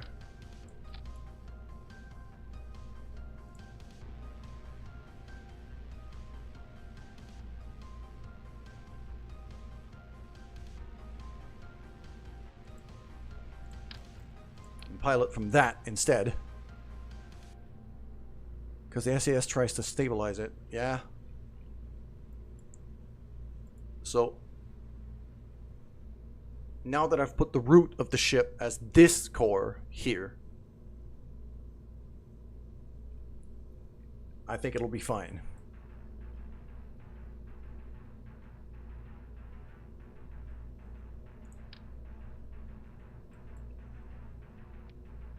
I'll give it the extra winglets at the nose too, just to in hopes that it stabilizes it a bit better.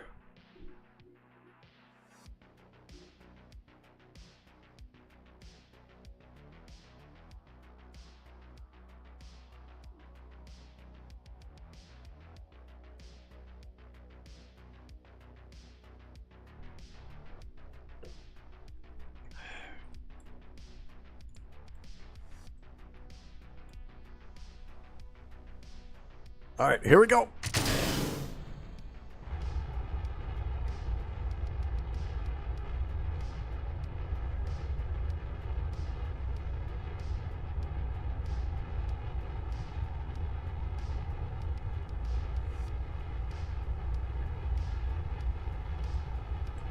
For the big liquid booster here, I'm barely even giving it any throttle at all. I'm letting the kickbacks do all of the work.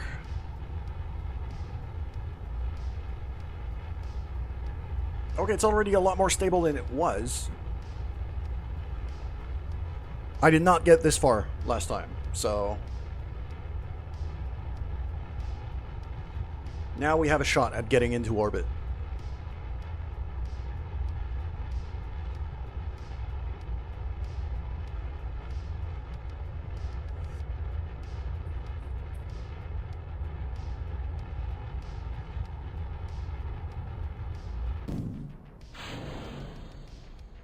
There we go.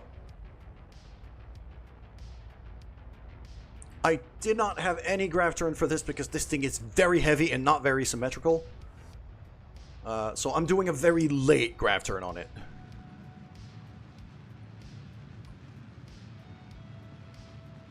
Because it was extremely unstable just to be able to launch it straight. So... and I don't need it to get any further than just orbit. I'll give it 250,000 meters, and that should be more than enough. There we go.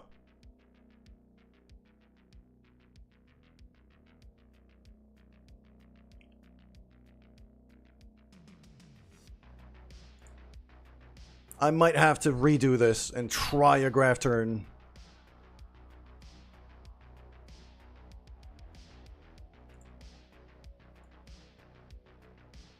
Yeah, that's more than the fuel I have left. Okay, so we're gonna revert to launch. We're gonna try this again.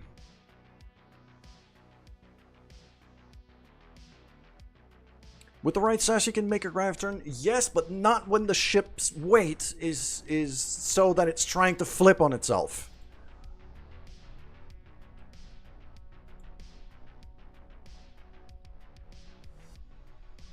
And especially because all of my thrust is from SRBs to begin with. If I didn't put the SRBs and put nothing but liquid boosters with gimbal, yes, a grav turn, a very early grav turn is perfectly viable. It's just I'm trying to launch this thing on the cheap.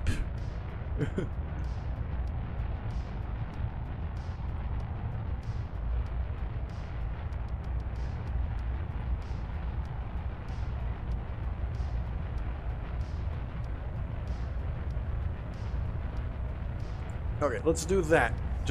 We're just gonna let the prograde vector kind of fall by itself here and just stick to it. It's already a lot more of a turn than we had before, so I'll run with that.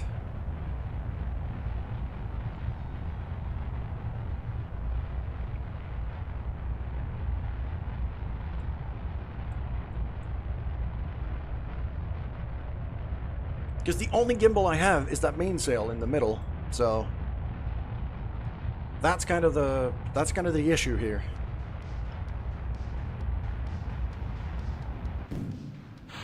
All right, get rid of this, and then we gotta go to orbit, like that.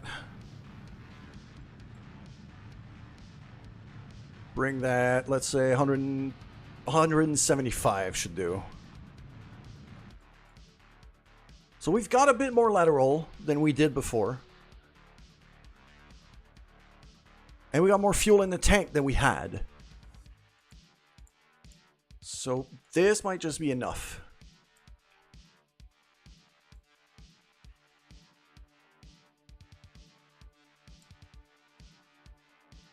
That's not enough. I got 1284 left in the tank, so that's not enough. Okay. One last time, I'm going to try to lean it a bit more.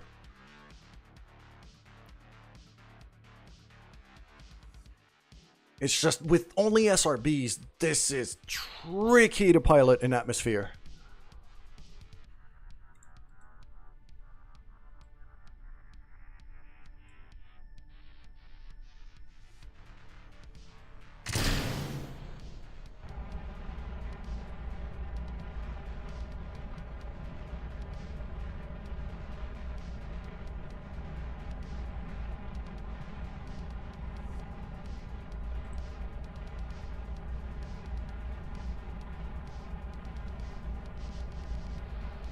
Okay, there we go. That is a much more aggressive turn. Now let's hope I can keep control of it.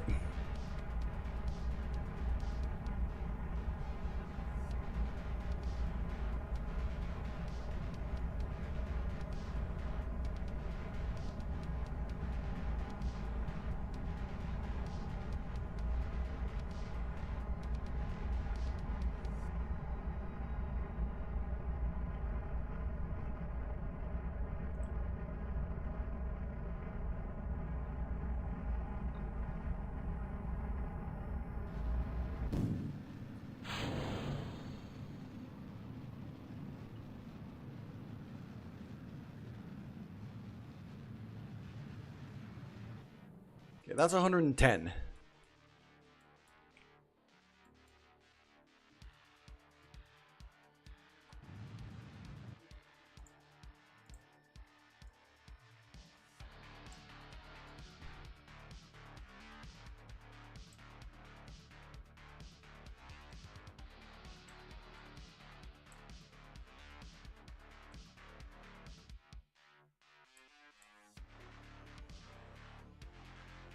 That's still not enough.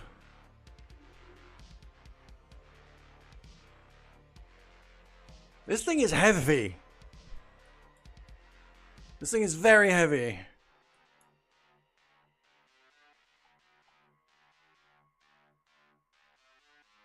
I'll still give it a shot. Because it's almost... It's very close. So even if I have a bit of an irregular orbit, as long as I don't re-enter atmosphere, I should be okay. Yeah, because that's basically a perfect orbit at 105. No, that's 125. Okay, so I might be able to just shave a bit.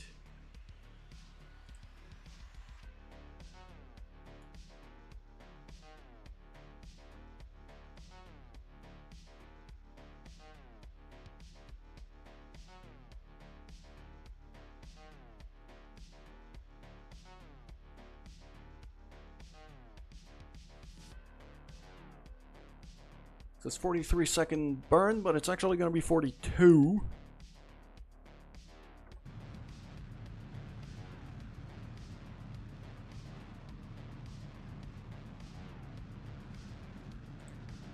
Stick that one right on prograde the whole time instead of the maneuver node.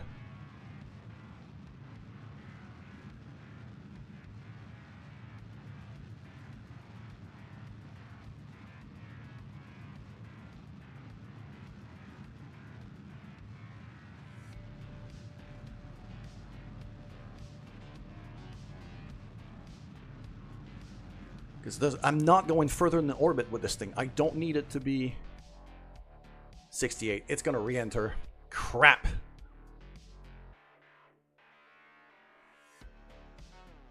It's going to re-enter. Okay, I'm going to use a bit of the fuel reserve itself to keep it in orbit. Screw it. So we're going to decouple this part. We're going to switch control to this. Just like that. Then we're going to decouple this part.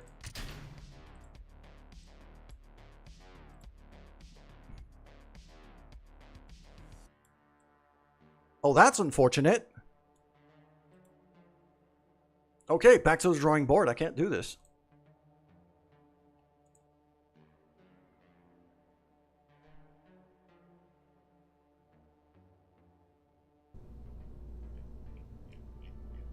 Okay.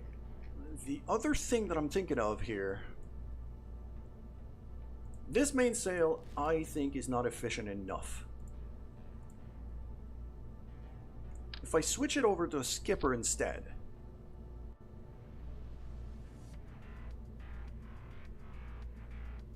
That's why you have to bring RCS. True, but in this case, I don't think I need to.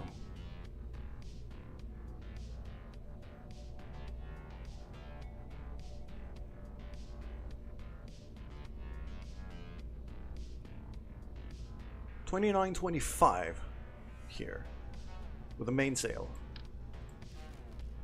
If I do it with a skipper, $22.64, but most of it is going to be in very high atmosphere. So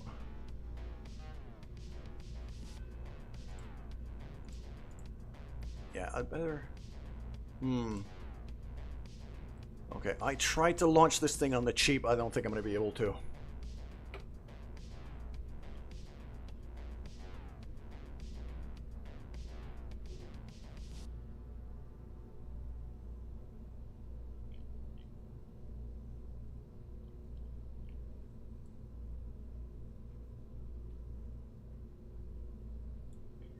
So, okay. Here, okay, let's fix a couple things here.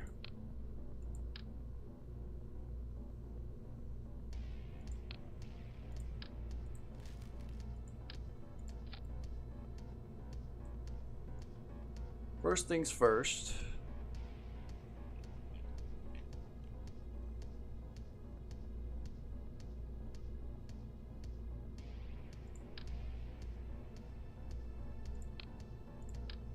That decoupler has to go the other way. Like that. Okay. That's the first thing we need to fix. That's the first thing I noticed.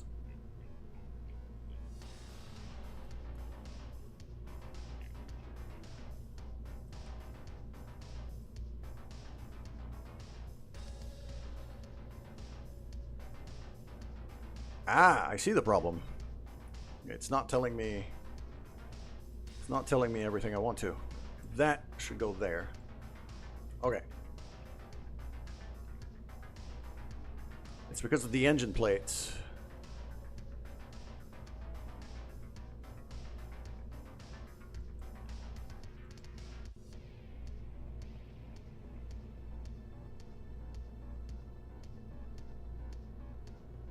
Okay.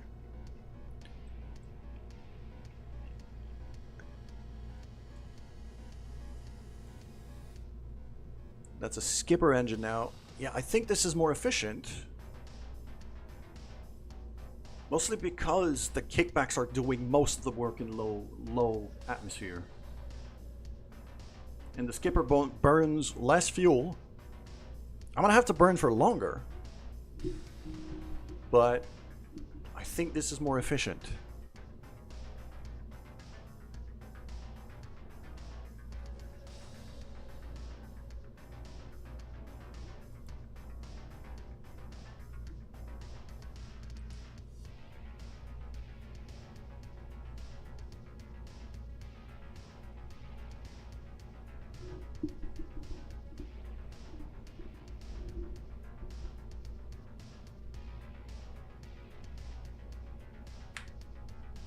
Like it, consider a new follower on your streams. Thank you. Thank you so much. I stream both on Twitch and on YouTube. Under the same username. So...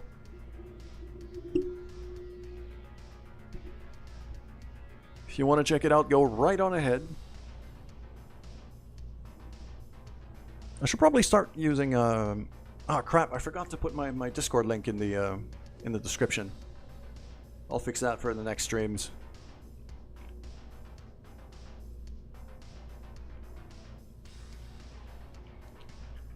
Okay. Let's see here. Yeah, I think this is worth a shot like this. Just switching it over for a skipper. Just switching it over for a skipper, I think, is going to be the little bit of efficiency, of extra efficiency I'm getting. Progress on the escape rocket is I am currently in the process of launching the lander bit.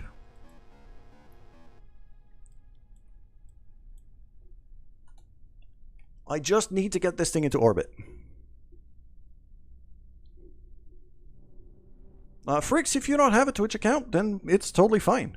Honestly, every time I stream on both Twitch and YouTube at the same time. So, it doesn't really matter in which place you're watching, as long as you have fun hanging out.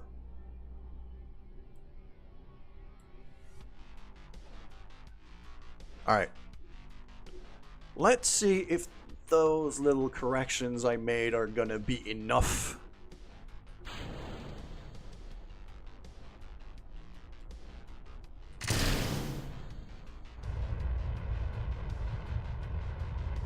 To be able to get this thing into orbit. Alright. There we go.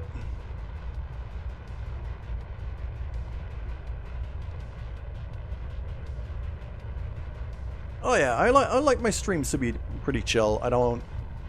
I'm not a screamer. I'm not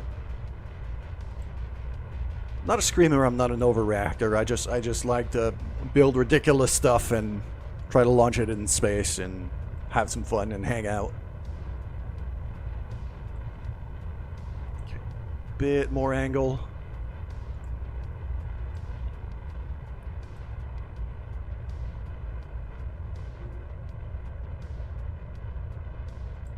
Even a bit more. This is pushing it. This is a pretty steep angle for this heavy of a ship.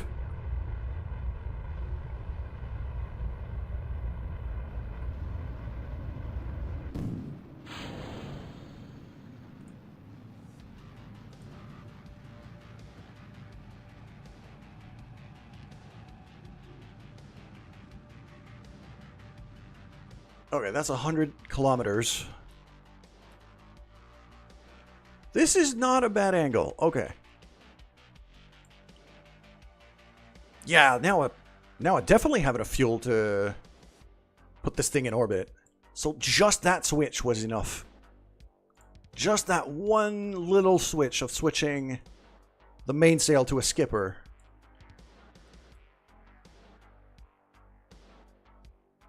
Of having an engine that's a little bit less powerful, but consumes a lot less fuel.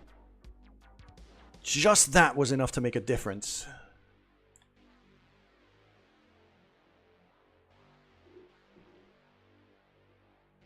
I have engineer redux on screen, yes.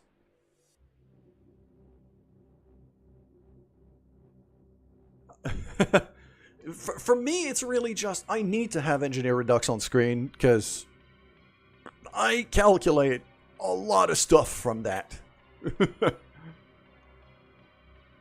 Okay, there we go. And just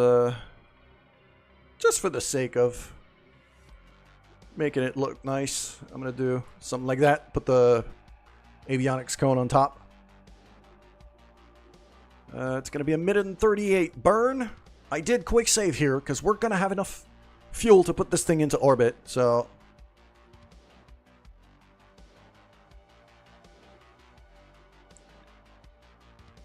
and right now, here we go.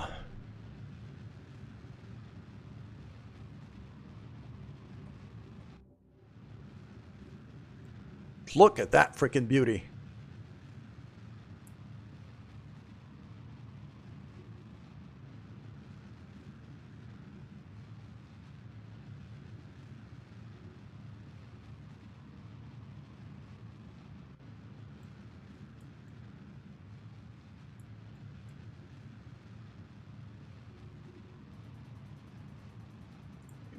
Eventually we're gonna aim for the moon. It's just right now the only goal is to get this thing into orbit. Did the Kerbals escape? No, they're still stuck there. This is the thing that is gonna go refuel them though.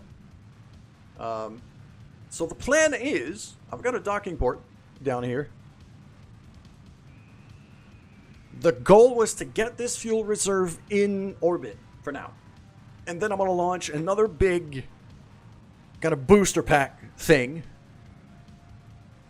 that I'm going to attach to this and transport that all the way to the moon. And this is going to be the rescue ship. And by rescue, I mean refuel.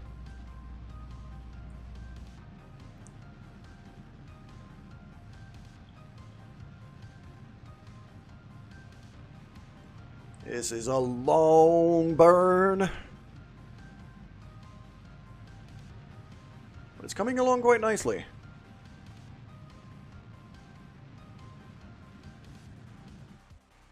There we go, that'll do. Tiny bit off, but we're in orbit. And the other big advantage I have right now is that this thing, I can legitimately have some of the remaining fuel in this big tank. No mods or DLCs included. For this one, I have some mod parts. Those winches, the resource transfer station, that's definitely a mod. Those containers, the storage units here on the sides, that's also definitely a mod. So I have a few modded parts. Now what I'm gonna do is I'm gonna point this thing to normal vector, which is right there. Just like that.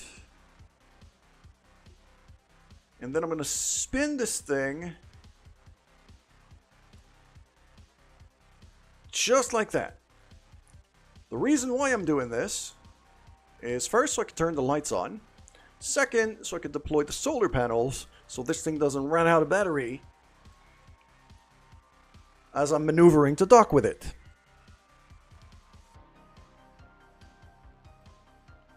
So we have the solar panels right there, all nice and deployed.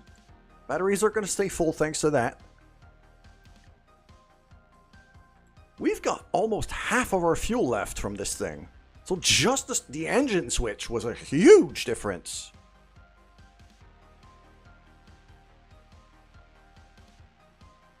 Now I'm starting to think I might just refuel that one engine instead of having the refueling pack push the rescue ship. I'll just send something to refuel this thing in orbit and then use that engine to get to the moon.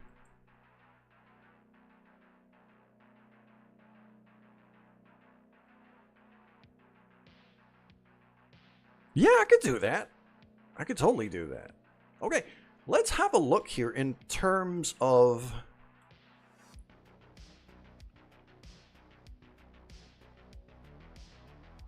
the amount of delta V I need to get to the moon. I'm going to have to factor that in.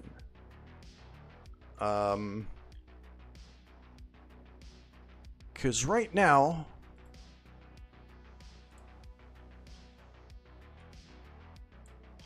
yeah, we're going to have to map this out a bit. So, I go right there. Like that. Okay, that's a moon encounter. Good. So that's 800 meters per second. That's 800 meters per second.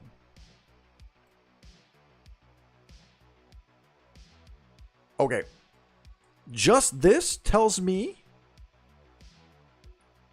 that this fuel tank is not going to be enough. This is not going to be enough to get me to the moon. At least not where I need to be on the moon. Because ideally, one thing I could do now is I could decouple this bit. I don't need this. I don't need this bit anymore. So that could go away.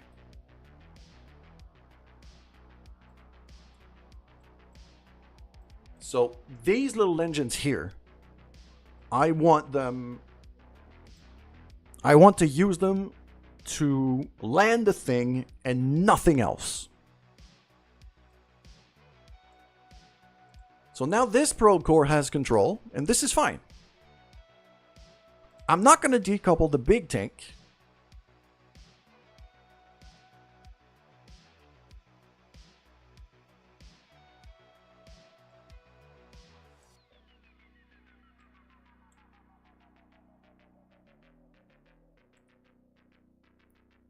Yeah, I'm not going to decouple the big tank. Because this is not the engine that's going to fly me to the moon. Even if I refuel this whole thing. Because right now I'm at about... If I'm looking here, I'm, what, 40%-ish?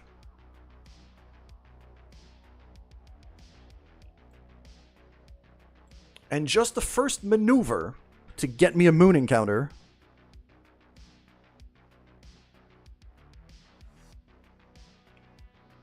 is going to take me more than the fuel I have left.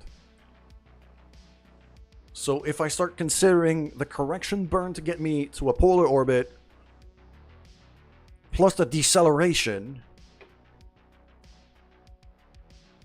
these fuel tanks are not going to be enough. That's the thing, Fricks. I'm not going to aim it forward from there.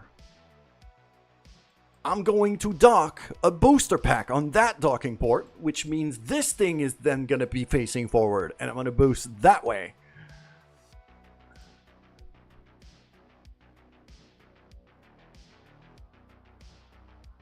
Because now I don't care if this thing is not aerodynamic anymore. I'm in space.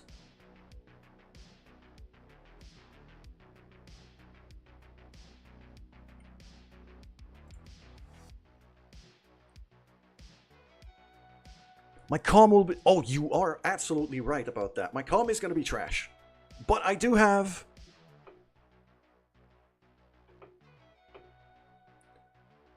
My center of mass is not going to be great. I do have an advantage, though. I've got Kerbal attachment system. Meaning... that once I'm docked, I can strut this thing up. And for the center of mass, I don't really care all that much. Because what I need is I need basically a transfer engine to get me to the moon and in moon orbit. Then I'm going to detach that and land that tank sideways with the legs I've set up. Because the terrain I have to land this thing on is not flat. It's basically the side of a mountain. Which is why I did not want to land it vertical. Because it's just going to tip over and explode. This is why those landing gears are oriented that way.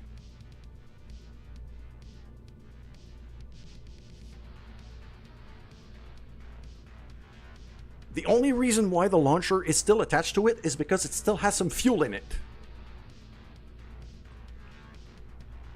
So I'm going to dock a booster pack on there with enough delta V to get me into like medium low moon orbit.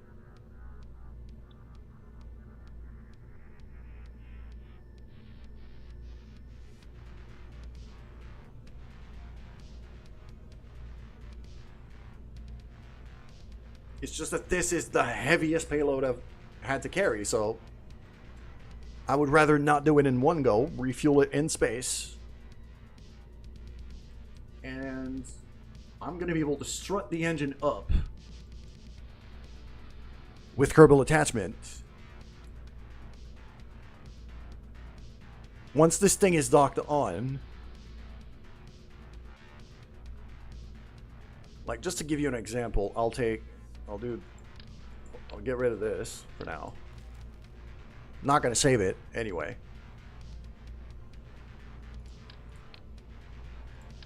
And I'm going to get rid of that. So now, like if I reroute this thing to this, and get rid of this, the goal is going to have to be something like that,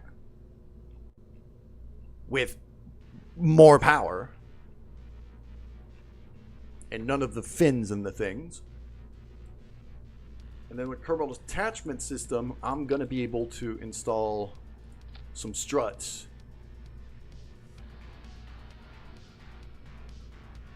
Around this thing so that it doesn't flop around while I maneuver.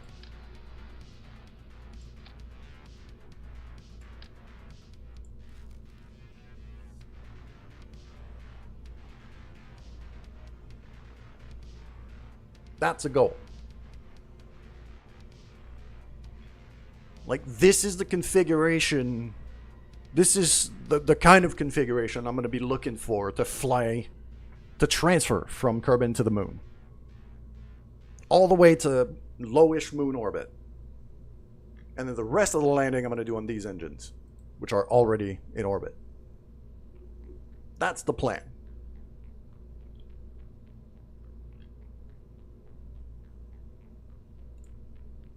I'm not going to save here.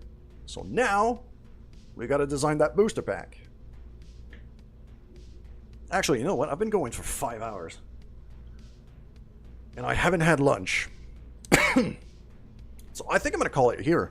Yeah, I'm going to call it here for now. On the Twitch side of things, I'm going to start looking at somebody to raid. Who among my friends is currently streaming?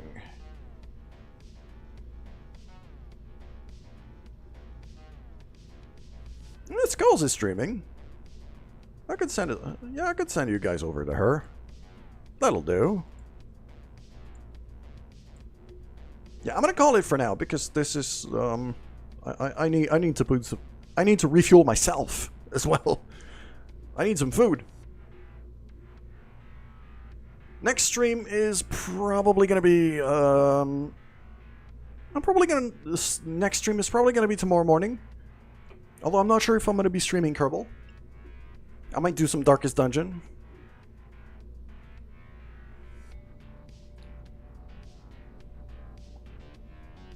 But yeah, I'm gonna be streaming tomorrow morning.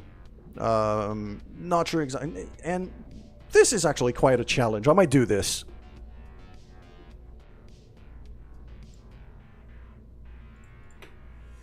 So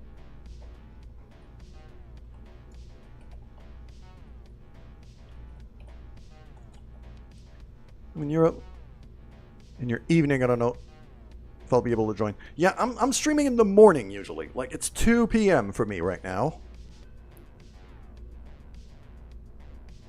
And I usually start streaming early morning here, which is afternoon for you guys in Europe.